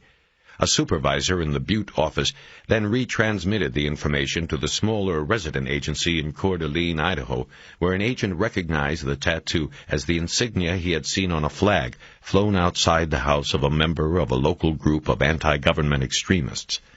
The group had intermittently been under Bureau observation and suspicion because of its recent purchases of huge tracts of rural land outside the city. The supervisor of the RA was a list of members' names and social security numbers. Agents then began checking hotels and soon found 7 members of the group staying at the airport Hilton. The group was placed under surveillance and the following day watched as they robbed a bank in Willowbrook. 30 agents were poised in surveillance points outside and ready to go in at the first sign of violence. There wasn't any. The robbers were followed back to their hotel and systematically arrested in their rooms by agents posing as room service waiters and housekeeping staff. One of the robbers eventually cooperated with agents and admitted that the group had been robbing banks in order to raise capital to buy more land in Idaho. The group wanted the land so members could safely sit out the Armageddon their leader promised was coming to the United States. Now McCaleb was back. As he stepped to the receptionist counter, he noticed that the letter of thanks under the Bureau's seal that he had sent following the bank robbery investigation was framed on the wall. He leaned over the counter until he could read the name of the man he had sent the letter to. "Can I help you?" the receptionist asked. McCaleb pointed at the letter and said, "I'd like to talk to Tony Banks." She asked McCaleb his name, didn't seem to recognize it, though it was on the letter that hung on the wall above her, and then put in a call. Shortly after, a man McCaleb recognized as Tony Banks came out to greet him. He didn't recognize McCaleb until he started recounting the bank video story. "Oh, right. I remember you sent the letter." He pointed to the framed letter. "That's me." "So, what can I do for you? Another bank job?" He was eyeing the videotape McCaleb had in his hand. "Well, I've got another case here. I'm wondering if you could take a look at this tape. There's something on it I want to see if I can get a better look at." "Well, let's take a look. I was glad to help out." He led McCaleb down a hallway of gray carpet, past several doors that he knew from his previous visit. There were occupied signs on all of the doors. From behind one of them, McCaleb heard muffled cries of passion. Banks looked over his shoulder at him and rolled his eyes. "It's not real," he said. "They're editing a tape." McCaleb nodded. Banks had explained the same thing to him when he had been there before. Banks opened the last door in the hallway. He ducked his head inside to make sure the room was empty, then stepped back and signaled McCaleb inside. There were 2 chairs set in front of a video editing machine with twin 30-inch monitors above it. Banks turned on the equipment, pushed a button, and the left side cassette cradle opened. "Now this is going to be pretty graphic," McCaleb said. "Somebody gets shot. If you want, you can go outside and I'll just move it to the frame I want you to look at." Banks took a moment to think about the offer. He was a thin man of about 30, with limp hair dyed so blonde it was almost white. It was long on the top and shaved around the sides, a Hollywood haircut. "Put it in." "None like this, I don't think. There's a difference between graphic real life and the stuff they put in movies." "Put it in." McCaleb put the tape in the slot, and Banks began to play it. McCaleb heard the younger man's breath catch as he watched Gloria Torres get grabbed from behind and the gun placed against her head and fired. McCaleb reached over and put his hand on the pause button. At the right moment, after Chan Ho Kang had been shot and his body had fallen across the counter and then slid back, he pushed the button and froze the frame. Then, by using a dial, he could move the picture backward and forward slowly until he had exactly the image he wanted. He looked at Banks. The man looked as though all of the evil of humanity had just been revealed to him. "You okay?" "It's horrible." "Yes, it is." How can I help you? Taking a pen from his shirt pocket, McCaleb pointed at the screen. The watch? Yes. I want to know if it is possible to blow this frame up or do something that would let me read the watch. I want to know what time it was at this point of the video. Time? What about this? He pointed to the timeline running along the bottom of the screen. I can't trust that time. That's why I need the watch. Banks leaned forward and began fiddling with the dials on the console that controlled the focus and image amplification. This is not the original, he said. The tape? No. Why? I'm not getting much amplification. Can you get the original? I don't think so. McCaleb looked at the screen. Banks had made the image clearer and larger. The screen was filled with Kang's upper body and outstretched arm, but the face of the watch was still a blurred gray. Well then, what I can do, if you want to leave it with me, is work with it a little bit, take it to one of the guys in the lab, maybe some pixel redefinition, but this is the best I can do with it on this equipment. You think it's worth doing? Even without the original, will we get anything? I don't know, but it's worth a try. They can do some wild stuff back there. You're after him, right?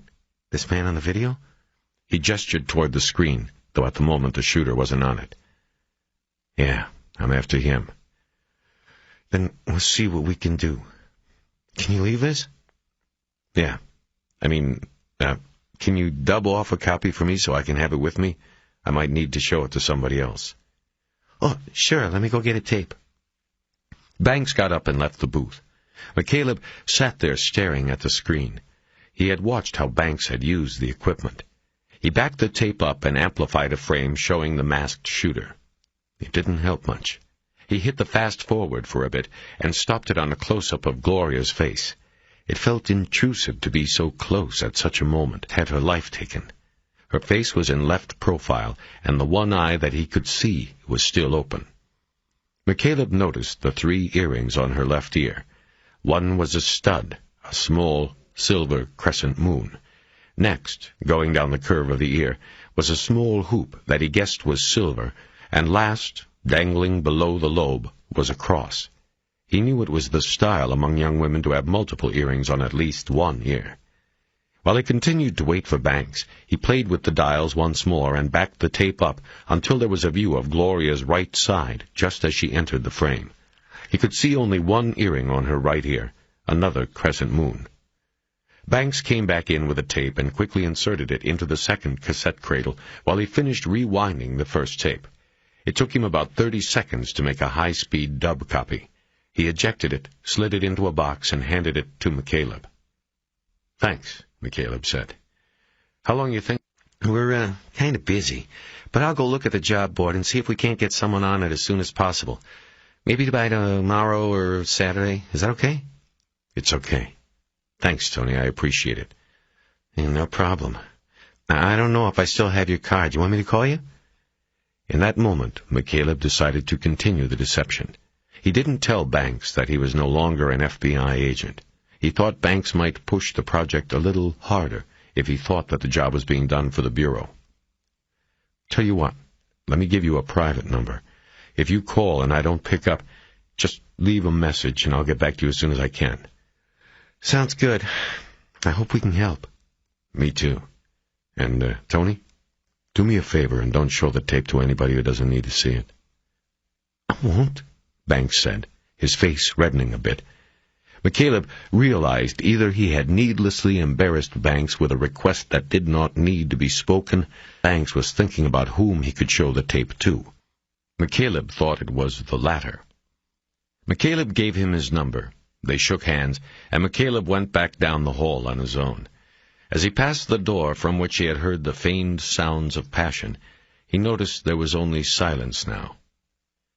As McCaleb opened the door of the Taurus, he heard the radio playing, and noticed Lockridge had a harmonica on his thigh, ready to be played if the right tune came along. But he closed the book called Death of a Tenor Man. He had marked a spot about halfway through. What happened to Inspector Fujigama? What? The book you had yesterday? Oh, Inspector Imanishi Investigates. I finished it. Imanishi, then. You're a fast reader. Good books read fast. You read crime novels? Why would I want to read made-up stuff when I've seen the real stuff and can't stand it? Buddy started the car. He had to turn the ignition twice before it kicked over. World. Everything is ordered, good and bad, clearly defined. The bad guy always gets what he deserves. The hero shines. No loose ends. It's a refreshing antidote to the real world. Sounds boring. No, it's reassuring. Where to now? 15. After eating lunch at Musso and Frank's, a place McCaleb loved but hadn't been back to in 2 years, they drove over the hill from Hollywood to the valley and got to the building that housed Deltona Clocks at 1:45. McCaleb had called the business before they had set out that morning from the marina and learned that Mikhail Bolotov was still working a 2 to 10 shift. Deltona Clocks was a large warehouse structure located behind a small street-front showroom and retail shop. After Lockridge parked the Taurus in front of the retail store, McCaleb reached down to the leather bag on the floor in front of him and removed his gun, holster which he then clipped onto his belt. "Hey, what are you expecting in there?" Lockridge said after he saw the weapon. "Nothing. It's more a prop than anything else." McCaleb next pulled out an inch-thick sheaf of the sheriff's investigative records and made sure the report on the interview with Bolotov and his employer, a man identified as Arnold Tolliver, was on top. He was ready. He looked over at Lockridge. "Okay, sit tight." He noted as he got out of the Taurus that this time Buddy hadn't offered to come in with him. He thought maybe he should carry the gun more often. Inside the retail shop there were no customers. Cheap clocks of almost every size were on display.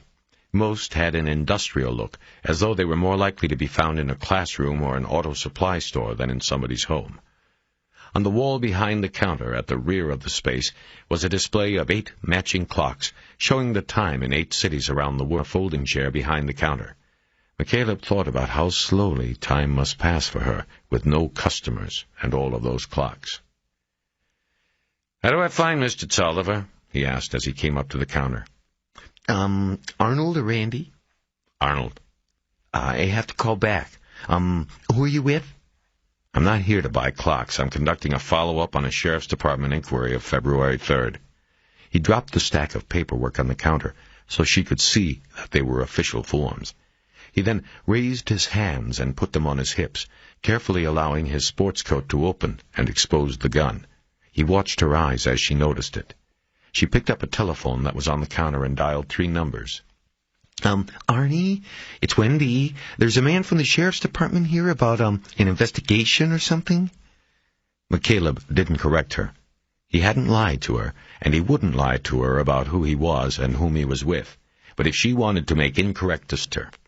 After listening to the phone for a few moments, Wendy looked up at McCaleb. What investigation?" McCaleb nodded toward the phone and held his hand out. The young woman hesitated, but then handed the phone receiver to him. "Mr. Tolliver?" he said into the phone. "Terry McCaleb.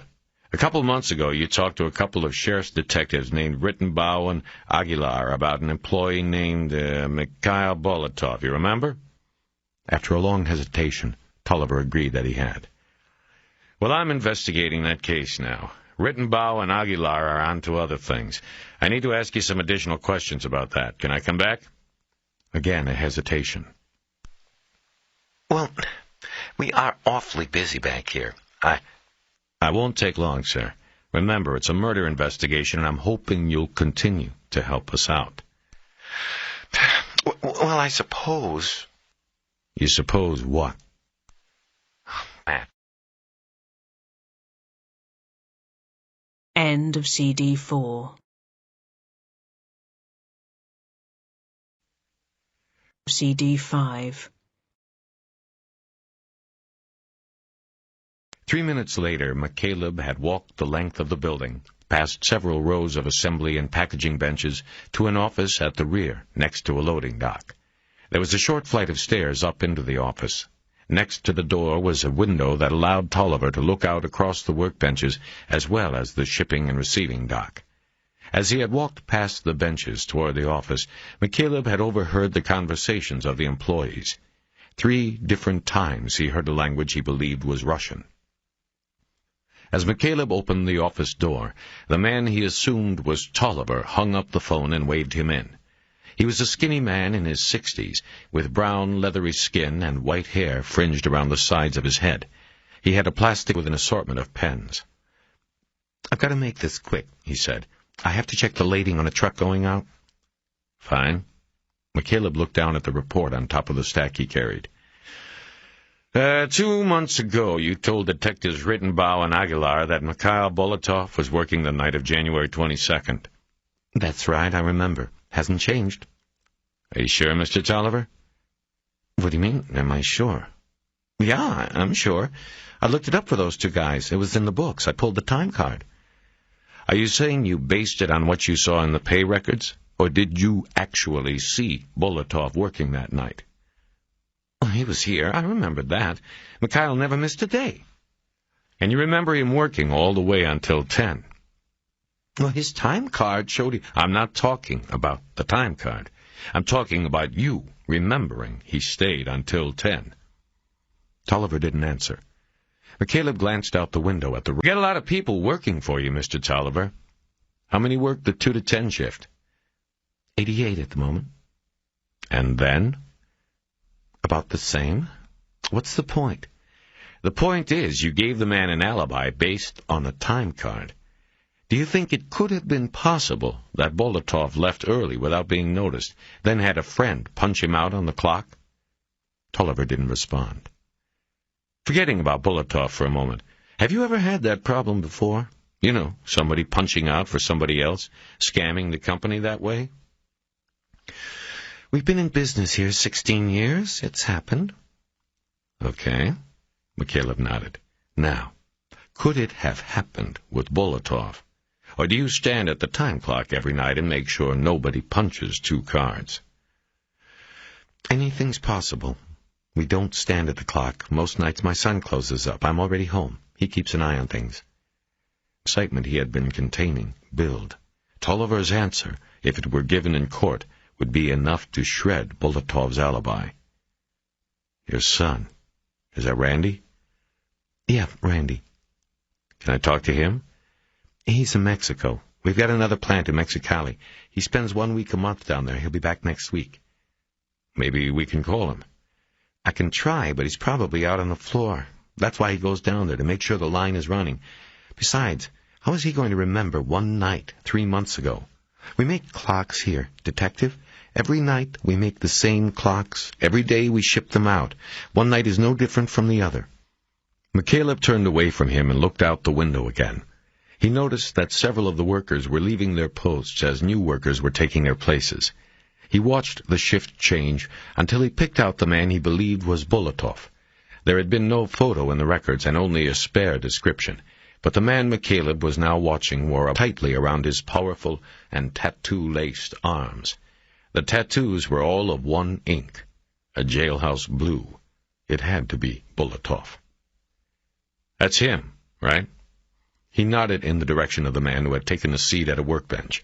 It appeared to McCaleb that it was Bolotov's job to place the plastic casings around completed clock mechanisms and then stack them in a 4-wheeled cart. "Which?" Tolliver had come up next to McCaleb at the window. "With the tattoos."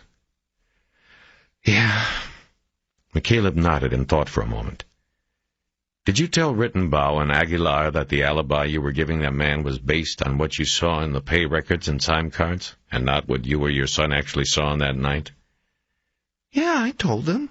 They said fine. They left, and that was that. Now, here you are with these new questions. Why don't you guys get your shit together? It would have been a lot easier for my boy to remember after 2 or 3 weeks instead of 3 months. Silent as he thought about Rittenbaugh and Aguilar. They had probably had a list of 25 names they had to cover in the week they were assigned to the case. It was sloppy work, but he understood how it could happen. "Listen, I've got to go out to the dock," Tolliver said. "You want to wait until I come back or what?" "Tell you what, why don't you send Bolotov in here on your way out? I need to talk to him." "In here?" "If you don't mind, Mr. Tolliver. I am sure you want to help us out and continue to cooperate, don't you?"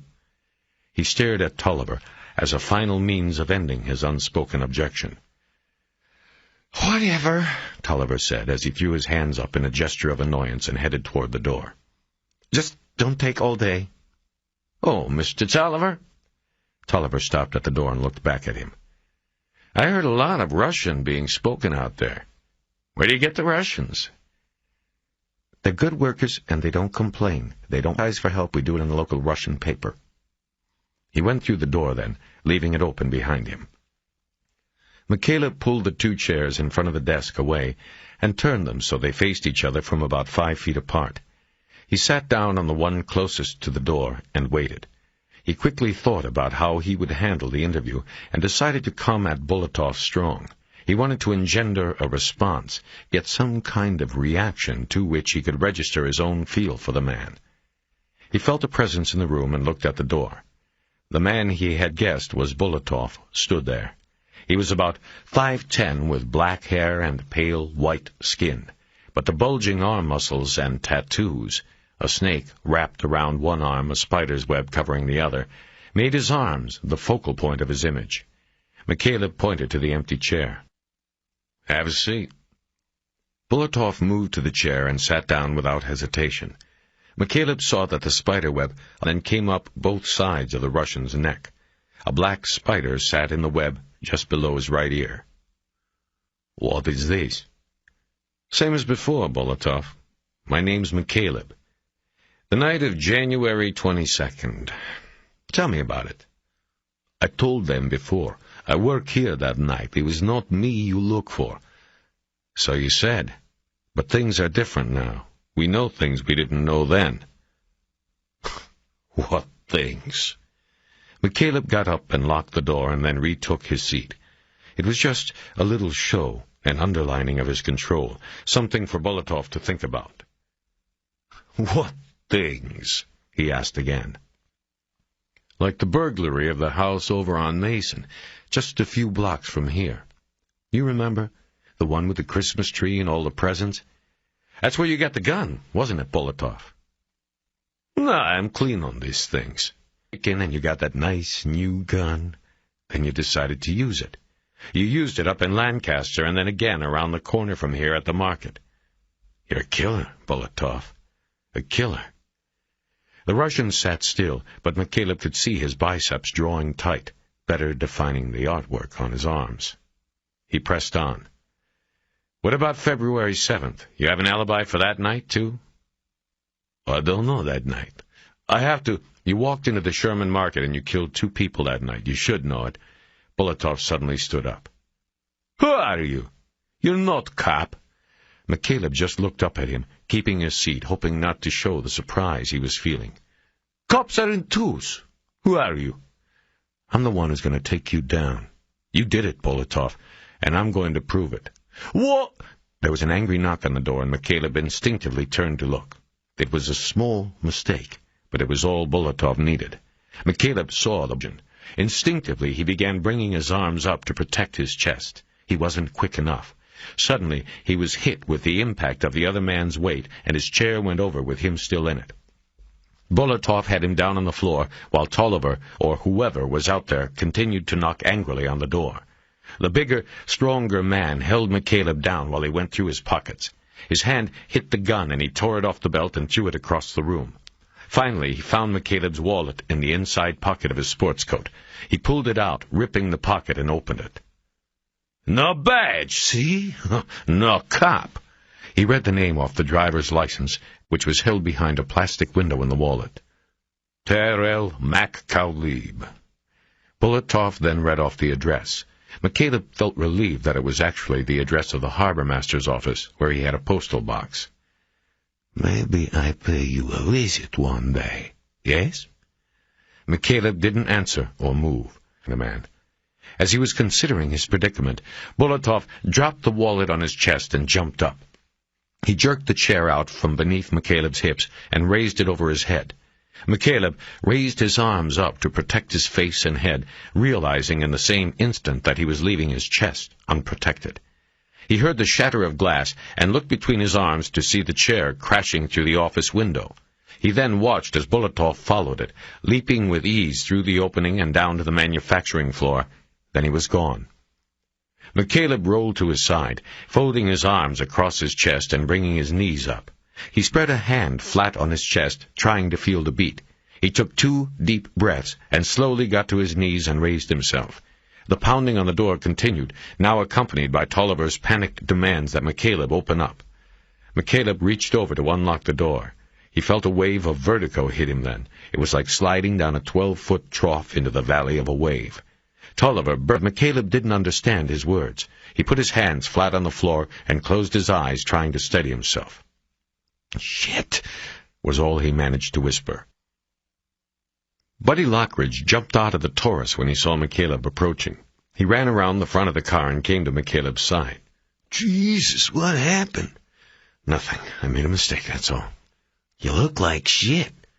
"I'm okay now. Let's go." Lockridge opened the door for him and then went around to the driver's side and got in. "You sure you're okay?"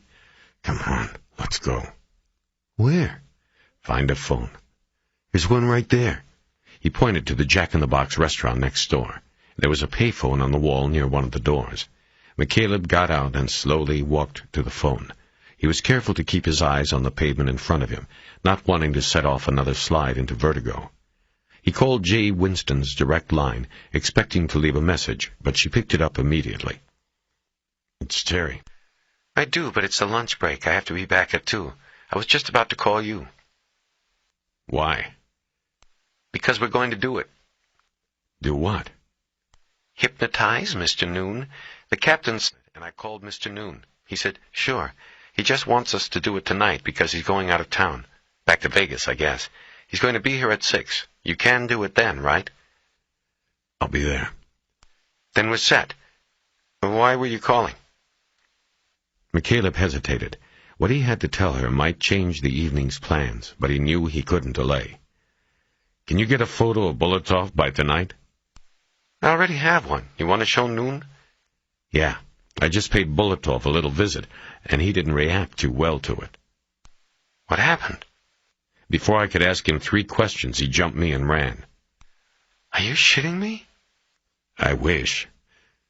"What about his alibi?" "It's about as solid as a loaf of bread." McCaleb briefly recounted his interview with Tolliver and then Bolotov.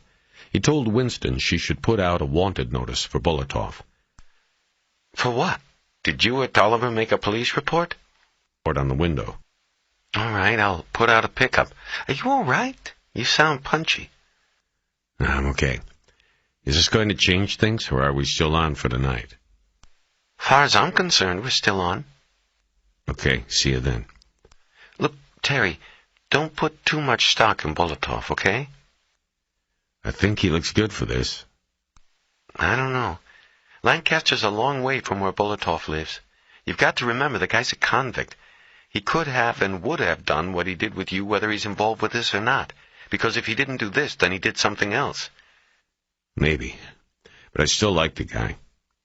"Well, maybe Noon will make our day and point him out in a 6-pack. Yeah, now you're talking. After hanging up, McCaleb made it back to the Taurus without a problem. Once inside, he dug the travel kit he always carried with him out of the leather satchel on the floor. It contained a day's worth of medication and a dozen or so throw. He peeled the paper off one and put it in his mouth. While he waited, he signaled Lockridge to start the car. Once the engine had fired, McCaleb reached over to the air conditioner controls and turned it on. "You want air?" Lockridge asked. McCaleb nodded, and Lockridge turned the fan up higher. After 3 minutes, McCaleb took the strip out and checked it.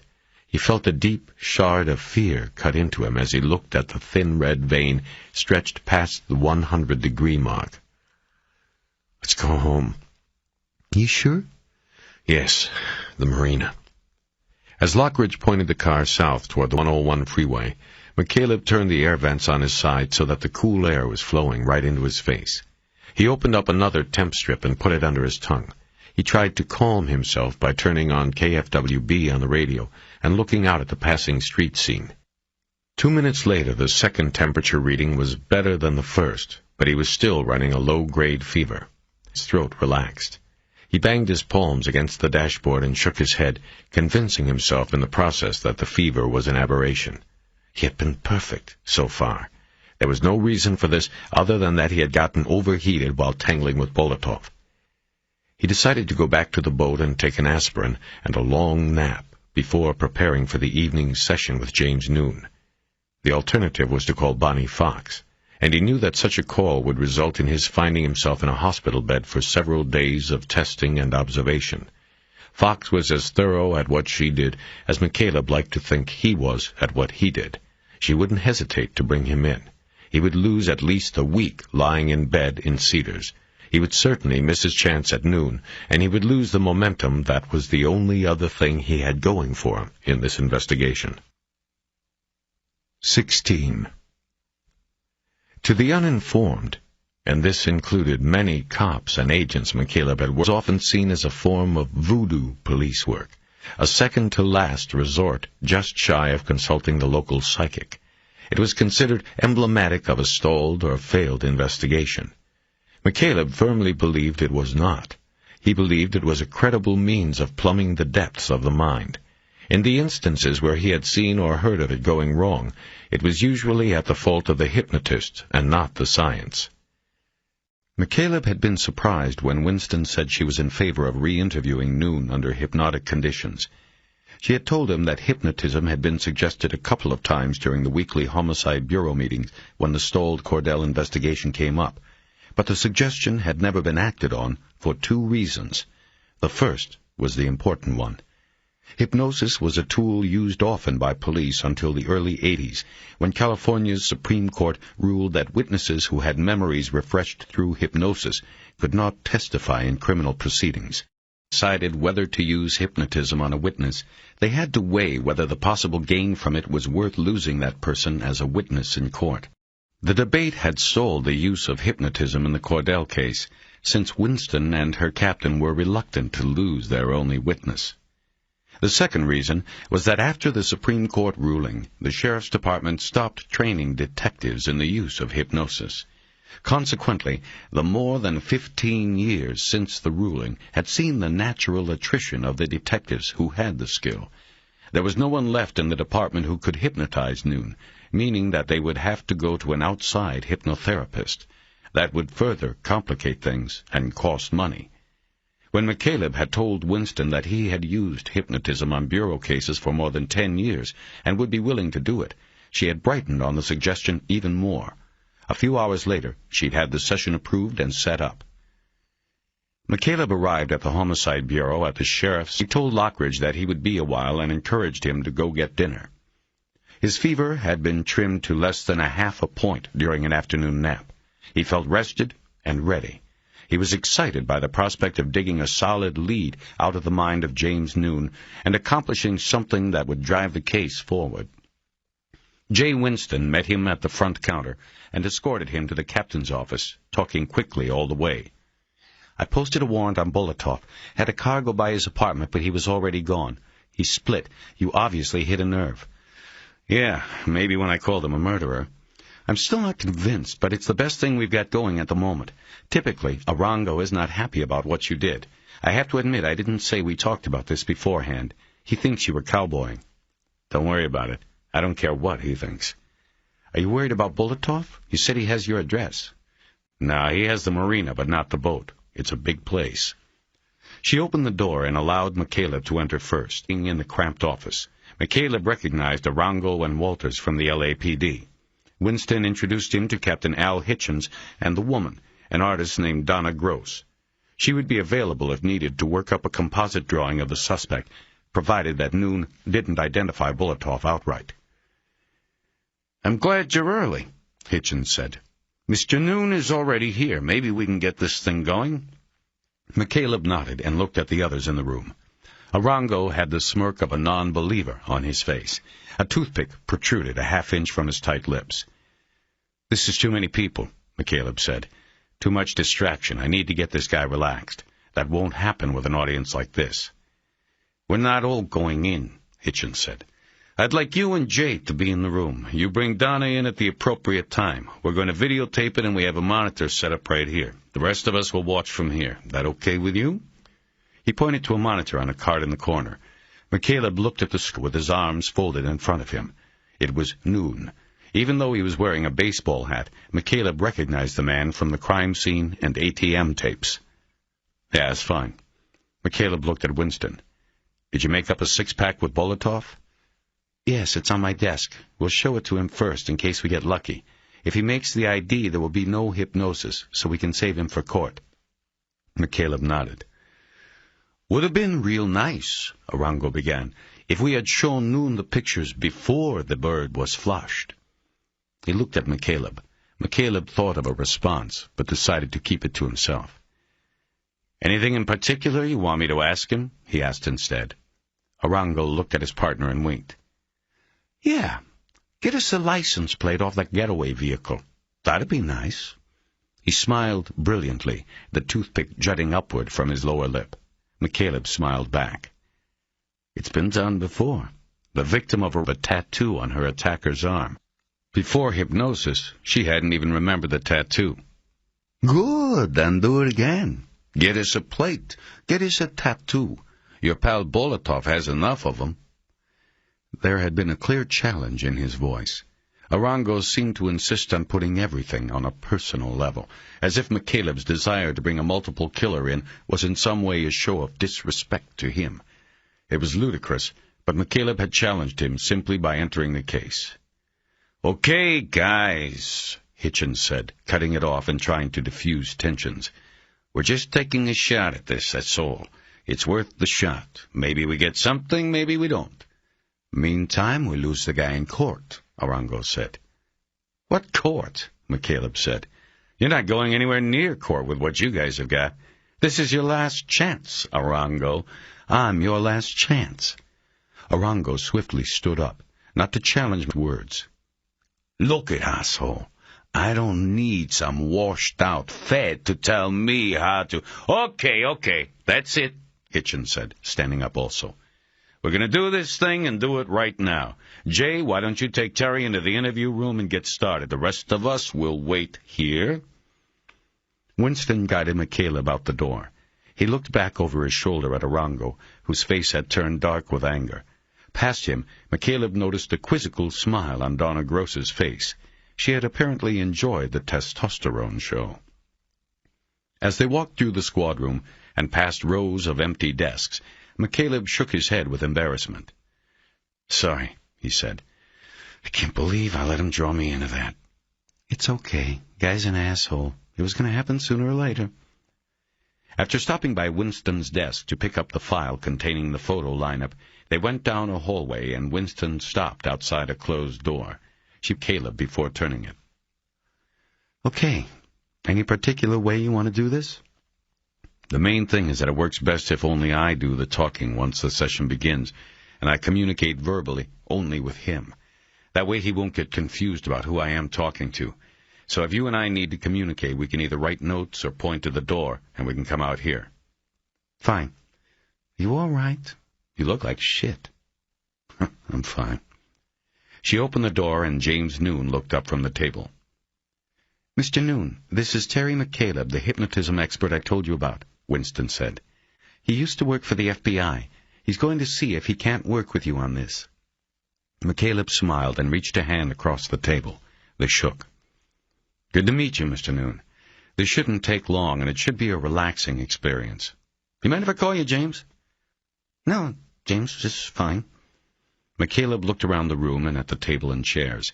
The chairs were standard padding on the seats. He looked at Winston. Jay, you think we can get a more comfortable chair for James? Something with arms, maybe? Like the one Captain Hitchens was sitting in? Sure. Hang on a minute. Oh, also I'm going to need a pair of scissors. Winston looked at him quizzically, but left without a word. McCaleb took an appraising look around the room. There was an overhead bank of fluorescent lights in the ceiling. No other lighting. The glare from the overhead was magnified by the mirrored window on the left wall. He knew the video camera was set up on the other side of the glass, so he needed to keep Noon in a position facing it. Let's see, he said to Noon. I need to get up on the table to get at those lights. No problem. Using a chair as a stepladder, McCaleb climbed onto the table and reached up to the light panel. He moved slowly, trying to avoid another bout of vertigo. He opened the panel and began removing the long light tubes, him in small talk, hoping to make the witness feel comfortable with him. "I hear you're going to Vegas from here. Is that work or play?" Work, mostly. "What do you do?" Computer software. I'm designing a new accounting and security system for the El Rio. Still working out the bugs. We'll be running tests for the next week or so." "A week in Vegas? Oh, boy, I could lose a lot of money there in a week." I don't gamble. "That's a good thing." He had taken out 3 of the 4 bulbs, dropping the room into a dim ambiance. He hoped that left enough light for the video. As he got off the table, Winston returned with a chair that actually looked like the one Hitchens had been sitting in. "You took that from the captain?" Best chair in the place. Good. He looked at the mirror and winked at the camera behind it. As he did this, he noticed the dark circles beginning to form under his eyes, and quickly looked away. Winston reached into the pocket and eased out a pair of scissors. McCaleb took them and put them on the table and then pushed it against the wall below the mirror. He then took the captain's chair and positioned it against the opposite wall. He put 2 chairs from the table facing the captain's chair, but split them apart far enough so as not to block the camera's view of Noon. He directed Noon to the captain's chair, and then Winston and he took the remaining seats. McCaleb looked at his watch and noted that it was 10 minutes before 6. "Okay," he said. "We'll try to do this quick and have you on your way, James. First off, any questions you have for us about what we're trying to do here?" Noon thought a moment before speaking. Well, I guess I don't know much about it. What will happen to me? Nothing will happen to you. All hypnosis really is an altered state of consciousness. What we want you to do is go through some progressive stages of relaxation until you reach a point where you can eat to pull out some of the stored information. Kind of like turning through a Rolodex and pulling out the card you need." McCaleb waited, but Noon asked nothing else. "Why don't we start with an exercise? I want you to tilt your head back slightly and look up. Try to roll your eyes upward as far as they can go. Maybe you should take off your glasses." Noon took off the glasses, folded them, and put them in his pocket. He tilted his head back and rolled his eyes up. McCaleb studied him. He was able to roll them upward enough so that a 1/4 inch of white cornea was visible below each iris. This was a good indicator of receptivity to hypnosis. "Okay, that's good. Now I want you to just relax if you can. Take long, deep breaths, and tell us what you can recall about the incident on the night of January 22nd. Just recount what you now remember about what you saw." For the next 10 minutes, Noon told the shooting and robbery at the ATM in Lancaster. His story was no different than the versions he had recounted during various interviews since the night it had all happened. He added no new details that McCaleb picked up on, and seemed to leave nothing out from his prior tellings. This was unusual and encouraging to McCaleb. The memories of most witnesses begin fading after 2 months. They forgot details. The fact that Noon seemed to remember every detail led McCaleb to hope the computer programmer's recessed memory might be just as sharp. When Noon had finished recounting the event, McCaleb nodded to Winston, who then leaned toward Noon and handed him the 6-pack file. "James, I want you to open the file and look at the photos. Tell us if any of the men were the man you saw in the speeding car."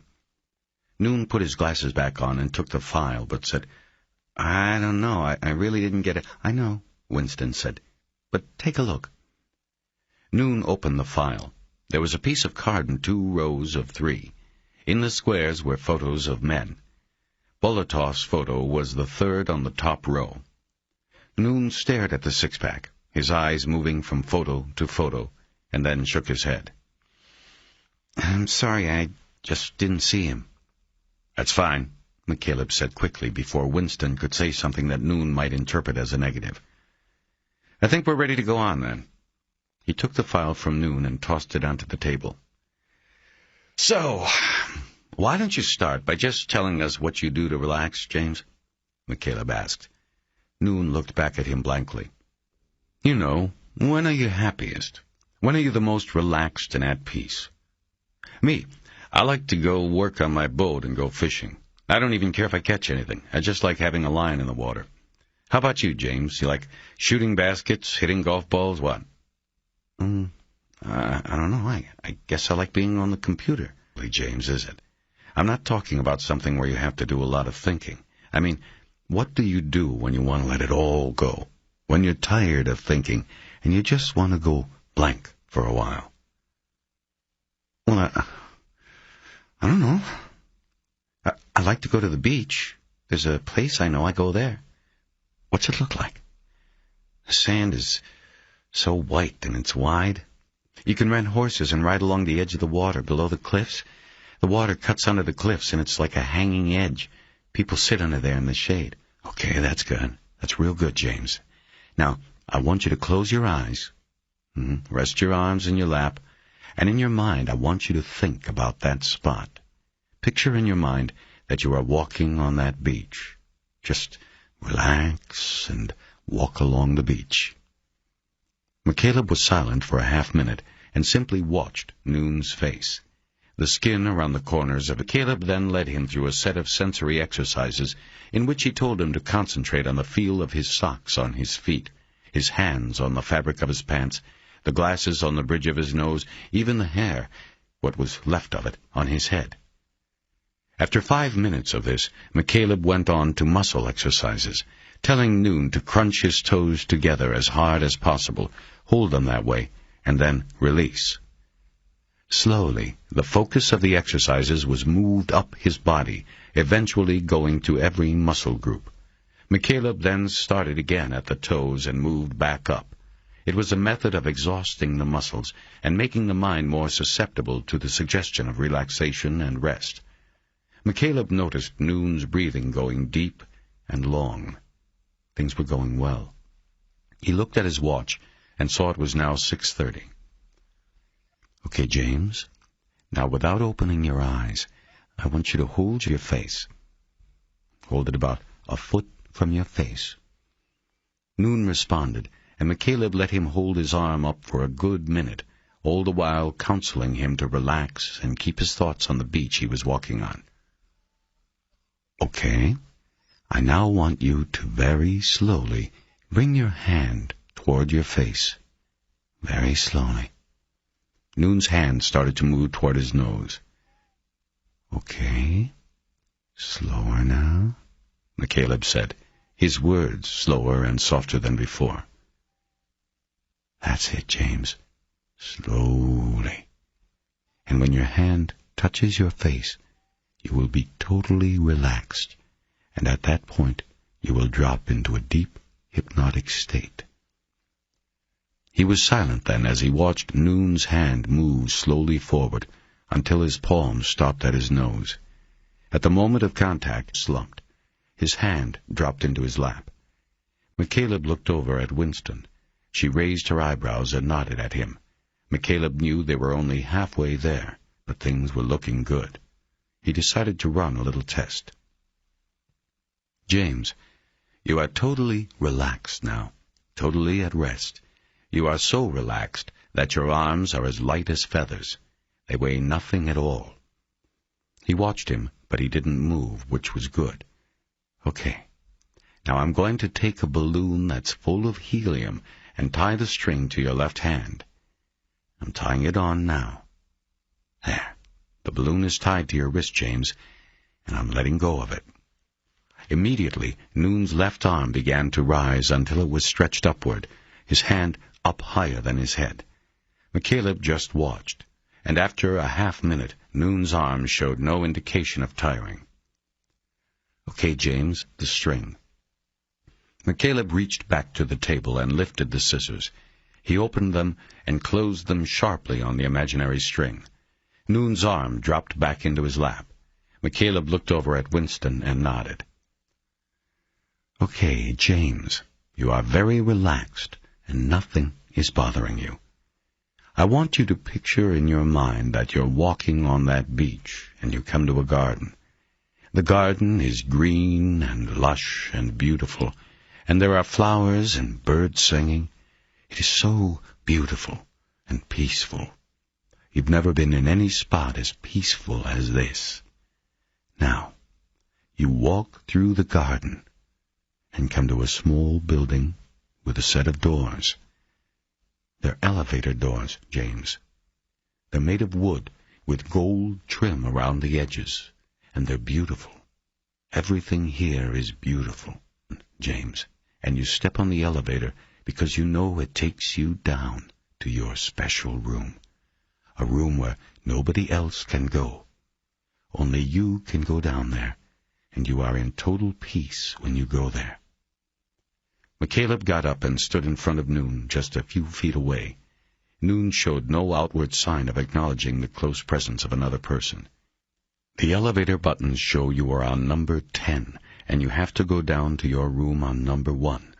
You push the button, James, and the elevator starts to go down. You are feeling more relaxed as each floor goes by. McCaleb raised his arm and held it parallel to the ground and a foot in front of Noon's face. He then began raising it up in front of his face, bringing it back around and then up again. He knew the disturbance the motion would make in the light hitting Noon's eyelids would add to his sense of descent. You're going down, James. That's the 9th floor. Now the 8th, and 7. You are getting deeper and deeper, more and more relaxed. The 6th floor just went by. Now the 5th. 4, 3, 2, and 1. The doors open now, and you step into your special room. You're there, James, and in perfect peace. McCaleb went back to his chair. He then told Noon to enter his room and that the most comfortable chair in the world was waiting for him there. He told him to sit down and just melt into the chair. He told him to imagine a pat of butter melting in a frying pan on very low heat. No sizzle, just a slow, slow melting. That's you, James, just chair. He waited a few moments and then told Noon about the television that was sitting right in front of him. You've got the remote control in your hand, and this is a special television with a special remote. You can watch whatever you want to on this TV.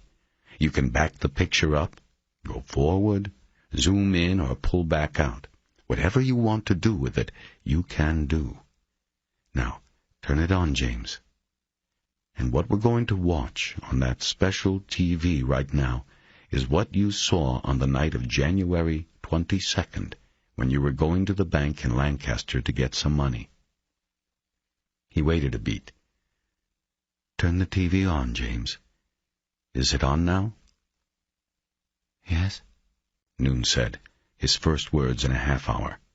Okay, good. Now we're going to go back to that night, James. Now tell us. 17. James Noon told his story as if McCaleb and Winston were there riding with him in his car, if not his head. I have the blinker on and I'm turning in. Here he comes. Brakes. He's going to... He almost hit me, that asshole. I could have... Noon raised his left arm, made a fist, and shot his middle finger up, an impotent gesture at the driver of the car that had blasted by him. As he did this, McCaleb looked closely at his face, noting the rapid eye movement behind his closed lids. It was one of the indicators he always looked for, a sign that the subject was deeply into the trance. He's gone, and I'm pulling in now. I see the man. There's a man on the ground under the light, by the ATM. He's down. I'm getting out and check to see... This blood. He's shot. Somebody shot him. I've got to get to my car for the phone. I can call and get him help. He's shot. There's blood on the... It's everywhere. Okay, James, okay, McCaleb said, interrupting him for the first time. That's good. Now what I want you to do is take your special remote and back up the picture on the TV until the point that you first see the car coming out of the bank's parking lot. Can you do that? Yes? Okay. Are you there? Yes. Okay, now start it again. Only this time run it in slow motion. Very slow, so you can see everything. Are you running it? Yes. Okay, I want you to freeze it when you get the best view of the car coming at you. McCaleb waited. Okay, I got it. Okay, good. Can you tell us what kind of car it is? Yes, black Cherokee. Can you tell what year? No, it's the newer kind, the Grand Cherokee. Can you see the side of the Cherokee? Yes. How many doors? It was a small test to make sure Noon was reporting what he had seen, not what he had been told. McCaleb remembered from the crime scene tape that the deputy who had first interviewed Noon had told him the newer styling on the Cherokee indicated it was the Grand Cherokee model. McCaleb had to confirm the identification of the vehicle, and he knew the Grand Cherokee came only in a 4-door model. 2 on the side, Noon said. It's a 4-door. Good. Now come around to the front. Do you see any damage to the car, any dents or noticeable scratches? No. Is there any striping on the car? No. How about the bumper? Can you see the front bumper? Yes. Okay, I want you to take your remote and zoom. See the license plate? No. Why not, James? It's covered. What's covering it? There's a T-shirt on it. It's wrapped around the bumper so it covers the plate. Looks like a T-shirt. McCaleb glanced over at Winston and could see the disappointment on her face. He pressed on. Okay, James, take your remote and zoom up into the car. Can you do that? Okay. How many people are in that Cherokee? 1. Driver. All right. Zoom in on him. Tell me what you see. Can't really. Why not? What's wrong? The lights. He's got the brights on. The glare is too much. I can't. Okay, James. Move the picture.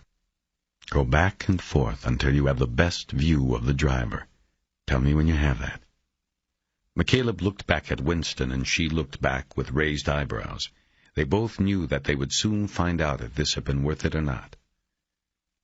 Okay, James said. Okay, you're seeing the driver. Yes. Tell us what he looks like. What color is his skin? He's white, but he has a hat, and the brim is down. He's looking downward, and the brim covers his face. All of his face? No, I see his mouth. Does he have a beard or mustache? No. Can you see his teeth? No, his mouth is closed. Can you see his eyes? No, that hat is in the way. McCaleb sat back and released his breath in frustration. He couldn't believe this. Noon was a perfect subject, yet from him what they needed, a direct look at the shooter. Okay. Are you sure this is the best view of him? I'm sure. Can you see any of his hair? Yes. What color is it? Dark, like dark brown or maybe black. What length, can you tell? It looks short. What about the hat? Describe the hat. It's a baseball hat, and it's gray, washed out gray. Okay, is there any writing on the hat or a team logo? There's a design like a symbol. Can you describe it? It's like letters overlapping each other. What letters? It looks like a C with a line cut through.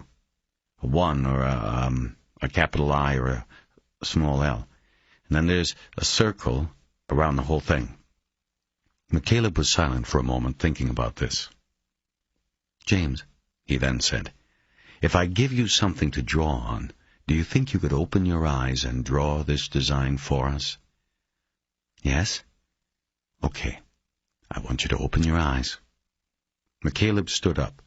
Winston had already turned the pad she had on a clipboard to a fresh page. McCaleb took it and her pen and handed both to Noon. Noon's eyes were open and staring blankly at the pad as he drew. He then handed it back. The drawing was as he had described it, a vertical line slashing down through a large C.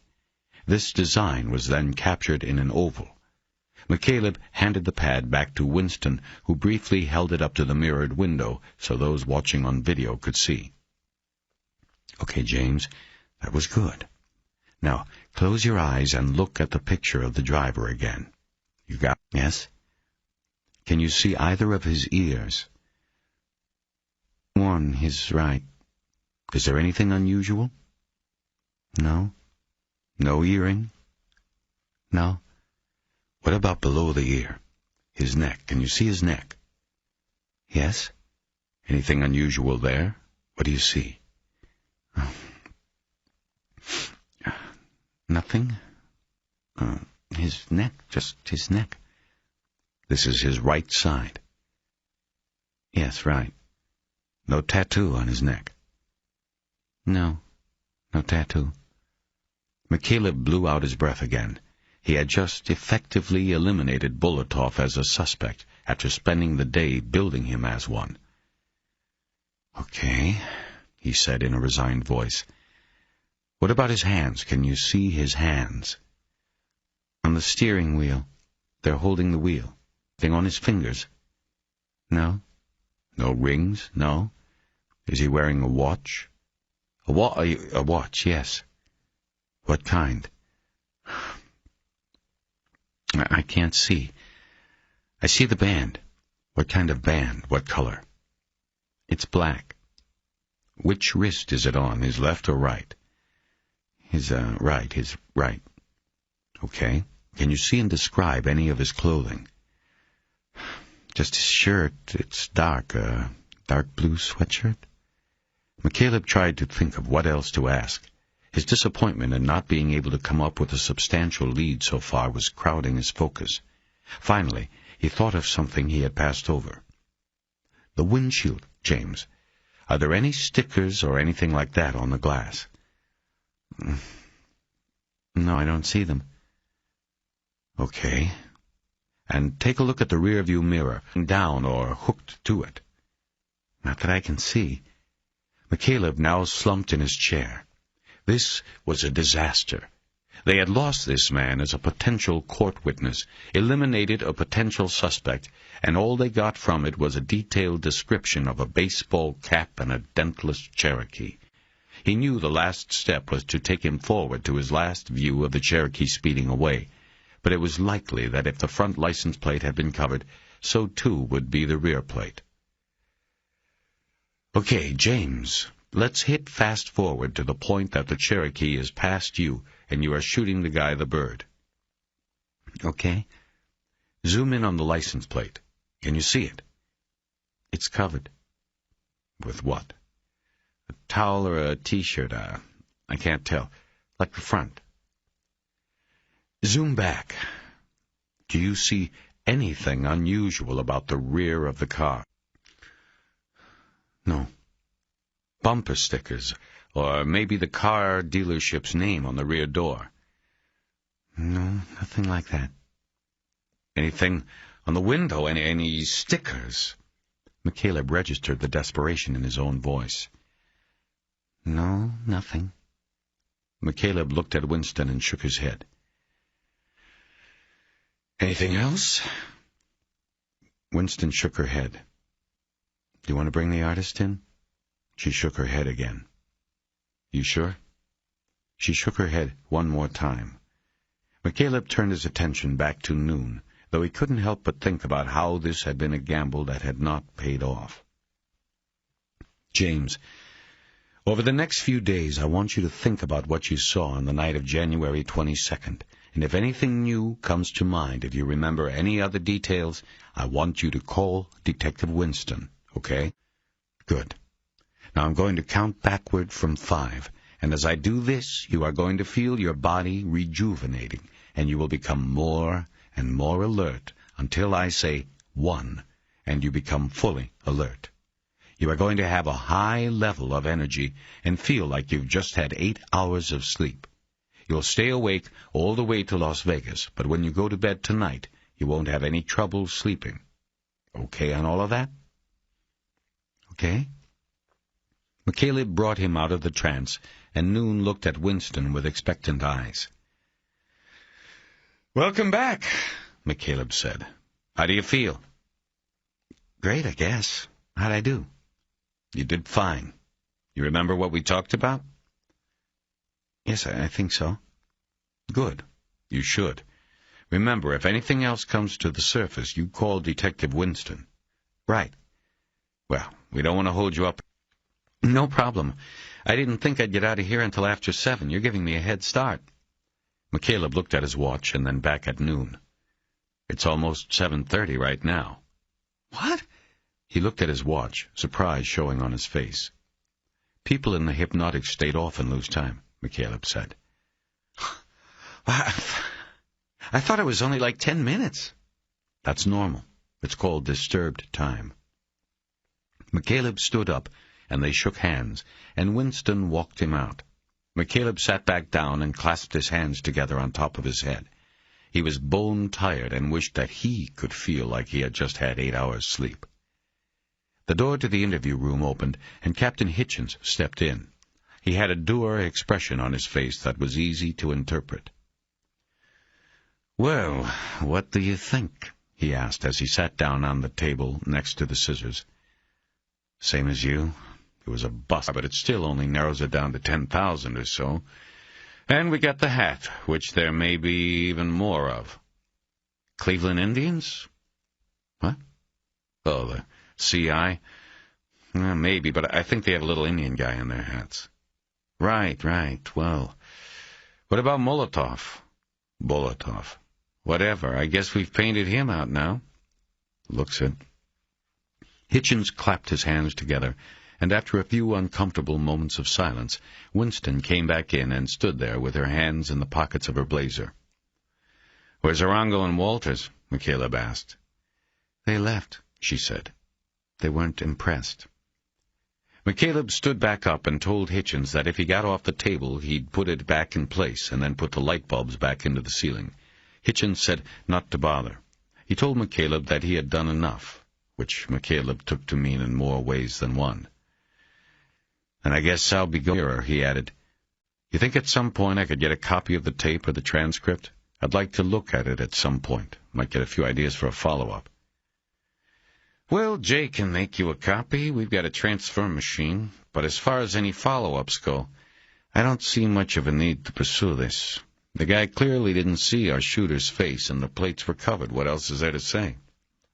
McCaleb didn't answer.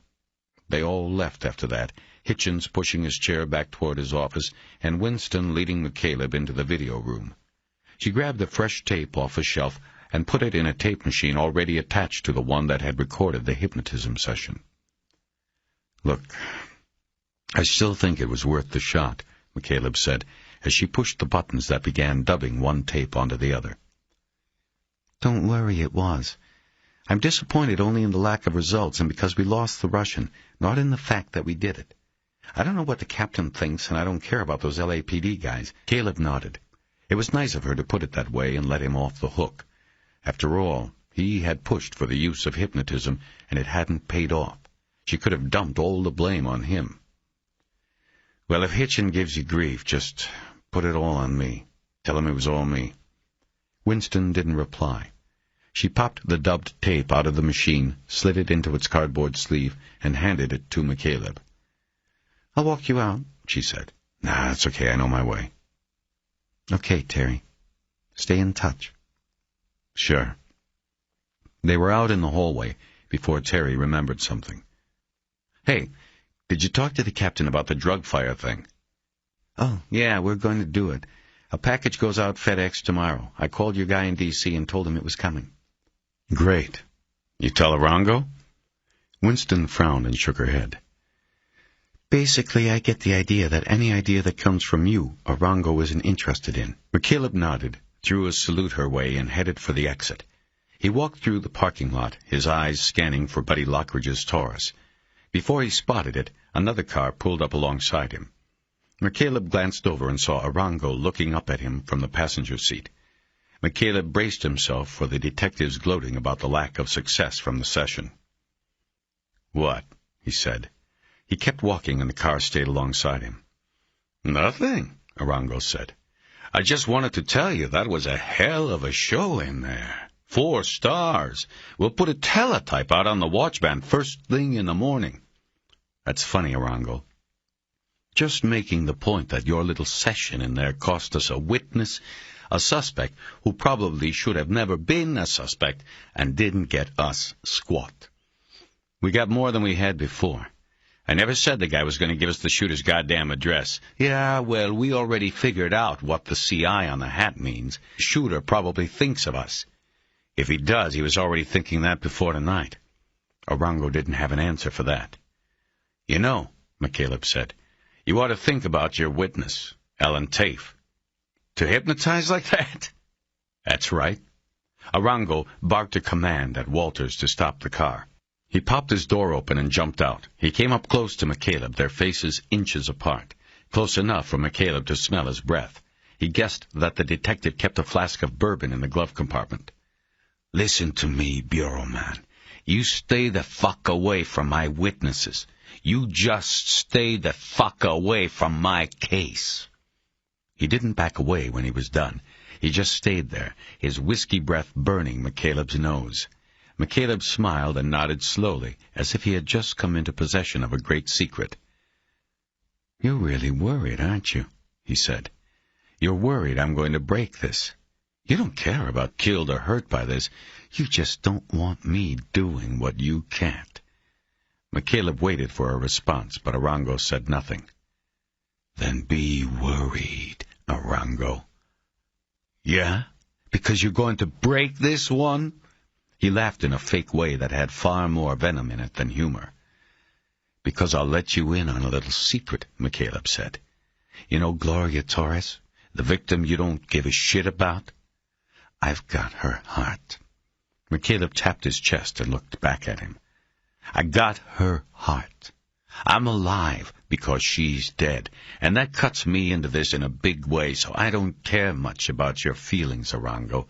I couldn't give a fuck about stepping on your toes. You're an asshole, and that's fine. Be an asshole. I'll put up with that. But I'm not backing out of this till we get this guy. I don't care if it's you, me, or somebody else, but I'm in this one for the whole ride." A moment, and then McCaleb raised his right hand and calmly pushed Arango away from him. "I gotta go, Arango. See you around." End of CD 5.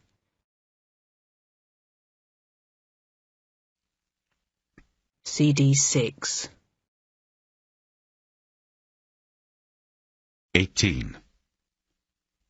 He dreamed of darkness, a moving darkness like blood and water, with darting images in the periphery that he couldn't grab onto with his eyes until they were gone. 3 times in the night he was awakened by some interior alarm. Sitting up so fast he grew dizzy, he would wait and listen, and there would be nothing but the sound of the wind through dozens of masts in the marina. He would get up and check the boat, look out across the marina for Bolotov, even though he thought it unlikely the Russian would ever show up. He'd then use the status quo each time, and he would return to the dark waters of the same indecipherable dream. At 9 o'clock Friday morning, the phone woke him. It was Jay Winston. "You awake?" "Yeah. Just getting a slow start today. What's going on?" "What's going on is that I just heard from Arango, and he told me something that really bothers me." "Oh, yeah? What's that?" "He told me who you got that new heart from." McCaleb rubbed a hand across his face. He had forgotten that he had told Arango. "Why does that bother you, Jay?" "Because I wish you had told me everything. I don't like secrets, Terry. That asshole calls up and makes me feel like an asshole because I'm the last one to know this." "What's the difference, whether you knew or not?" "It's kind of a conflict of interest, isn't it?" "No, it's not a conflict. You ask me, it's an enhancement. It makes me want to get this guy even more than you people. Is there—" "No, it's not about that. I told you last night I stand behind doing it. The captain gave me some grief already today, but I still think we had to do it. Good. So do I. There was a tentative silence after that. McCaleb still thought there was something else she wanted to say, and he waited her out. Look, just don't go off cowboying on this, okay? Winston said. What do you mean? I'm not sure. I just don't know what you've got planned, and I don't want to have to worry about what you're up to because of your enhancement, as you call it. I understand. It's not even a point of contention, Jay. As I've said all along, if I get something, it goes to you guys. That's still the plan. Okay, then. All right. He was putting the phone down when he heard her voice. By the way, the bullet went to your man today. He'll get it tomorrow if he works Saturdays, if not Monday. Good. He's going to tell you first. You sent the package. Don't bullshit a bullshitter, Terry. He's your man. He's going to call you. Hopefully, he'll call me real quick after. I'll make sure he does. Again, he was putting the phone down when he heard her. So, what are you going to do today? He hadn't really thought about it. Well, I don't know. I'm not sure where to go. I'd like to re-interview the witnesses on the Gloria Torres thing, but Arango pretty much threatened me if I went near them. So what's that leave? I don't know. I was thinking about just hanging around the boat today. Maybe take another run through the books and the tapes, see if anything comes up. I was quick on the first read-through, but not thorough. Well, that sounds like a boring day. Almost as bad as mine's going to be. Court again? I wish. Trial's in recess Fridays. That means I get to spend the day doing paper, catching up. And I better get started. Remember what you said? You'll call me first with the news. You get the news, he agreed. She finally hung up, and he flopped back on the bed, the phone clutched to his stomach. After a few minutes of trying to recall the dreams of the night before, he lifted the phone and called information to get the number of the emergency room at Holy Cross. After calling and asking for Graciella Rivers, he waited nearly a minute before she picked up. Her voice was clipped and urgent. He had obviously called at a bad time. He almost hung up, but guessed that she might figure out it was him. Hello? I'm sorry, I must have caught you in the middle of something. Who is this? It's Terry. Oh, Terry! Hi! No, it's not a bad time. I just thought it might be something about Raymond. I usually don't get calls here. Then I'm sorry I alarmed you. It's okay. Are you sick? You don't sound like you. I didn't even recognize your voice. She forced a laugh instead she didn't know his voice. I'm lying on my back, he said. You ever do that when you're calling in sick? You know, it makes you sound like you really are sick. This time her laugh was legitimate. No, I never tried that. I'll have to remember. Sure, it's a good tip. You can use it. So what's up? How are things going? Well, on the case, not so good. I thought we had something yesterday, but then we hit a bit of a stall. I'm going to rethink things today. Okay. I was calling because I was wondering about tomorrow. You know, whether you were thinking of bringing Raymond down so I could take him out to the rocks? The rocks? The jetty. There's good fishing off there. I walk out most mornings, and there's always people there, lines out. Well, Raymond hasn't stopped talking about it since we left the other night, so I was planning on it, as long as it's still all right with you. McCaleb hesitated, thinking it would be a threat, but he wanted to see Graciella and the boy. He felt a need to see them. It sounds like maybe we should do it another time, she said then. No, he said, the specter of Bolotov disappearing from his mind. I was just thinking, I want you to come down. It'll be fun, and I could make up for that dinner I was supposed to cook the other night. Then good. And you two should stay over. I got plenty of room, 2 staterooms, and the salon table collapses and becomes a 3rd bed. Well, we'll see. I like to keep some constants in Raymond's life, like his bed. I understand. They talked about the arrangements a little further, and she agreed to come down to the marina the following morning. After hanging up, he continued to lie in bed with the phone sitting on his stomach. His thoughts were on Graciella. He liked being with her, and the thought of spending all of Saturday with her made him smile. Then the thought of Bullet carefully considered the situation and decided that Bolotov was not a threat. Most spoken threats were never carried out. Even if Bolotov wanted to, it would be difficult for him to find the following sea. Lastly, the Russian was no longer a suspect in the murders. Those thoughts led to the next question. If he was not a suspect, then why had he run? McCaleb thought of Winston's explanation the night before. Bolotov had not been the shooter, but he was probably guilty of something. He ran. McCaleb put it aside, rolled out of bed, and finally got up. After he had gotten 1 cup of coffee down, McCaleb went down to the office and gathered up all of the reports and the tapes and brought them back up to the salon. He then opened the slider to air out the boat and sat back down and began methodically going through all of the videotapes associated with the case. 20 minutes later, he was watching the shooting of Gloria Torres for the third time. Lockridge's voice from behind him. What the hell is that? McCaleb turned around and saw Lockridge standing in the open door of the salon. He hadn't felt him come aboard. He grabbed the remote and flicked off the television. It's a tape. What are you doing here? Reporting for duty. McCaleb stared blankly at him. You told me yesterday you'd need me this morning. Oh, right. Well, I don't think I'm just going to work around here today, I think. You going to be around later if something comes up? Probably. Okay. Thanks. McCaleb waited for him to leave, but Lockridge just stood there. What? Is that what you're working on? Lockridge asked, pointing at the tube. Yes, buddy, that's it. But I can't talk to you about it. It's a private matter. That's cool. Then what else? Well, when's payday? Payday? What are you talking? Oh, anytime. You need some money? Sort of. I could use some today. McCaleb went to the galley counter where he had left his wallet and keys. As he was opening the wallet, he computed that he had used Buddy for no more than 8 hours. He took out 6 20s and handed the bills to Lockridge. Fanning the money in his hands, Buddy said it was too much. Some of it's for gas, McCaleb explained, and the extra is for the hanging around and being on call. That okay?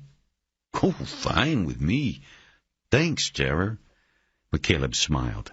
Lockridge had been calling him that ever since the night they met, and McCaleb had been so mad about the harmonica noise. Lockridge finally left then, and McCaleb got back to work. Nothing struck him as significant during his viewing of the videotapes, and he went on to the paperwork.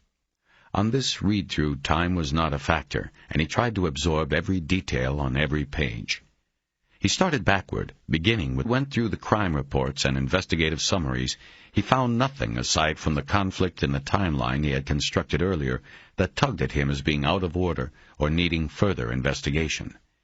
Despite his dislike of Arango's personality and Walters's complacency, he couldn't find anything wrong or anything that had slipped through.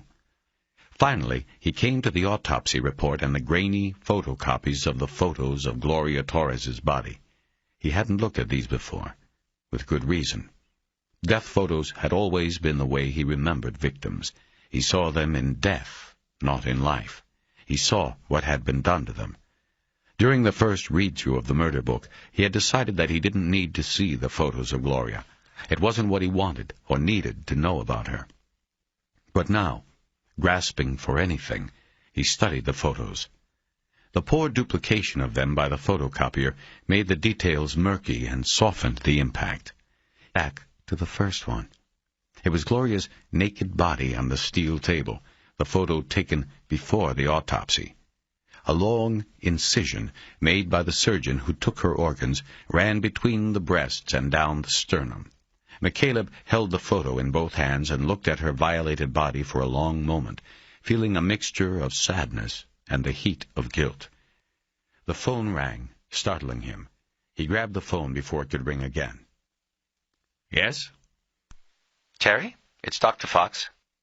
McCaleb inexplicably turned the photo over on the table. Are you there? Yes. Hi, how are you? I'm fine. How are you? I'm fine too, Doc. What are you doing? doing? I'm just sort of sitting here.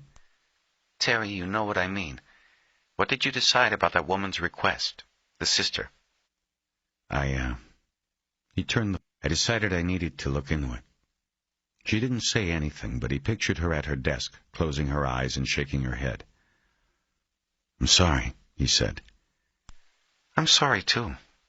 Terry, I really don't think you understand the risks of what you are doing. I think I do, Doctor. I don't think I have a choice, anyway. I don't think I have one either. What do you mean? I mean, I don't think I can continue to be your doctor if this is what you are going to do. You obviously don't value my advice or feel you should follow my instructions. You are choosing this pursuit of yours over your health. I can't be around while you do this. Are you firing me, Doc? He laughed uneasily. It's not a joke. Maybe that's your problem. You think it's some sort of joke that you're invincible. No, I don't feel invincible. Well, your words and actions don't match up. On Monday, I'll have one of my 3 cardiologists I can refer you to. McCaleb closed his eyes. Look, Doc, I don't know what to say. We've been together a long time. Don't you feel an obligation to see it through? It goes 2 ways. If I don't hear from you by Monday, I'll have to assume you are going on with this. I'll have your records here at the office ready for you. She hung up. McCaleb sat still, the phone still to his ear until it started blaring its hang-up tone. McCaleb got up and took a walk outside. From the cockpit, he surveyed the marina and the parking lot. He saw no sign of Buddy Lockridge or anyone else. The air was still. He leaned over the stern and looked down into the water. It was too dark to see bottom. He spit into the water, and with it went the misgivings he felt over Fox's edict. He decided he would not be swayed. The photo was there on the table waiting for him when he got back. This time his eyes traveling up the body to the face. There was some kind of dark salve on the eyes, and then he remembered that the eyes had probably been taken, along with the internal organs. He noticed the 3 small perforations running along the ridge of the left ear and down to the lobe. On the right lobe there was only 1. He was about to put the photo aside when he realized that earlier he had read through a property report listing the items removed from the victim at the hospital and then turned over to police. Curious to make sure all details checked out, he went back to the stack of paperwork and dug out the property report. His finger ran down the list of clothing until he got to the subheading of jewelry. Jewelry. 1. Timex watch. 2. 3 earrings. 2 crescent moon, 1 silver hoop. 3. 2 rings. Birthstone, silver. He thought about this for a video of the shooting. It was clear that Gloria Torres was wearing a total of 4 earrings. The hoop, the crescent moon, and the dangling cross on her left ear. On her right ear there had been only a crescent moon.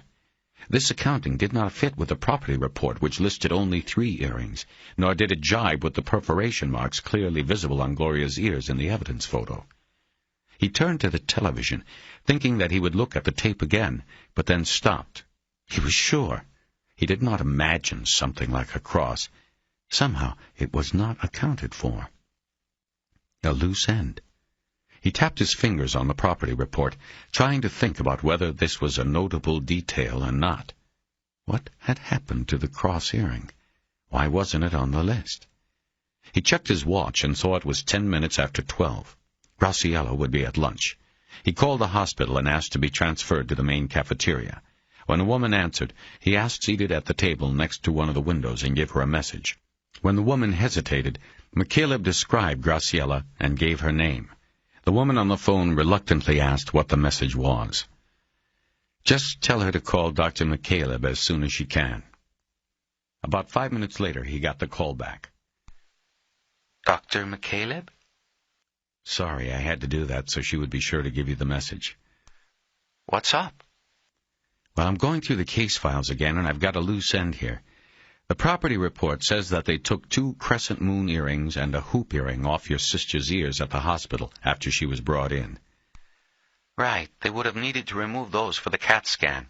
They wanted to look at the wound track. Okay. What about the cross earring she wore in her left ear? There's nothing on the property about... She wasn't wearing it that night. I always thought that was weird. Like it was bad luck because that was her favorite earring. She usually wore it every day. Caleb said. What do you mean she wasn't wearing it that night?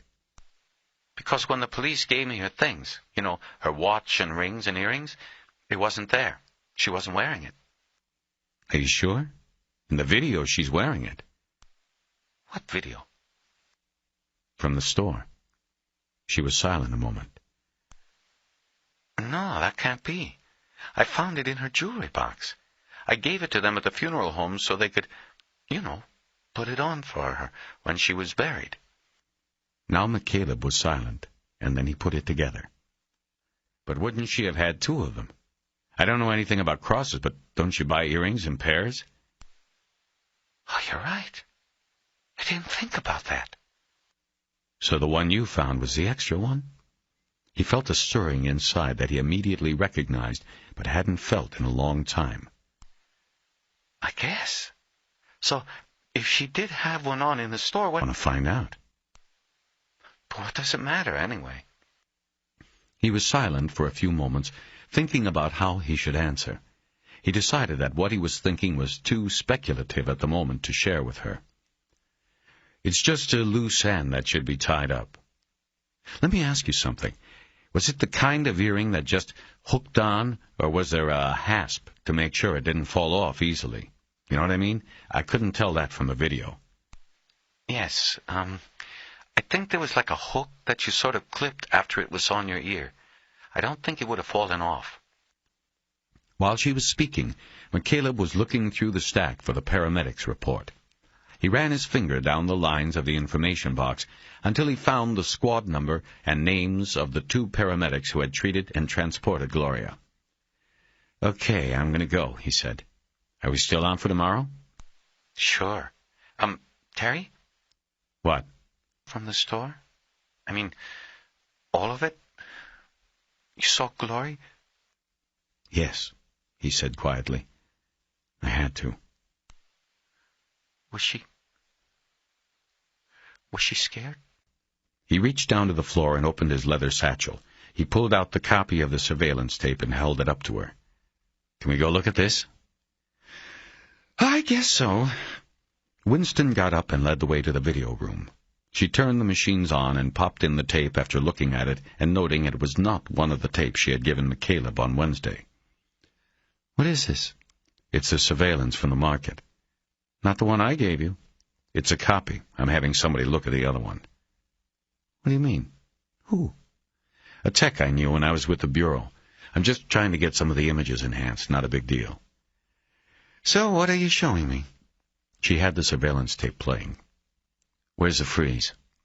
Winston held his finger over it, waiting for the right moment. On the tape, Gloria Torres approached the counter and smiled at Kang.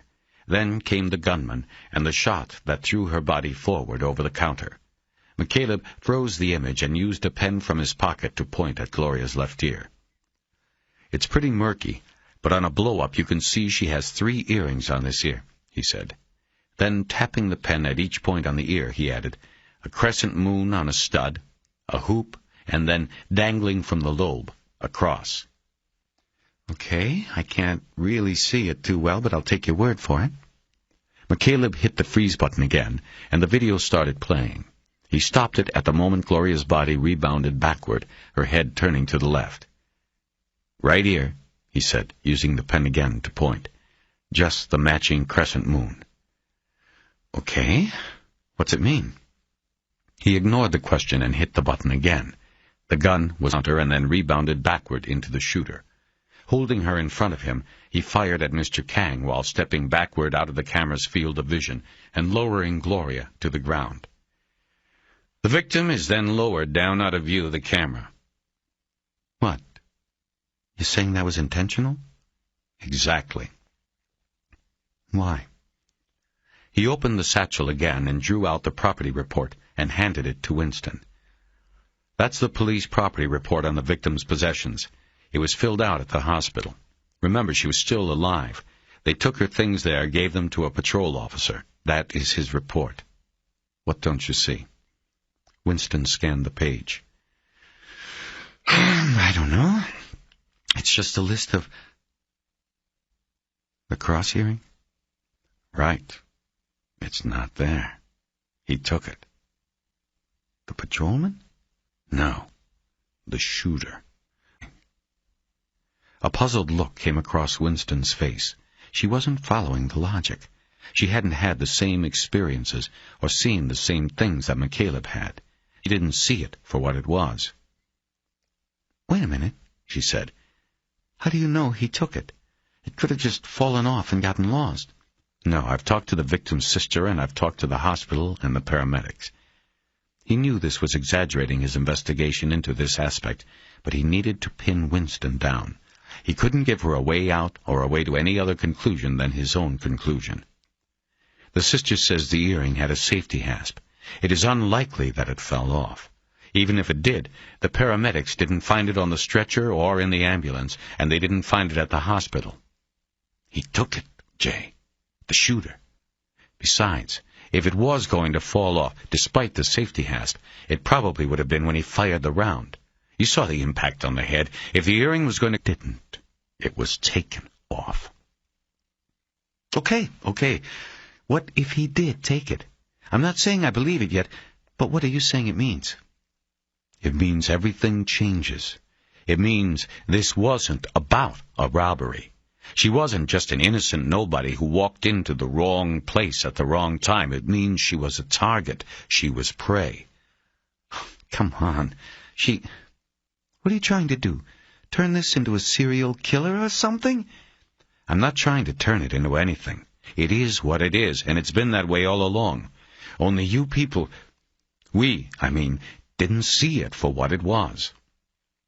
Winston turned away from him and walked toward the corner of the room, shaking her head. She then turned back to him. Okay, you tell me what you're seeing here, because I'm just not seeing it. I'd love to go to the LAPD and tell those two jerks that they fucked up, but I'm just not seeing what you're... Let's start with the earring itself. Like I said, I talked to the sister. She said Gloria Torres wore this particular earring every day. She played around with the others, switched them, used different combinations, but never the cross. It was always there, every day. It had the obvious religious implications, but for lack of a better description, it was also her good luck charm. Okay? You with me so far? So far? Okay. Now let's just assume that the shooter took it. Like I said, I talked to the hospital and the fire department, and it hasn't showed up anywhere, so let's assume he took it. He opened his hands and held them up, waiting. Winston reluctantly nodded her agreement. So then let's look at that from two angles. How and why? The first one is easy. Remember the video? He shot her and let her rebound off the counter and then fall back into him and then down to the floor outside the view of the camera. He could take the earring then without being seen. That. The Good Samaritan. He wrapped her head up. Maybe he took it. I've thought about that. It's not beyond possibility, but it's less likely than it being the shooter. The Good Samaritan is a random player in this. Why would he take it? I don't know. Why would the shooter? Well, like I said, that's a question. But look at the item that was taken. A religious icon. Good luck charm. She wore it every day. It was a personality signature. Its personal significance more important than its monetary value. He waited a beat. He had just given her the setup. Now came the closing pitch. Winston was fighting on this, but McCaleb hadn't lost sight of her skills as an investigator. She would see what he was saying. He was confident he would convince her. Someone who knew Gloria would know the significance of the earring. Similarly, someone who was close to her, who had studied her over a period of days or longer, could pick up on it as well. McCaleb nodded. In the acquisition period, he watches her, learns her habits, sets his plan. He'd also be looking for something, a token, something to take and to remember her by. The earring. He nodded again. Winston started pacing around the small room, not looking at McCaleb. I've got to think about this. Let's go someplace where we can sit down. She didn't wait for a reply.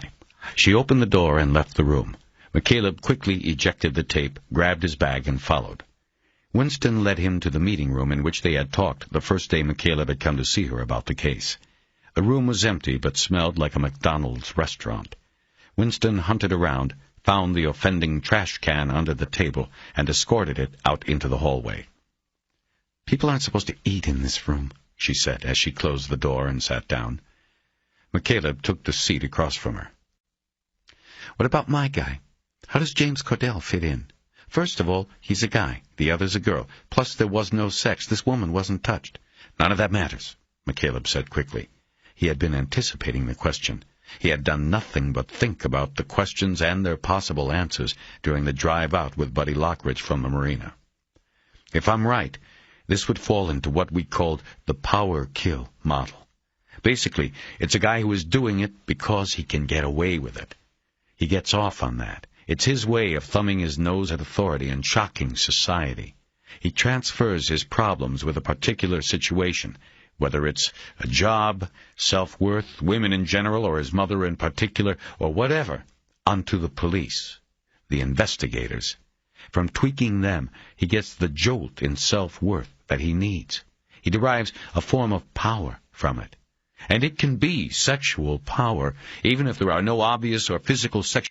You remember the code killer out here a while back? Or Berkowitz, the son of Sam Killer in New York? Of course. Same thing with both of them. There was no sex in each crime itself, but it was all about sex. Look at Berkowitz. He shot people up, men and women, and ran away. But he came back days later and masturbated at the scene. We assumed the code killer did the same thing, but if he did, our surveillances missed him. What I'm saying is that it doesn't have to be obvious, Jay, that's all. It's not always the obvious wackos who carve their names in people's skin." McCaleb watched Winston closely, leery of talking above her, but she seemed to understand his theory. "No, Graciella, it was very quick. She never saw it coming." I guess that's good. "I think so. Listen, are you going to be all right?" I'm fine. We'll see you tomorrow." The paramedics who had transported Gloria worked out of Fire Station 76. McCaleb called, but the crew that had worked the night of January 22nd was off until Sunday. However, the station captain told him that under department policy governing what are called crime transports, any property left behind on a stretcher or found anywhere in an ambulance would have been turned over to police custody. This meant that if this had occurred following the transport of Gloria Torres, there would be a property received report in the murder book. There wasn't. The crucifix earring remained unaccounted for. The irony that McCaleb carried inside of him alongside a stranger's heart was the secret belief that he had been the wrong one saved. It should have been someone else. In the days and weeks before he received Gloria's heart, he had been prepared for the end. He had accepted it as the way it was to be. The horrors he had seen and documented had little by little sapped his stores of faith until the only absolute he believed in was that there were no bounds to the evil acts of men. And in those seemingly final days, as his own heart withered and tapped out its final cadences, he did not grasp desperately for his lost faith as a shield or a means of easing the fear of the unknown. Instead, he was accepting of the end, of his own nothingness. He was ready. It was easy to do. When he had been with the Bureau, he was driven and consumed by a mission, a calling. And when he carried it out and was successful, he knew he was making a difference. Better than any heart surgeon, he was saving lives from horrible ends. He was facing off against the worst kinds of evil, the most malignant cancers, and the battle, though always wearing and painful, gave his life gone the moment his heart deserted him, and he fell to the floor of the field office thinking he had surely been stabbed in the chest. It was still gone 2 years later, when the pager sounded and he was told they had a heart for him. He had a new heart, but it didn't feel like a new life. He was a man on a boat that never left port. It didn't matter what stock quotes about second chances he had used with a newspaper reporter. That existence was not enough for McCaleb. That was the struggle he was facing when Graciella Rivers had stepped down off the dock and into his life. The quest she had given him had been a way of avoiding his own inner struggle, but now things were suddenly different. The missing cross earring stirred something deep and dormant in him. His long experience had given him true knowledge and instincts about evil. He knew its signs. This was one of them. 19. McCaleb often during the week that the receptionist just waved him back without a phone call or escort. Jay Winston was at her desk, using a 3-hole punch on a thin stack of documents, which she then slipped over the prongs of an open binder. She snapped it closed and looked up at her visitor. You moving in? Feels like it. You get caught up on the paper? Instead of 4 months behind, I'm only 2. What's going on? I didn't think I was going to see you today. You still upset about me holding that thing back? Water under the bridge. She leaned back in her chair, looked him over, and waited for an explanation of why he was there. I've sort of come up with something I think bears looking into, he said. Is this about Bulatov again? No, it's something new. Don't become the boy who cried wolf on me, McCaleb. She smiled. I won't. Then tell me. He put his palms down on the desk and leaned over it so he could speak to her in a confidential tone. They were still working at their desks and trying to get things done before the weekend. Arango and Walters missed something, McCaleb said. So did I on my first go-through, but I picked up on it this morning when I took a second look at the videos and the paperwork. It's something that has to be considered pretty seriously. I think it changes things. Winston furrowed her eyebrows and looked at him seriously. Quit talking in circles. What did they miss? I'd rather show you than tell you. But it's not only that, McCaleb went on. There's another part to this. He gets off on the camera, too. He likes us seeing him do it? McCaleb nodded. That's the new twist. I think he wants the camera. He wants his work and his accomplishments documented, seen and admired. It increases the danger to him, and therefore increases the power reflection on him, the payoff. So to get that situation, what does he do? I think he picks up on a target, watches them until he has their routine, and he knows when it takes them into places of business where the cameras are. The ATM, the market. He wants the camera. He talks to it. He winks at it. The camera is you, the investigator. He's talking to you and getting off on it. Then maybe he doesn't choose the victim, Winston said. Maybe he doesn't care about that, just the camera. Like Berkowitz, he didn't care who he shot, he just went out shooting. But Berkowitz didn't take souvenirs. The earring? McCaleb nodded. You see, that makes it personal. I think these victims were chosen, not the other way around. You've thought this all out, haven't you? Not everything. I don't know how he chose them or why, but I've been thinking about it, yeah. The whole hour and a half it took us to get out here. Traffic was bad. Us? I have a driver. I can't drive yet. She didn't say anything. McCaleb wished he hadn't mentioned the driver. We have to start over, McCaleb said, because we thought these people were chosen at random. We thought the locations were chosen, not the victims, but I think it's the other way around. The victims were chosen. They were prey, specific targets that were acquired, followed, stalked. We've got to background them. There's got to be an intersection, some commonality, a person, a place, a moment in time, something that hooks them either to each other or our unknown subject. We find, wait a minute. McCaleb stopped, realizing his voice had been rising in fervor. What souvenir was taken from James Cordell? Are you saying the money he took from the ATM is a token? I don't know what was taken, but it wasn't the money. That was just part of the robbery show. The money wasn't a symbolic possession. Besides, he took it from the machine, not Cordell. So then, aren't you jumping the gun? No, I'm sure something was taken. We would have seen it. We have the whole thing on video. Nobody picked up on it with Gloria. Winston turned in her chair. I don't know. This still seems like a... Let me ask you something, and try not to take it too personal. But isn't it possible that you're just looking for what you always looked for before, when you were with the Bureau? You mean like am I exaggerating? Like I want to get back to what I was doing before and this is my way of doing it? Winston hiked her shoulders. She didn't want to say it. I didn't go looking for this, Jay. It's just there. It is what it is. Sure, the earring might mean something else, and it might not mean anything at all. But if there is anything I know about in this world, it is this kind of thing. These people. I know them. I know how they think, and I know how they act. I feel it here, Jay. The evil. It's here. Winston looked at him strangely, and McCaleb guessed that maybe he shouldn't have been so...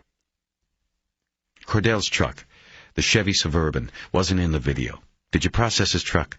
I didn't see anything in the stack you gave me about... No, it wasn't touched. He left his wallet open on the seat and just took his ATM card to the machine. If the shooter had gone into his truck, he would have taken his wallet. When we saw it still there, we didn't bother. McCaleb shook his head and said, You are still looking at it from a point of view of a robbery. The decision not to process the truck would have been okay if it had been a real robbery.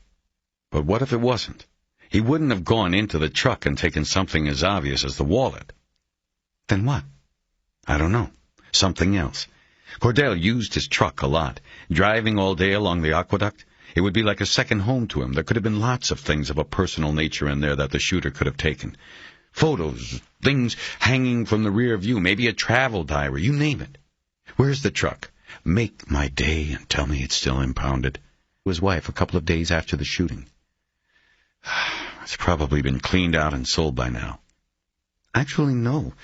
The last time I talked to Cordell's wife, which was only a couple of weeks ago, she said something about not knowing what to do with the Suburban. It was too big for her, and she said it gave her bad vibes now anyway. She didn't use those words, but you know what I mean. A charge of excitement went through McCaleb. Then we go up there and look at the Suburban, and we talk to her, and we figure out what was taken. If something was taken. Winston frowned. McCaleb knew what she was facing. She already was dealing with a captain who, after the hypnosis and Bolotov fiascos, probably thought she was being controlled too easily by an outsider. She didn't want to have to go back to the man with McCaleb's new theory unless she was sure it was dead solid perfect. And McCaleb knew it could never be that. It never was. What are you going to do? He asked. It's like I'm getting in with me or staying on the sidewalk. It had occurred to him that he was not constrained by such worries or by a job, a role, inertia, or anything else. Either Winston could get in the car or McCaleb could drive on without her. She apparently realized the same thing. No, she said. The question is, what are you going to do? You're the one who doesn't have to deal with the bullshit around here like I do. After the hypnosis thing, Hitchens has been... Tell you what, Jay. I don't care about all of that. I only care about one thing, finding this guy. So look, you sit tight and give me a few days. I'll come in with something. I'll go up to the desert and talk to Cordell's wife and take a look at the truck. I'll find something you can go to the captain with. If I don't, then I'll eat my theory. You can cut me loose and I won't bother you again. Look, it's not that you're You know what I mean. You've got court, other cases. The last thing you need is to have to overhaul on an old... Maybe coming in here today was premature. I should have just gone up there and seen the widow. But since it's your case and you've treated me like a human, I wanted to check with you first. Now, you give me your blessing and a little time, and I'll go up on my own. What I get. Winston was silent for a long moment. Then finally she nodded. Okay, you got it. 20. Lockridge and McCaleb took a succession of freeways from Whittier until they reached the Antelope Valley Freeway, which would finally take them to the northeast corner of the county. Lockridge drove one-handed most of the way, holding a harmonica to his mouth with the other hand. It didn't give McCaleb much of a feeling of safety, but it cut out the meaningless banter. As they passed Vasquez Rocks, McCaleb studied the formation and pinpointed the spot where the body had been found that eventually led to his knowing Jay Winston. The slanted and jagged formation caused by tectonic upheaval was beautiful in the afternoon light. The sun was hitting the front rock faces at a low angle and throwing the crevices into deep darkness. It looked beautiful and dangerous at the same time. He wondered. Ever been there? Vasquez Rocks? Buddy asked after tucking a harmonica between his legs. Yeah. Neat place. It's named after a Mexican desperado who holed up in the crevices about 100 years ago after robbing a bank or something. So many places to hide in there, they could never find him, and he became a legend. McCaleb nodded. He liked the story. He thought about how his histories of places were so different. They always involved bodies and blood work. No legends, no heroes. They made good time on the front of the wave of rush hour and weekend traffic out of the city, and it was just past 5 when they got to Lancaster. They cruised through a subdivision called Desert Flower Estates, looking for the home where James Cordell had lived. McCaleb saw a lot of desert, but not many flowers or homes that met his definition of estate. The subdivision was built on land as flat and most days as hot. Homes were Spanish style, with red barrel roofs and arched windows and doors in the front. There were dozens of matching developments scattered through the Antelope Valley. The homes were large and reasonably attractive. They were bought mostly by families escaping the expense and crime and crowding of Los Angeles. Desert Flower Estates had apparently offered 3 different design plans to its buyers. Consequently, McCaleb noticed as they drove through, about every third house was the same, and sometimes there were even side-by-side duplicates. It reminded him of some of the post-World War II neighborhoods in the San Fernando Valley. The thought of living in one of the homes he was passing depressed him, and it wasn't because of anything he saw. It was the distance this place was from the ocean and the feeling of renewal the sea gave him. He knew he'd never last in a neighborhood like this. He would dry up and blow away like one of the tumbleweeds they periodically passed on the street. This is it, Buddy said. Caleb nodded. They pulled in. McCaleb noticed that the white Chevy Suburban he had seen in the crime scene video was parked in the driveway below a basketball rim. There was an open garage with a minivan parked on one side, and the other side cluttered with bikes and boxes, a tool bench, and other clutter. Standing up in the back of the garage was a surfboard. It was an old, long board, and it made McCaleb think that maybe, at one time, James Cordell had known something about the ocean. "I don't know how long I'll be," he said. "It's going to get hot out here. Maybe I could, just go in with you? I won't say anything." "It's cooling down, buddy. But if you get hot, run the air. Drive around a little bit. There's probably kids selling lemonade around here someplace." He got out before any debate could begin. He wasn't going to bring Lockridge into the investigation and turn it into amateur hour. On the way up the driveway, he stopped and looked into the Suburban. The back was full. He felt a charge. He might be in luck. It looked as though the truck had been sitting untouched. James Cordell's widow was named Amelia. McCaleb knew that from the reports. A woman he assumed to be her opened the arched front door before he reached it. Jay Winston had said she would call ahead to smooth his way in. "Mrs. Cordell?" "Yes?" "My name's Terry McCaleb. Did Detective Winston call about me?" "Yes, he did." "Is this a bad time?" "As opposed to a good time?" "Poor choice of words. I'm sorry. Do you have some time that we can talk?" She was a short woman with brown hair and small features. Her nose was red, and McCaleb guessed she either had a cold or had been crying.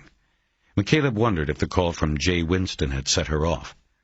She nodded and invited him in, leading the way to a neatly kept living room, where she sat on the sofa and he took the chair opposite her, table between them.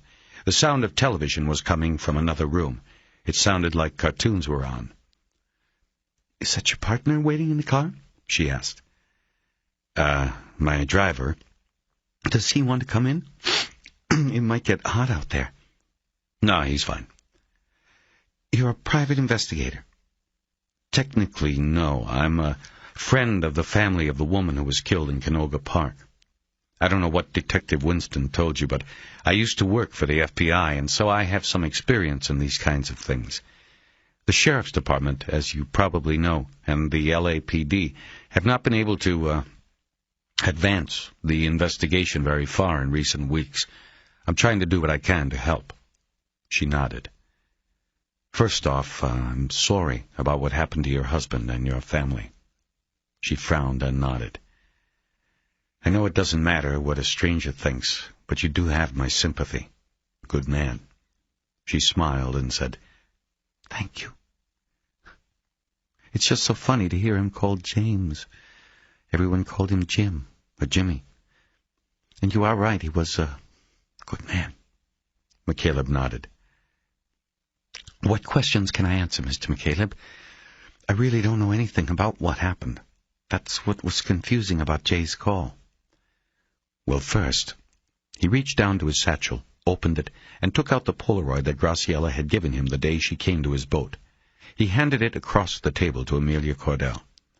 "Could you look at that and tell me if you recognize the woman, or if you think she might be someone your husband could have known?" She took the photo and stared at it, her face serious, and her eyes making small movements as she seemed to study everything about the photo. She shook her head finally. "No, I don't think so. Is she the one who—" "Yes, she was the victim." "Is that her son?" "Yes." "I don't understand. How could my husband have known this woman? Are you suggesting that they might have—" No, I'm not suggesting anything, Mrs. Cordell. I'm just trying to cover...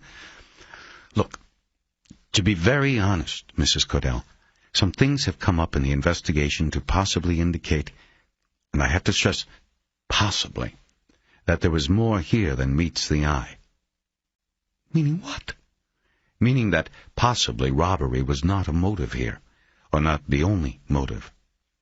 She stared blankly at him for a moment, and McCaleb knew she was still taking things the wrong way. "Mrs. Cordell, I am not in any way trying to suggest that your husband and that woman had any kind of a relationship. What I'm saying is that somewhere, sometime, your husband and that woman crossed the shooter's path.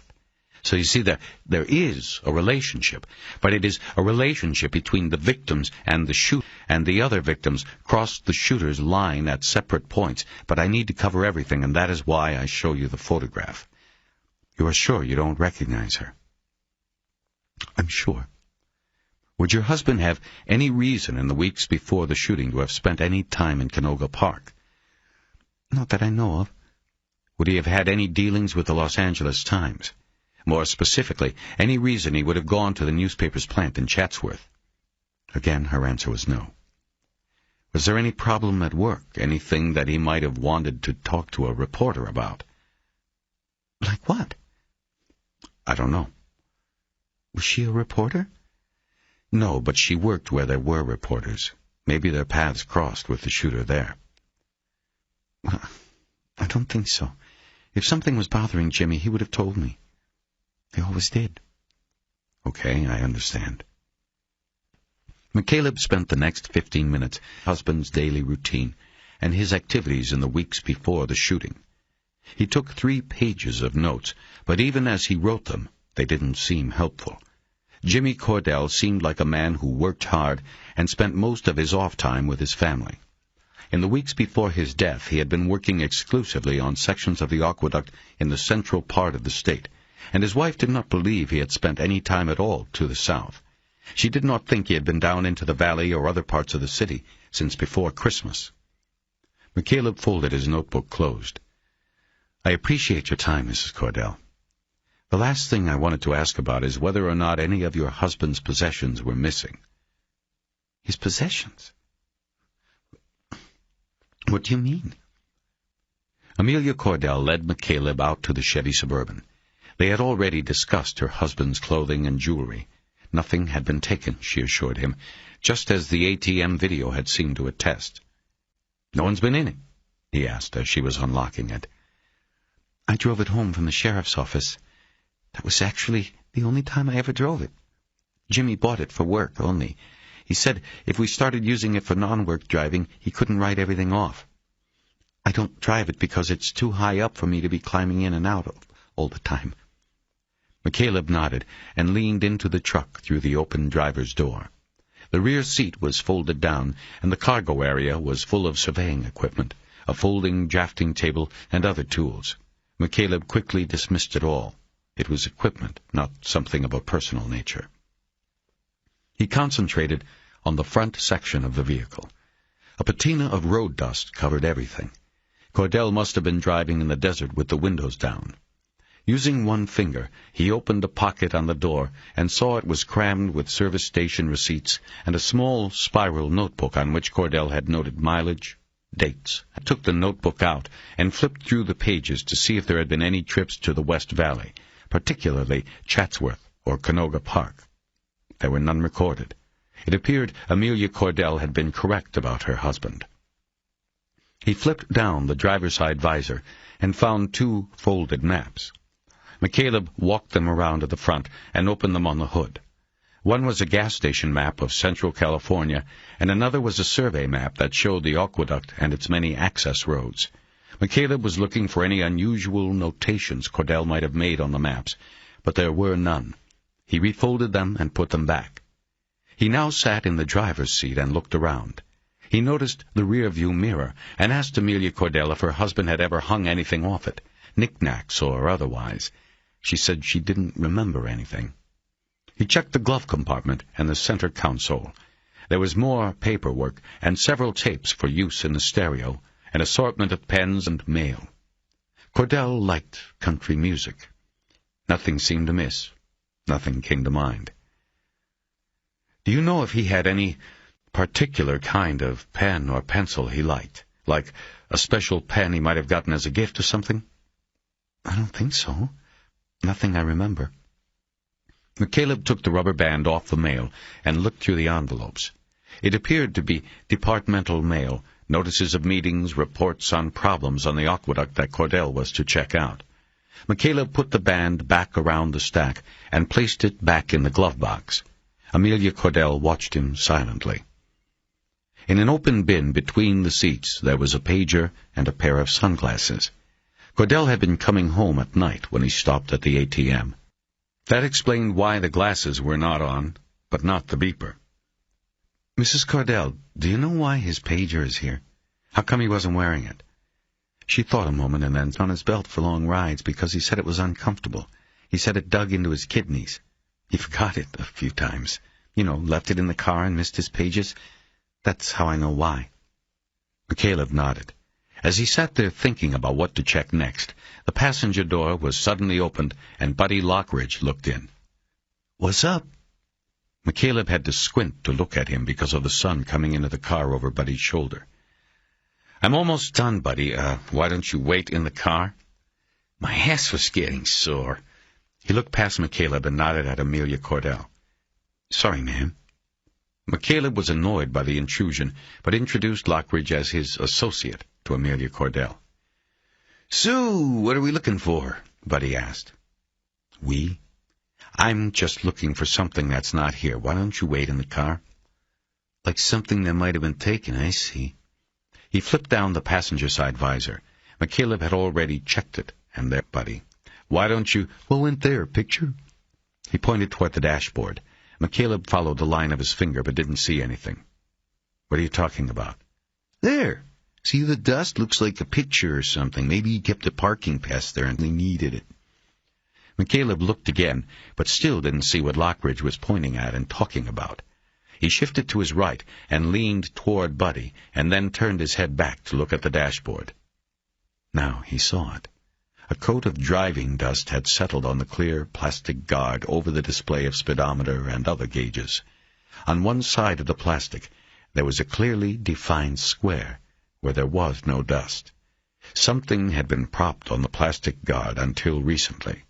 McCaleb realized how lucky he was. He probably would never have noticed it. It only became apparent when viewed from the passenger side and with the sun coming in at a low angle. Mrs. Cordell, McCaleb said, this through the other door. He waited. Lockridge stepped out of the way so she could look in. McCaleb pointed to the outline on the plastic guard. It was about 5 inches wide by 3 inches deep. Did your husband keep a picture of you or the kids here? She shook her head slowly. Boy, I don't really know. He had pictures, but I just don't know where he put them. He could have, but I don't know. I never drive this. We always take the caravan, even when just Jim and I would go out. Like I said, I didn't like climbing up there. McCaleb nodded. Is there anyone he worked with who might know, who might have ridden with him to jobs or to lunch, that sort of thing? Driving on the Antelope Valley Freeway back toward the city, they passed a seemingly never-ending line of cars stacked in the lanes going the other way. Commuters heading home, or travelers getting out of the city for the weekend. McCaleb barely noticed. He was deeper at Lockridge until he repeated himself twice. I'm sorry. What? I said I guess I helped you out back there. Noticing that? You did, buddy. I might not have noticed it. But I still wish you had stayed in the car. This is all I'm paying you for, to drive. With a double hand gesture, McCaleb indicated the car. Yeah, well, you might still be back there looking if I had stayed in the car. We'll never know now. So aren't you going to tell me what you found out? Nothing, buddy. I didn't find out anything. He had lied. Amelia Cordell had taken him back inside and allowed him to use her phone to call her husband's office. Buddy had been sent back to the car to wait.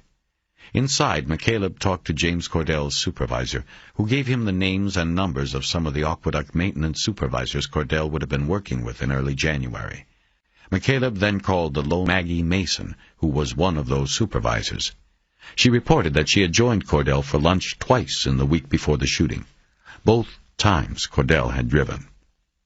Avoiding the leading question, McCaleb had asked her if she had noticed anything of a personal nature on the dashboard of the Suburban. Without hesitation, Mason said there had been a photograph of Cordell's family on the dashboard. She said she had even leaned over to get a look at it. She remembered that it was Cordell's wife holding their 2 little daughters on her lap. As they were heading home, McCaleb felt a mix of dread and excitement growing inside. Someone, somewhere, had Gloria Torres's earring and James Cordell's family photo. He now knew that the evil of these 2 killings came together in the form of a person who killed not for money, not out of fear, and not for revenge against his victims. This evil went far beyond that. This, and to fulfill a fantasy that burned like a virus inside his brain. Evil was everywhere. McCaleb knew that better than most, but he also knew that it could not be confronted in the abstract. It needed to be embodied in flesh and blood and breath, to be a person who could be hunted down and destroyed. McCaleb had that now. He felt his heart rise up in rage and a horrible joy. End of CD 6.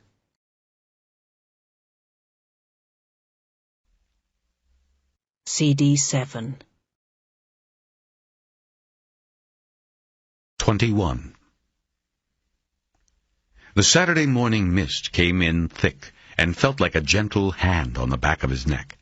McCaleb had gotten up by 7 so that he could get into the laundry in the Marinas Commons building and use several of the machines at once to get. He set about getting the boat cleaned up and ready for overnight guests.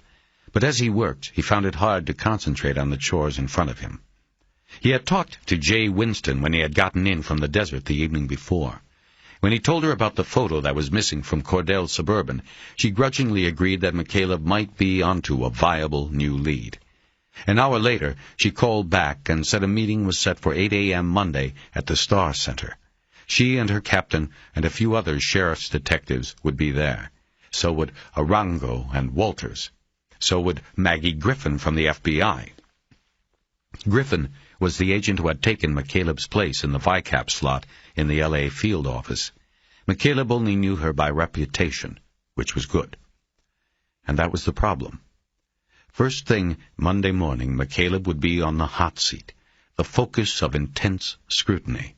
Most, if not all, of those in the meeting at the Star Center would be non-believer meeting or do what additional investigation he could. McCaleb was going fishing on the jetty with a woman and a little boy. It didn't sit right with him, and he kept thinking he should cancel the visit from Graciella and Raymond. In the end, he didn't. It was true that he needed to talk with Graciella, but more than that, he found that he just wanted to be with her. And that was what brought the twin paths of his uneasy thoughts to an intersection. Guilt over putting the investigation aside, and guilt over his desire for a woman who had come to him for his help.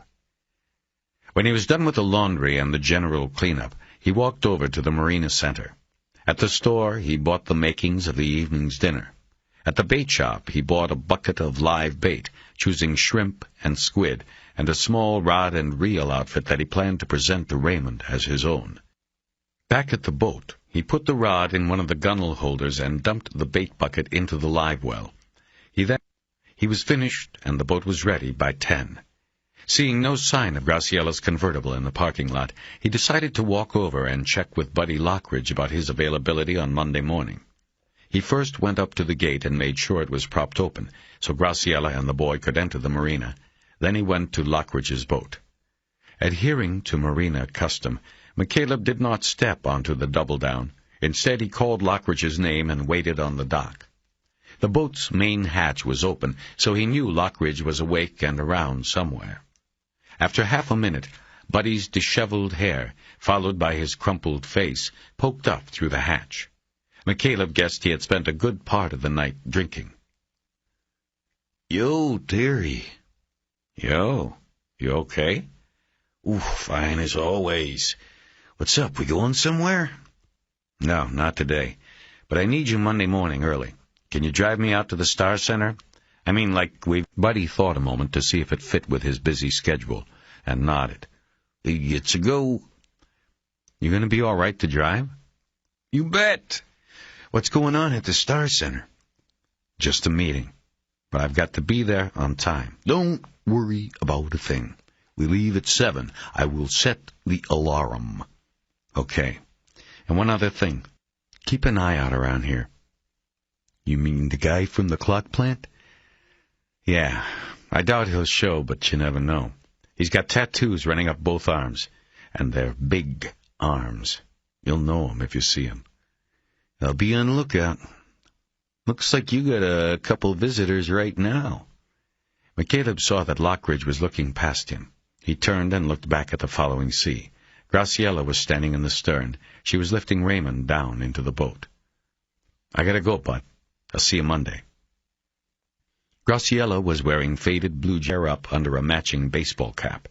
She had a duffel bag slung over her shoulder and was carrying a grocery bag. Raymond was wearing blue jeans and a King's hockey sweater. He also had on a baseball cap and carried with him a toy fire truck and an old stuffed animal that looked to McCaleb like a lamb.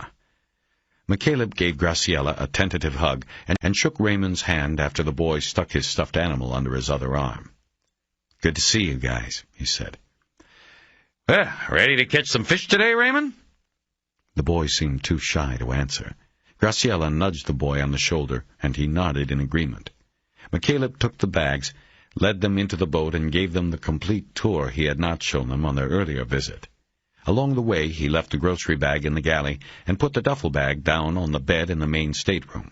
He told Graciella it was her room, and the sheets were freshly washed. He then showed Raymond the upper bunk in the forward stateroom. McCaleb had moved most of the boxes neat enough for the boy. There was a guard bar on the bunk so that he wouldn't roll out of bed. When McCaleb told him it was called a berth, his face scrunched up in confusion. "That's what they call beds on boats, Raymond," he said. "And they call the bathroom the head." "How come?" "You know, I never asked." He led them to the head and showed them how to use the foot pedal for flushing. He noticed Graciella looking at the temperature chart on the hook, and he told her what it was for. She put her finger on the line from Thursday.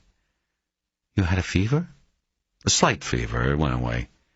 "What did your doctor say?"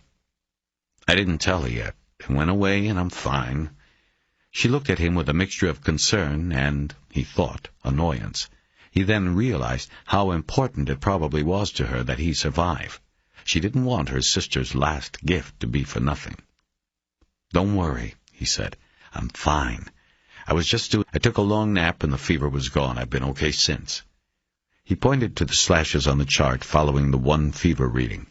Raymond pulled on his pants leg and said, "Where do you sleep?"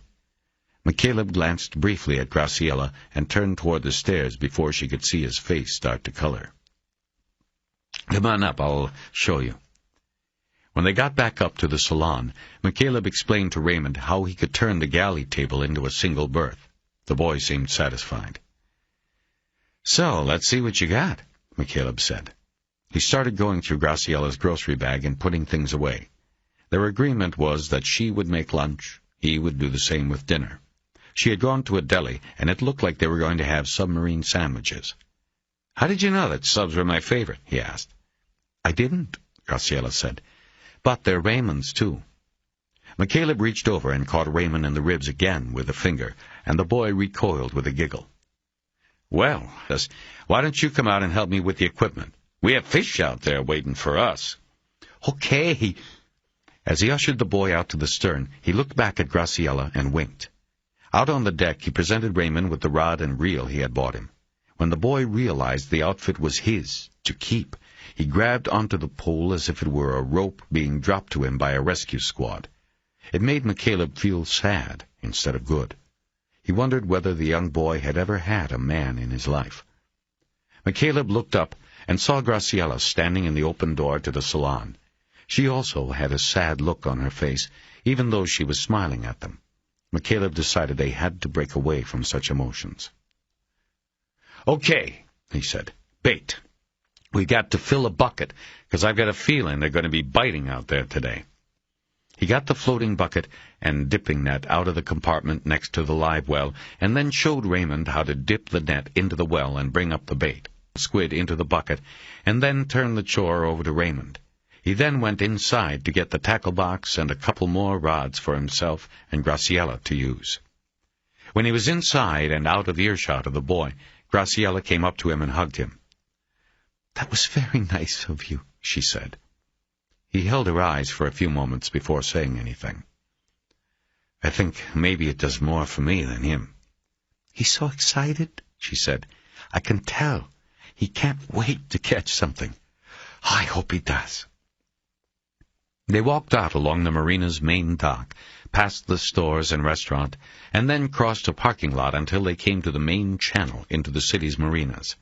There was a crushed gravel path here, and it led them out to the mouth of the channel and the breakwater, a rock jetty that curved out into the Pacific for 100 yards.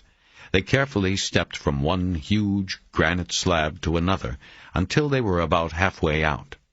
A secret spot. I think we should try it right here.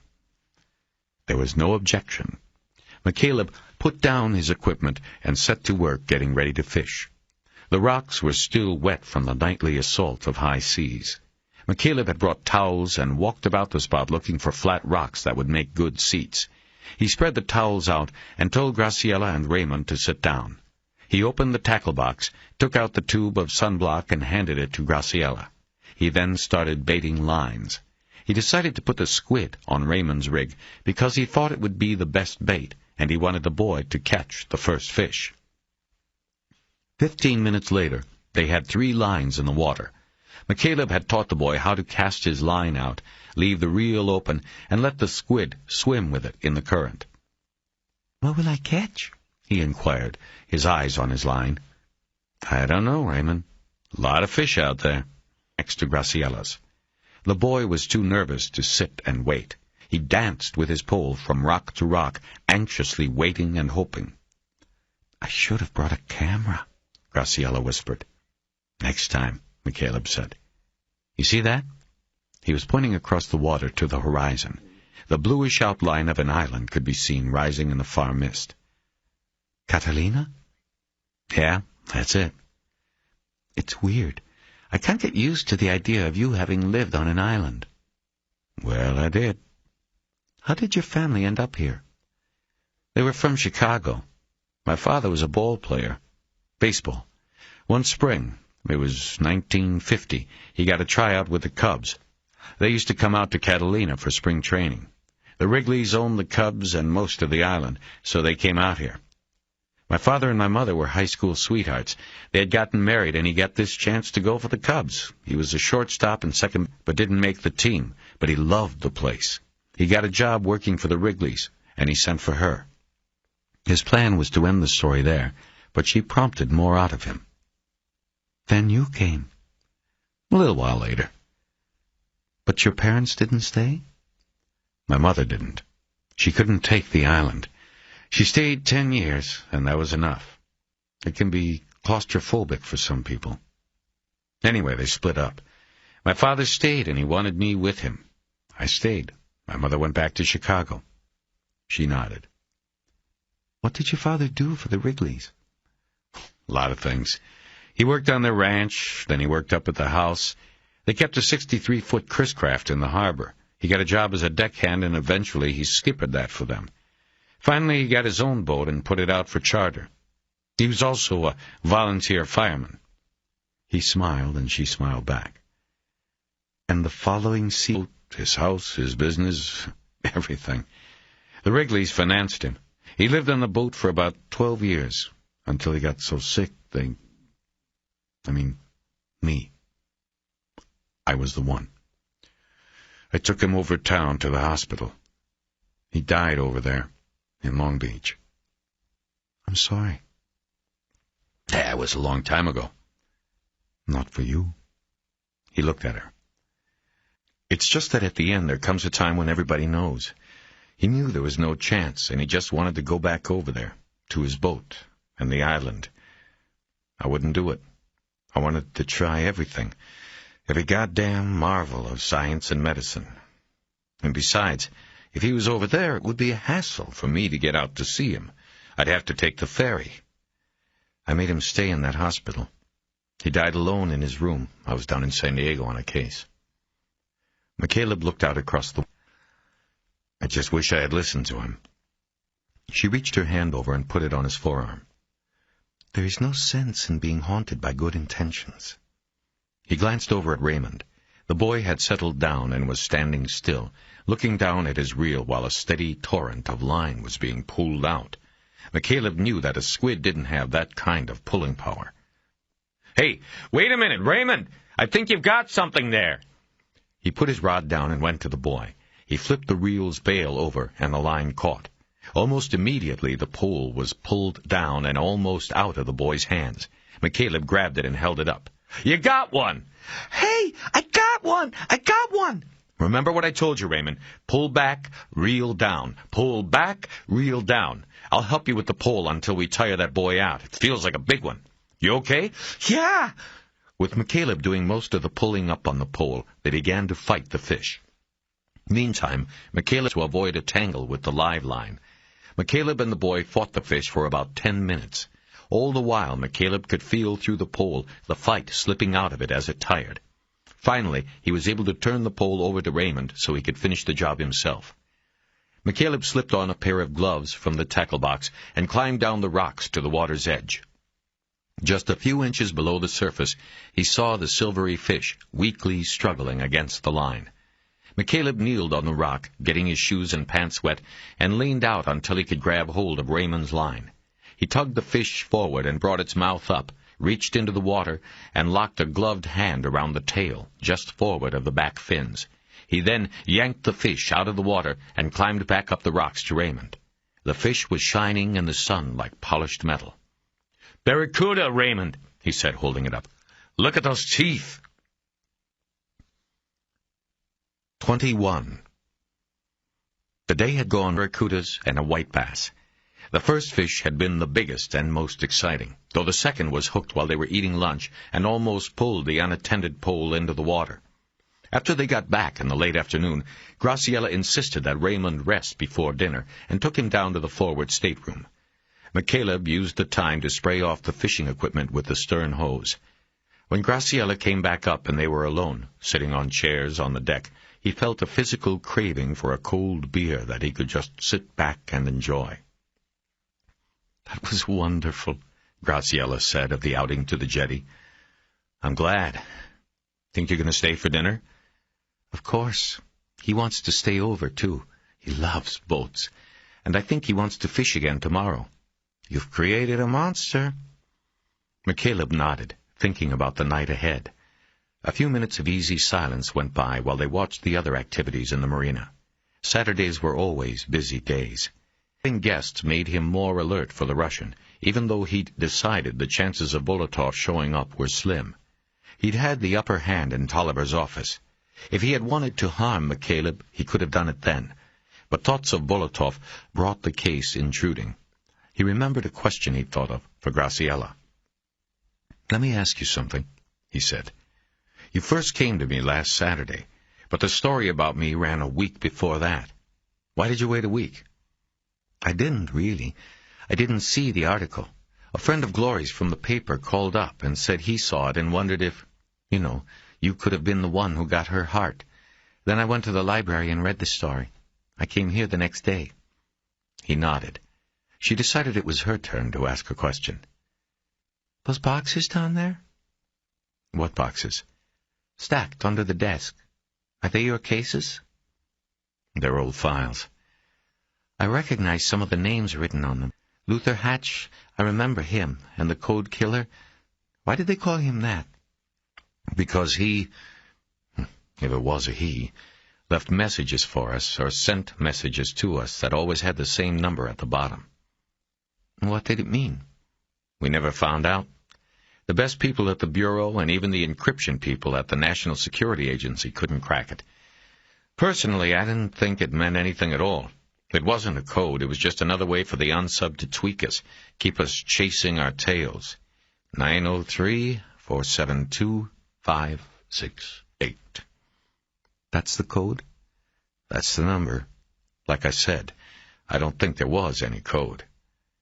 "Is that what they decided in Washington, too?" "No. They never gave up on it. They were sure it meant something. They thought it might be the guy's Social Security number. Scrambled around. With their computer, they printed out every combination, and then hundreds of thousands.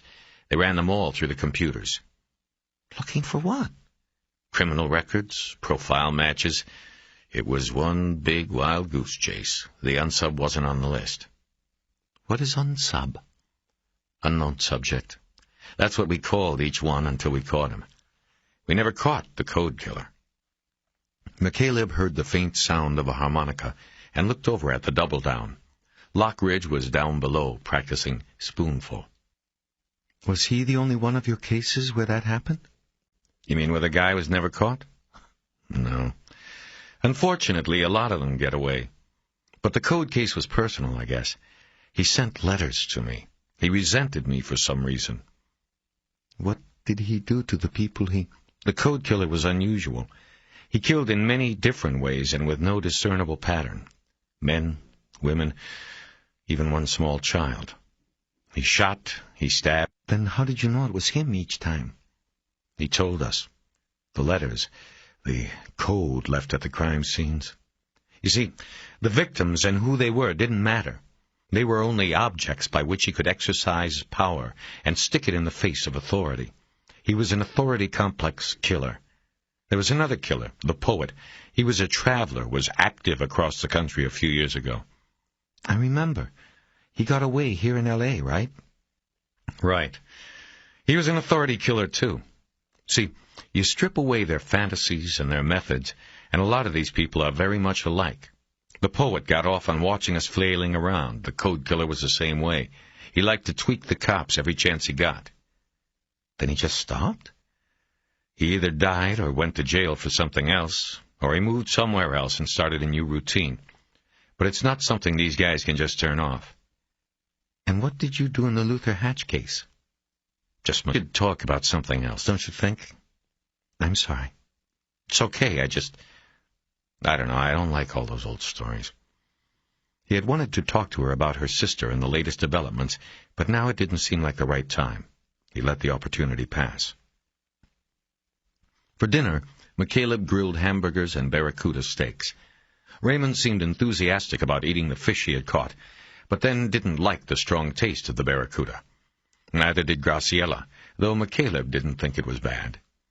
The meal was followed with another walk to the ice cream store and then a walk along the shops on Cabrillo Way. It was dark by the time they got back to the boat. The marina was quiet again.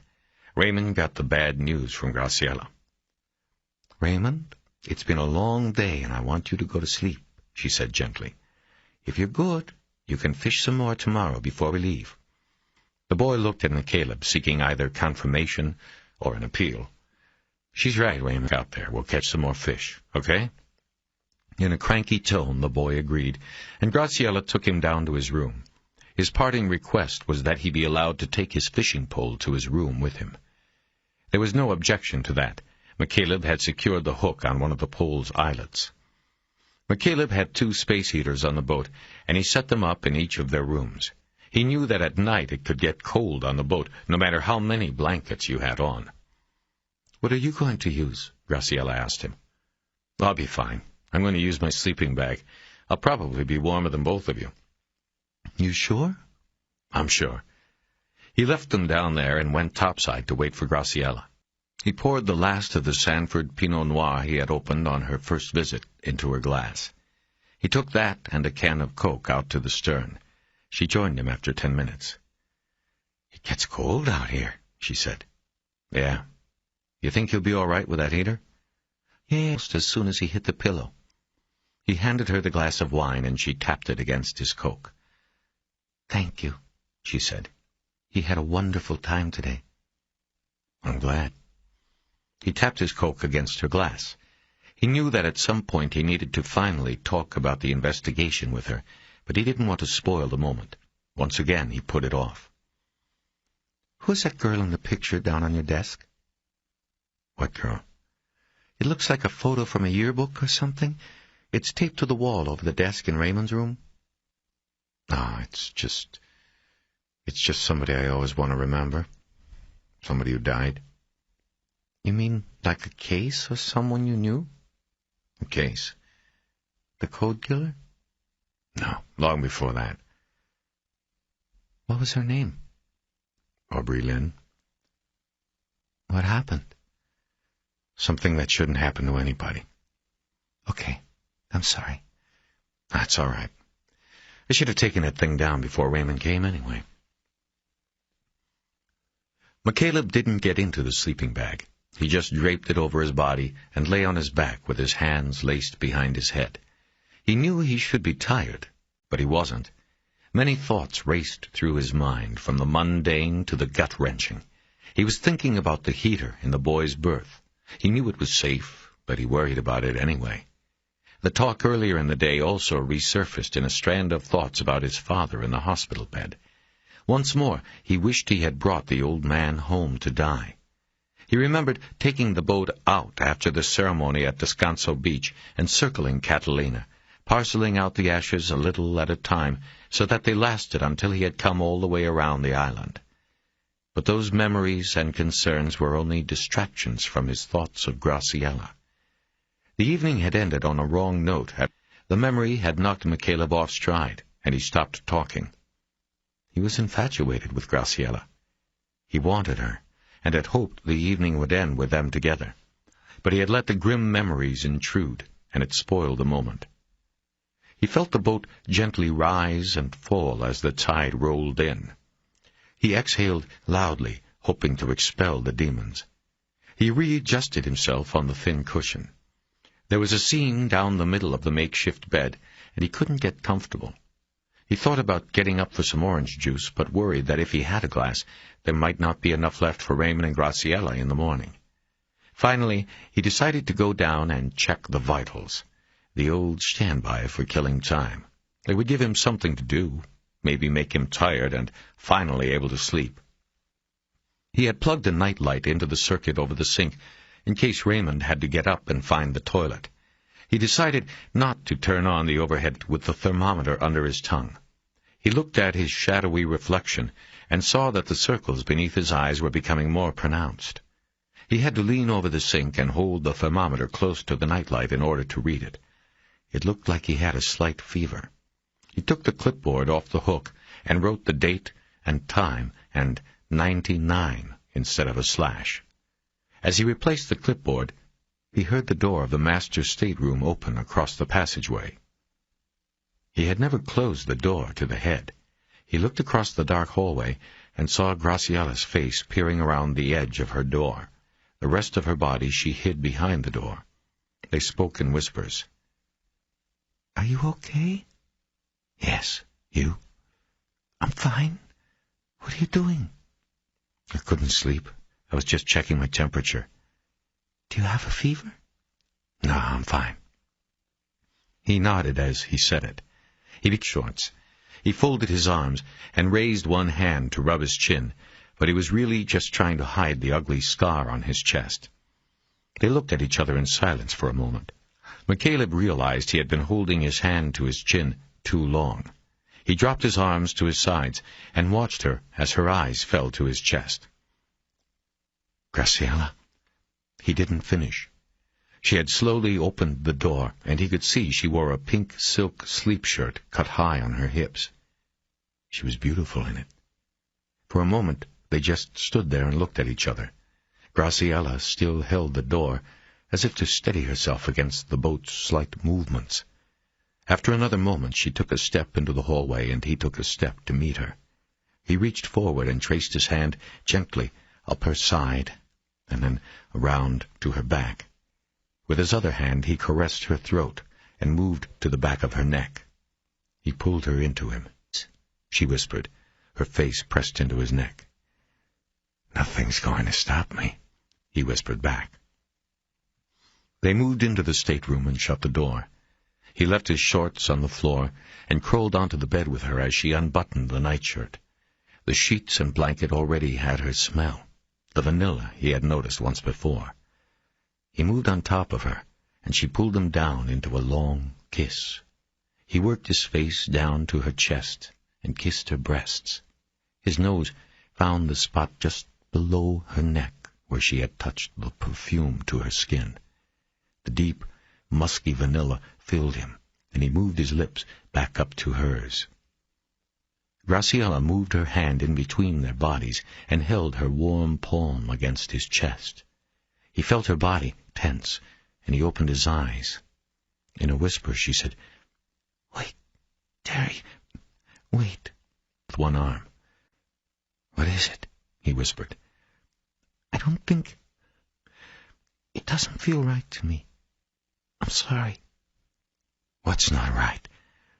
"I'm not sure." She turned her body underneath him, and he had no choice but to get off her. "Graciella?" "It's not you, Terry, it's me. I just don't want to rush. I want to think about things." She was on her side, looking away from him. "Is it because of your sister? Because I have her?" "No, it's not that. Well, maybe a little. I just think we should think about it more." She reached back and caressed his cheek. "I'm sorry. I know it was wrong to invite you in and then do this." "No, it's okay. I don't want you to do something you might be unhappy about later. I'll go back up." He made a move to slide toward the foot of the bed, but she grabbed his arm. "No, don't leave. I don't want you to leave yet." He moved back up the bed and put his head on the pillow next to hers. It was an odd feeling. Though obviously rejected, he felt no anxiety about it. He felt that the time would come for them, and he could wait. McCaleb began wondering how long he could stay with her before having to return to his sleeping bag. "Tell me about the girl," she said. "What?" he replied, confused. "The girl in the yearbook picture on your desk?" "It's not a nice story, Graciella." "Why do you want to know that story?" "Because I want to know you." That was all she said, but McCaleb understood. He knew that if they were to become lovers, they had to share their secrets. It was part of the ritual. He remembered years before how on the night he first made love to the woman who would become his wife, she had told as a child. Her sharing of such a carefully held and guarded secret had touched him more deeply than the actual physical act of their making love. He always remembered that moment, cherished it, even after the marriage was over. All of this was put together from witnesses and physical evidence, and a video, he began. "What video?" "I'll get to that. It was a Florida case. This was before I was sent out here. A whole family, abducted. Mother, father, 2 daughters. The Showitz family. Aubrey Lynn, the girl in the photo, she was the youngest." "How old?" "She had just turned 15 on the vacation.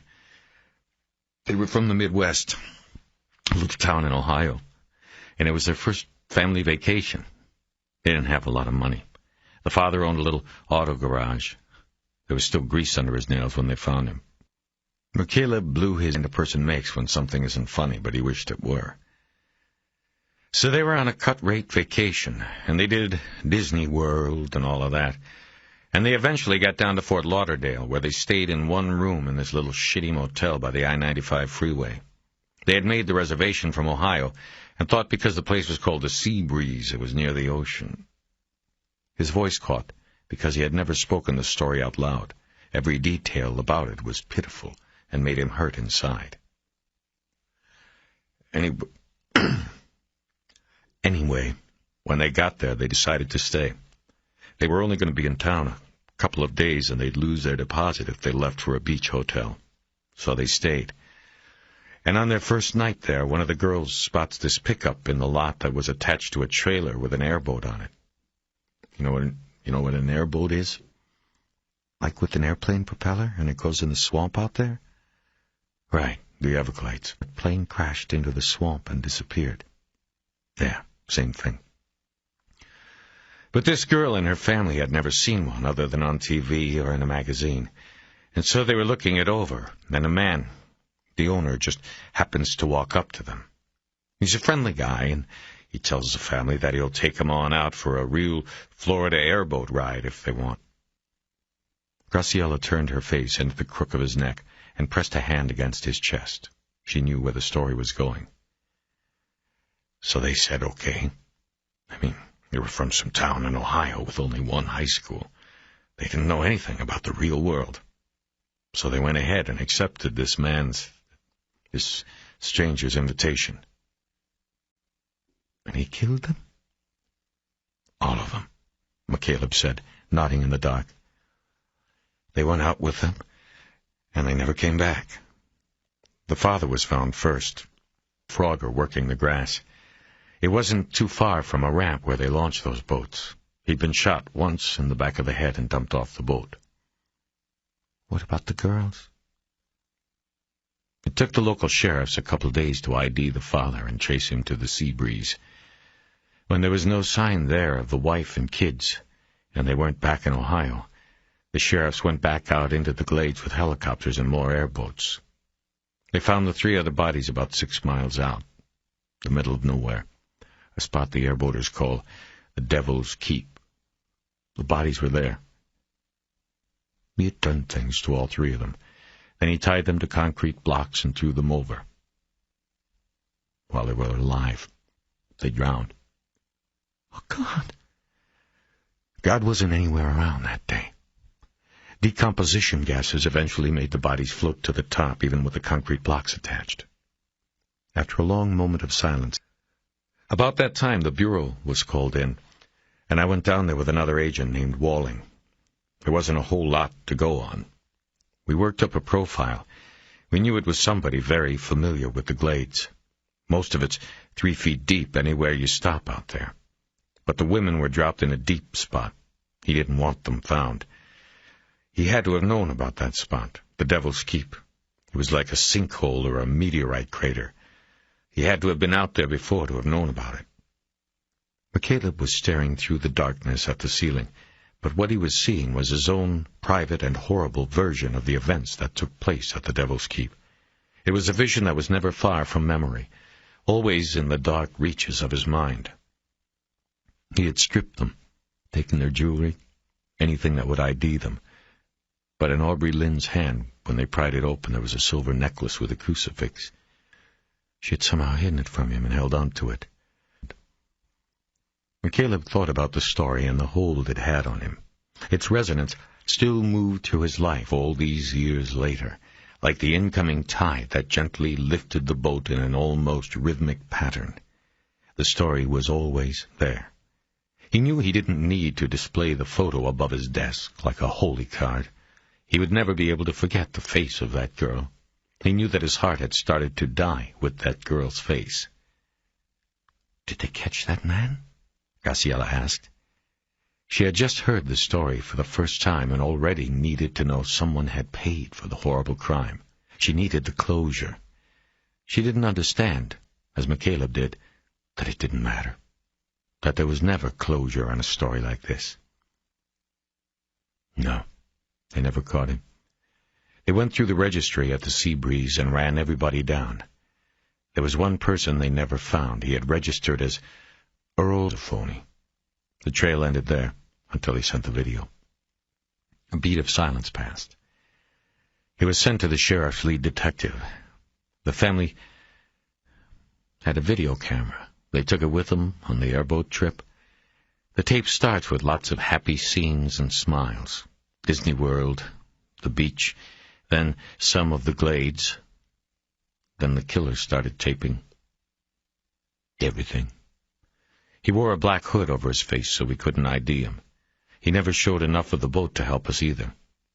He knew what he was doing. You watched it? McCaleb nodded. He disengaged from Graciella and sat on the side of the bed, his back to her. He had a rifle. They did what he wanted. All sorts of things. The two sisters together. Other things. And he killed them anyway. He... Oh, shit. And rubbed his hands harshly over his face. He felt her warm hand on his back. The blocks he tied them to weren't enough to take them right down. They struggled. On the surface. He watched and taped it. It got him aroused. He was masturbating while he watched them drown. He heard Graciella crying quietly. He lay back down and put an arm around her. The tape was the last we ever heard from him, he said. He's out there somewhere. Another one. He looked at her in the darkness, not sure if she could see him. That's the story. I'm sorry you have that to carry around. And now you have it. I'm sorry, too. She rubbed the tears away from her eyes. That's when you stop believing in angels, isn't it? He nodded. An hour or so back to his uncomfortable bed in the salon. They had spent the night until that point, talking in whispers, holding and kissing, but never making love. Once back in his sleeping bag, sleep still did not come to him. McCaleb's mind kept running over the details of the hours he had just spent with Graciella, the touch of her warm hands on his skin, the softness of her breasts against his lips, the taste of her lips. And during moments when his mind wandered from these sensual memories, he also thought about the story he had told her, and the way she had reacted. In the morning they did not talk about what had happened in the stateroom or what had been said, even when Raymond had gone out to the stern to look into the live well and was out of earshot. Graciella seemed to act as if there had been no rendezvous, consummated or not, and McCaleb acted in kind. The first thing he spoke of while he scrambled eggs for the three of them was the case. At home today, he said, checking over his shoulder to make sure Raymond was still outside. I want you to think about your sister and write down as much as you can about her routines. I mean, like places she would go, friends she would see. Anything you can think of she did between the first of the year and the night she went into that store. Also, I want to talk to her friends and boss at the Times. It might be better if you set that up. All right? How come? Because things are changing about the case. Remember I asked you about the earring? McCaleb told her his belief that it had been the shooter who had taken the earring. He also told her how he had found out late Friday that something of a personal nature had been taken from the victim in the first shooting as well. What was it? A photo of his wife and kids. What do you think it means?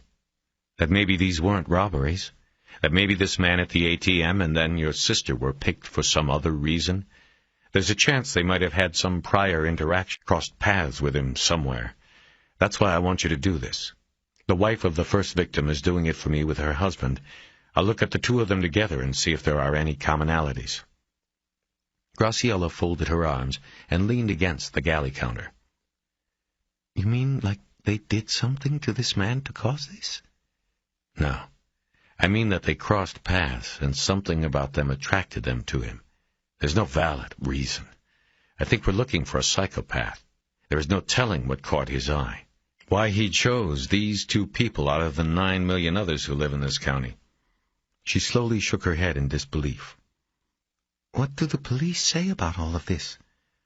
I don't think the LAPD even knows yet, and the sheriff's investigator is not sure whether or not she sees it the way I do. We're all going to talk about it tomorrow morning. What about the man? What man? The store owner. Maybe he was the one who crossed the path. Maybe Caleb shook his head and said no. If he was the target, the shooter would have just gone in and shot him when nobody else was in the store. It was your sister. Your sister and the first man up in Lancaster. There is some connection. We have to find it. McCaleb reached into the back pocket of his jeans and pulled out a photo Amelia Cordell had given him. It showed James Cordell in close-up, a bright smile on his face. He showed the photo to Graciella. "Do you recognize this man? Is he someone that your sister might have known?" She took the photo from him and studied it, but then shook her head. "Not that I know of. Is he the man from Lancaster?" McCaleb nodded and took the photo back. He put it in his pocket, then told Graciella to go get Raymond to come inside for his breakfast. As she got to the sliding door, he stopped her. "Graciella, do you trust me?" She looked back at him. "And trust me about this. I don't care if the LAPD and the sheriffs don't believe me, but I know what I know. With or without them, I'm going to keep pushing on this." She nodded and turned back to the door and the boy out in the stern. 22. The Detective Bureau at the Sheriff's Department Star Center was crowded with detectives when McCaleb entered at 8 o'clock on Monday morning. However, the receptionist who had let him walk back to homicide on his own just 3 days earlier told him he had to wait for the captain. This puzzled McCaleb, but before he could ask about it, the receptionist was on the phone making a call. As soon as she hung up, McCaleb saw Captain Hitchens emerge from the meeting room he had sat in with Jay Winston on Friday. He closed the door behind him and headed toward McCaleb. Terry noticed that the blinds over the meeting room's glass window were drawn and closed. Hitchens beckoned him to follow me. McCaleb followed him to his office, and Hitchens told him to have a seat. McCaleb was getting a bad feeling about the overly cordial treatment. Hitchens sat behind his desk, folded his arms, and leaned forward on the calendar blotter with a smile on his face. "So, where have you been?" McCaleb looked at his watch. "What do you mean? Jay Winston set the meeting for 8. It's 2 minutes after." "I mean Sunday, Saturday. Jay's been calling." McCaleb immediately knew what had happened. On Saturday, when he had been cleaning up the boat, he had taken the phone and the answer machine and placed them in a cabinet next to the chart table. He had then forgotten about it.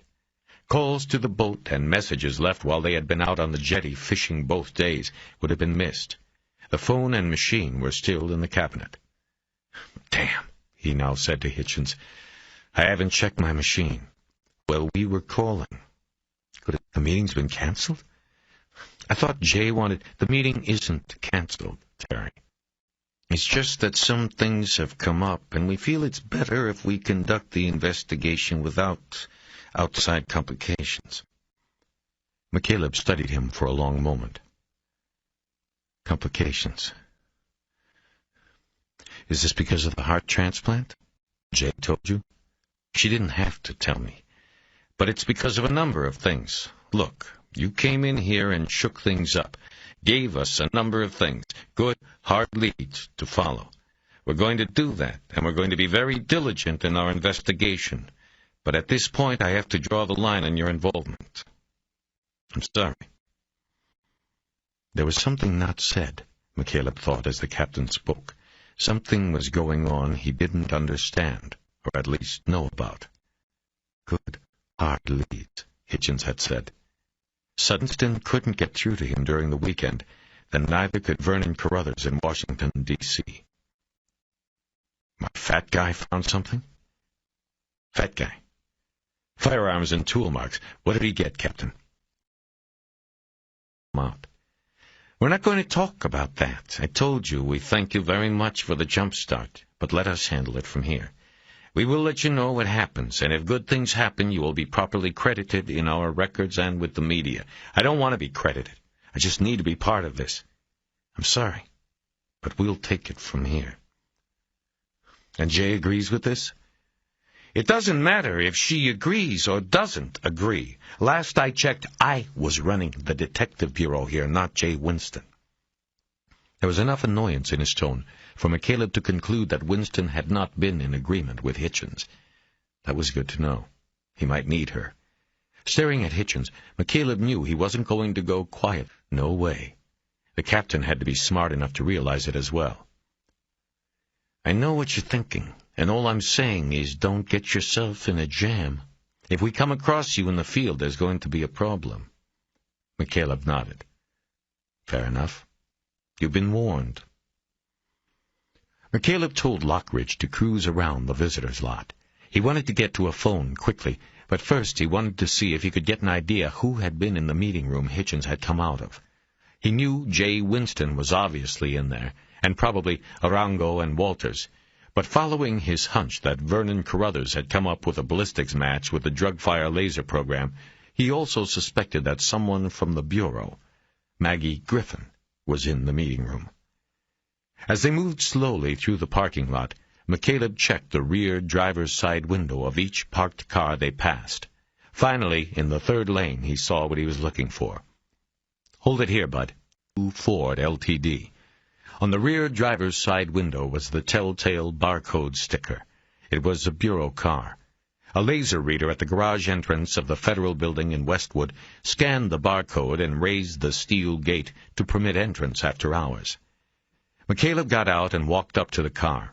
There were no other exterior markings to help him identify the agent who had driven it, but whoever had been driving the car made it easy for him. Driving east to the meeting against a rising sun, the driver had turned down the windshield visor and left it down.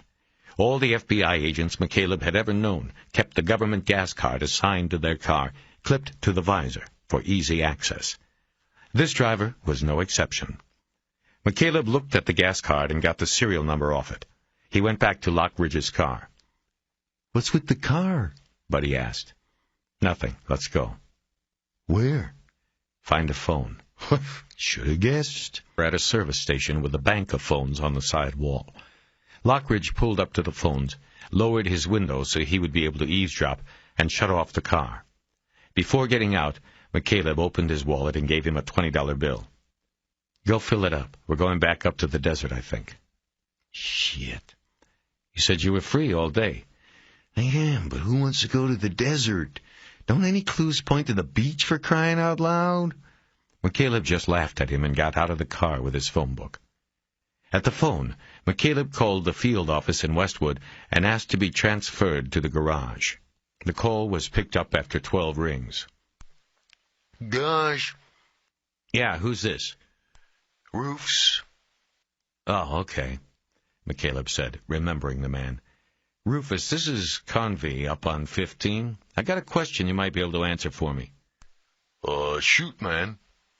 The familiarity McCaleb had put in his voice had apparently never been much impressed with his intelligence. This was reflected in the poor upkeep of the federal fleet.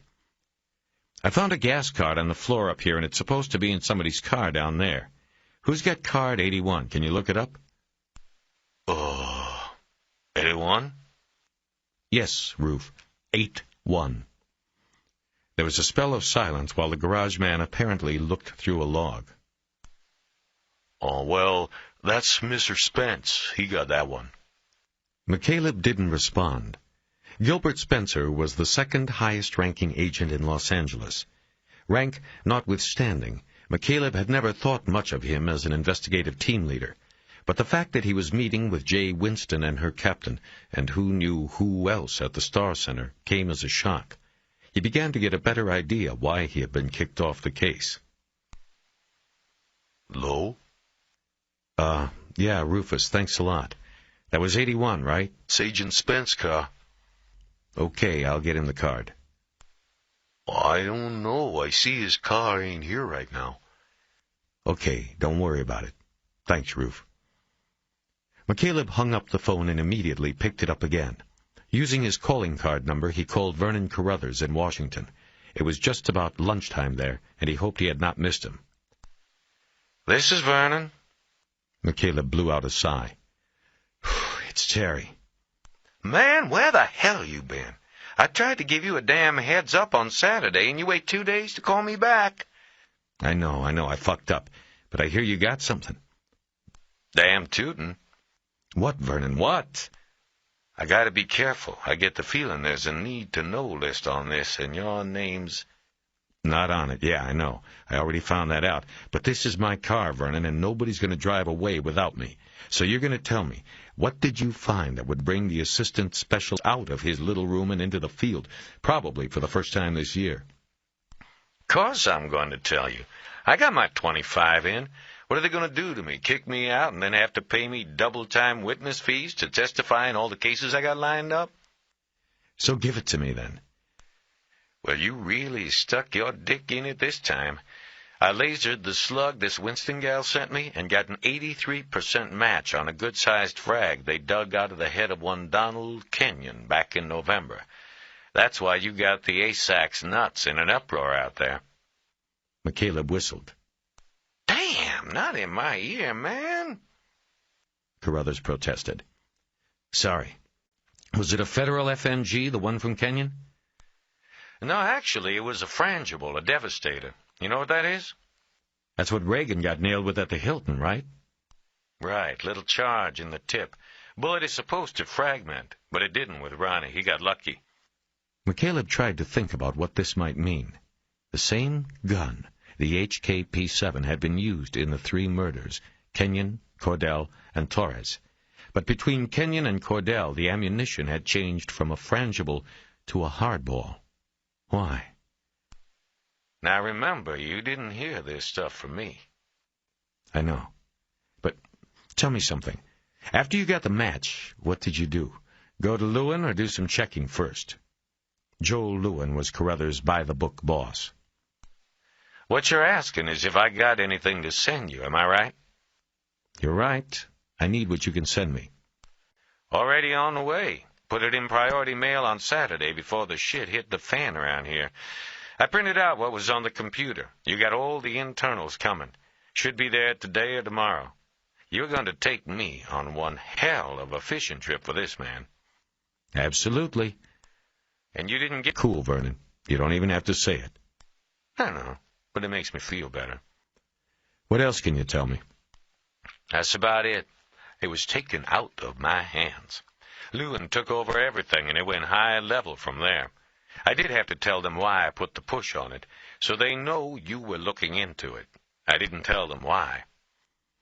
McCaleb silently chastised himself for losing his temper and control with Arango after the hypnotism session. If he hadn't revealed the real motivation behind his investigation, he might still be a part of it. Carruthers had not revealed the secret, but Arango certainly had. You there, Terry? Yeah. Listen, if you pick up anything else about this, give me the heads up. You got it, man. But answer your fucking phone and watch yourself on this. All the time. After McCaleb hung up, he turned around and almost walked into Buddy Lockridge. Buddy, let's get going. They started walking to the car, which was still parked at one of the pumps. The desert? Yeah, we go back up and I see Mrs. Cordell again, see if she's still talking to me. Why wouldn't... Never mind, don't answer that. I'm just the driver. Now you got it. On the way up to the desert, Buddy warbled on a B-flat harmonica, while McCaleb used some self-hypnosis techniques to relax his mind so that he would better recall what he knew of the Donald Kenyon case. It had been the latest in what had seemingly been a long line of embarrassments to the Bureau in recent years.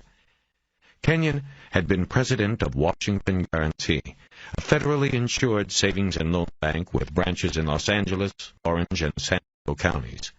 Kenyon was a golden-haired and silver-tongued climber who curried favor with deep-pocketed investors through insider stock tips until he ascended to the president's office by the shotgun. He was profiled in every business magazine. He was a man who instilled confidence and trust in his investors and employees and the media. So much so that over the period of 3 years that he was president, he was able to siphon a staggering $35 million from the institution through bogus loans to bogus companies without so much as raising an eyebrow. It wasn't until Washington Guarantee collapsed after being thoroughly hollowed out, and Kenyon disappeared, that anyone, including federal auditors and watchdogs, realized what had happened. The story played in the media for months, if not years, McCaleb remembered. Stories on retirees left with nothing. Stories on the ripple effect of businesses failing. Stories on alleged sightings of Kenyon in Paris, Zurich, Tahiti, and other places. After 5 years on the run, Kenyon was found by the Bureau, where he had been living in an opulent compound that included 2 pools, 2 tennis courts, a live-in personal trainer, and horse-breeding facilities. The thief, now 36, was extradited to Los Angeles to face charges in federal court. While Kenyon sat in the federal holding facility awaiting trial, an asset and forfeiture squad descended on his trail and worked for 6 months looking for the money. But less than $2 million. This was the puzzle. Kenyon's defense was that he did not have the money, because he didn't take it. He only passed it on under threat of death, his and his entire family's. Through his attorneys, he averred that he was blackmailed into setting up corporations, loaning them millions from his S&L, and then turning the money over to the blackmailer. But even though he faced the potential of years in a federal penitentiary, Kenyon refused to name the extortion. Federal investigators and prosecutors chose not to believe him, citing his high-flying lifestyle, both while running the S&L and on the run, and the fact that he clearly had some of the money, albeit a fraction of the whole, with him in Costa Rica. They settled for prosecuting only Kenyon. After a 4-month trial in a federal courtroom, packed each day with a gallery of victims who had lost their life savings in the S&L collapse, Kenyon was convicted of the massive fraud, and U.S. District Judge Dorothy Windsor sentenced him to 48 years in prison. What happened next would result in one more bludgeoning of the reputation of the FBI.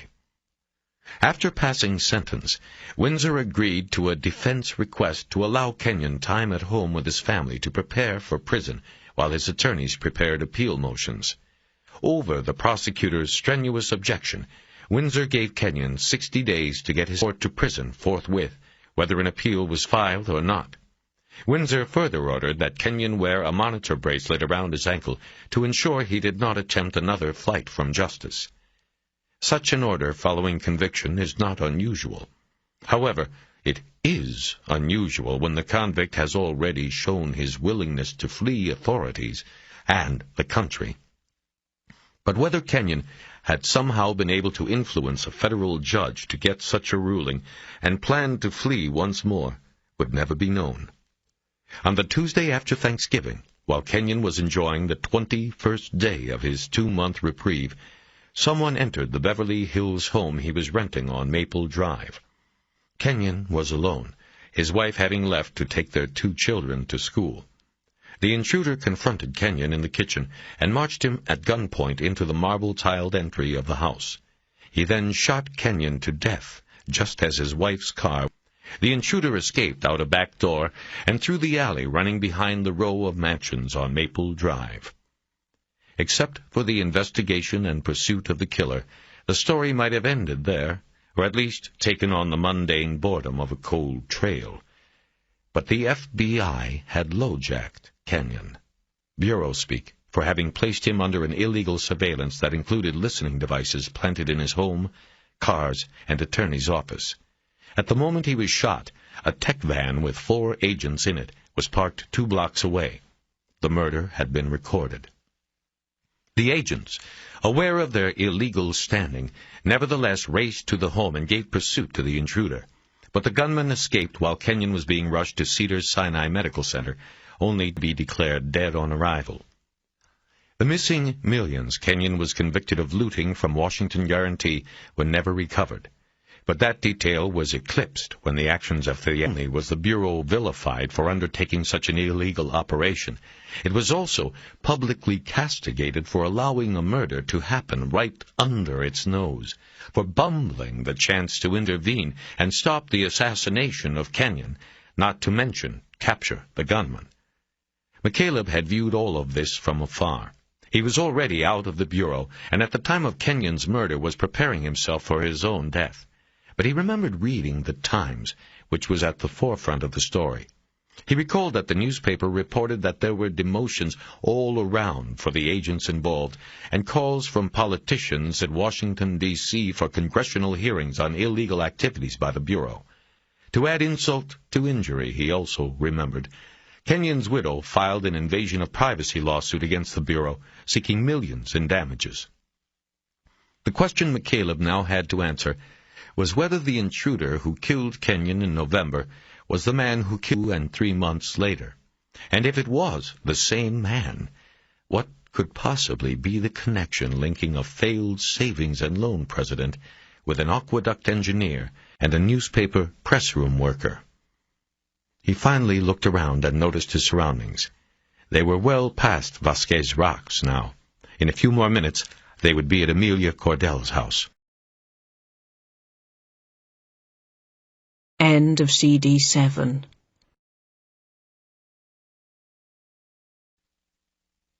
CD 8. 23. As promised, Amelia Cordell had spent a good part of the weekend going through her memory and filling 4 pages of a legal tablet with what she recalled of her husband's travels in the 2 months before his death on the 22nd of January. She had it ready and sitting on the coffee table when McCaleb arrived. Well, maybe it will help. I hope it helps. Me too. He nodded and sat in silence for a moment. By the way, have you heard from Jay Winston or anybody else from the Sheriff's Department lately? No, not since Jay called me on Friday to say it was okay to talk to you. McCaleb nodded. He was heartened by the fact that Jay hadn't called back to rescind the permission. Again, it made him think that she wasn't going along with her captain's decision to drop McCaleb from the case. And nobody else?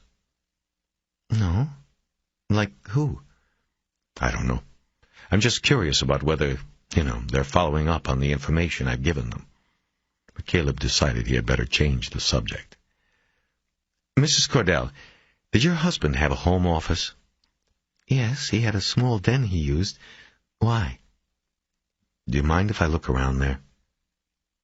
Well, sure, what you'll find. He just kept files from work there, and he did our bills there. Well, for example, if you have credit card statements for the period of January and December, it might help me isolate where he was at different points. I'm not too sure I want you taking our credit card records. Well, all I can do is assure you that I'm only interested in the billing locations and possibly the items purchased, not your credit card numbers. I know. I'm sorry. That was silly of me. You're the only one who seems to care anymore about Jim. Why am I suspicious of you? It made McCaleb feel uneasy, not being totally truthful with the woman and telling her he had lost his official sanction. He stood up so that they could move on and he didn't have to think about it. The office was small and largely used as storage of skiing equipment and cardboard boxes, but one end of the room was largely taken up by a desk with 2 drawers and 2... Sorry, it's a mess, and I'm still getting used to doing all the bills. Jim always handled that. Don't worry about that. Do you mind if I just sort of sit and look through things a bit? No, not at all. Would it be possible for me to have a glass of water in here? Of course. I'll go get you one. She headed to the door, but then stopped. You don't really want the water, do you? You just want to be left alone and not have me hovering around. McCaleb smiled slightly and looked down at the worn green carpet. I'll get you the water anyway, but then I'll leave you alone. Thanks, Mrs. Cordell. Call me Amelia. Amelia. McCaleb spent the next half hour going through the drawers and the paperwork on top of the desk. He worked quickly, knowing that the package from Carruthers was probably waiting for him in his postal box in the harbormaster's office. At the desk, McCaleb took some notes on the legal pad Amelia held documents and credit card records he wanted to take with him to study later. He made an inventory list of the things he wanted to take so that Amelia Cordell would have a record. The last drawer he went through was in one of the file cabinets. It was almost empty and had been used by Cordell as the place to file work, insurance, and estate planning records. There was a thick file on medical insurance with billing records dating back to the birth of his daughters and his own treatment for a broken leg. The billing address of one of his treating physicians was in Vail, Colorado, leading McCaleb to guess the bone had been broken in a skiing misadventure. There was a black binder with a handsome leather slipcover. McCaleb opened it and found that it contained documents relating to the wills of both husband and wife. McCaleb saw nothing unordinary. Each spouse had been the other's beneficiary, with the children following in line in the event of both parents dying. McCaleb didn't spend a lot of time with it. The last file he looked at contained various records, including performance evaluations and various office communications. McCaleb scanned the employment reviews and found that Cordell had apparently been held in high regard by his employers.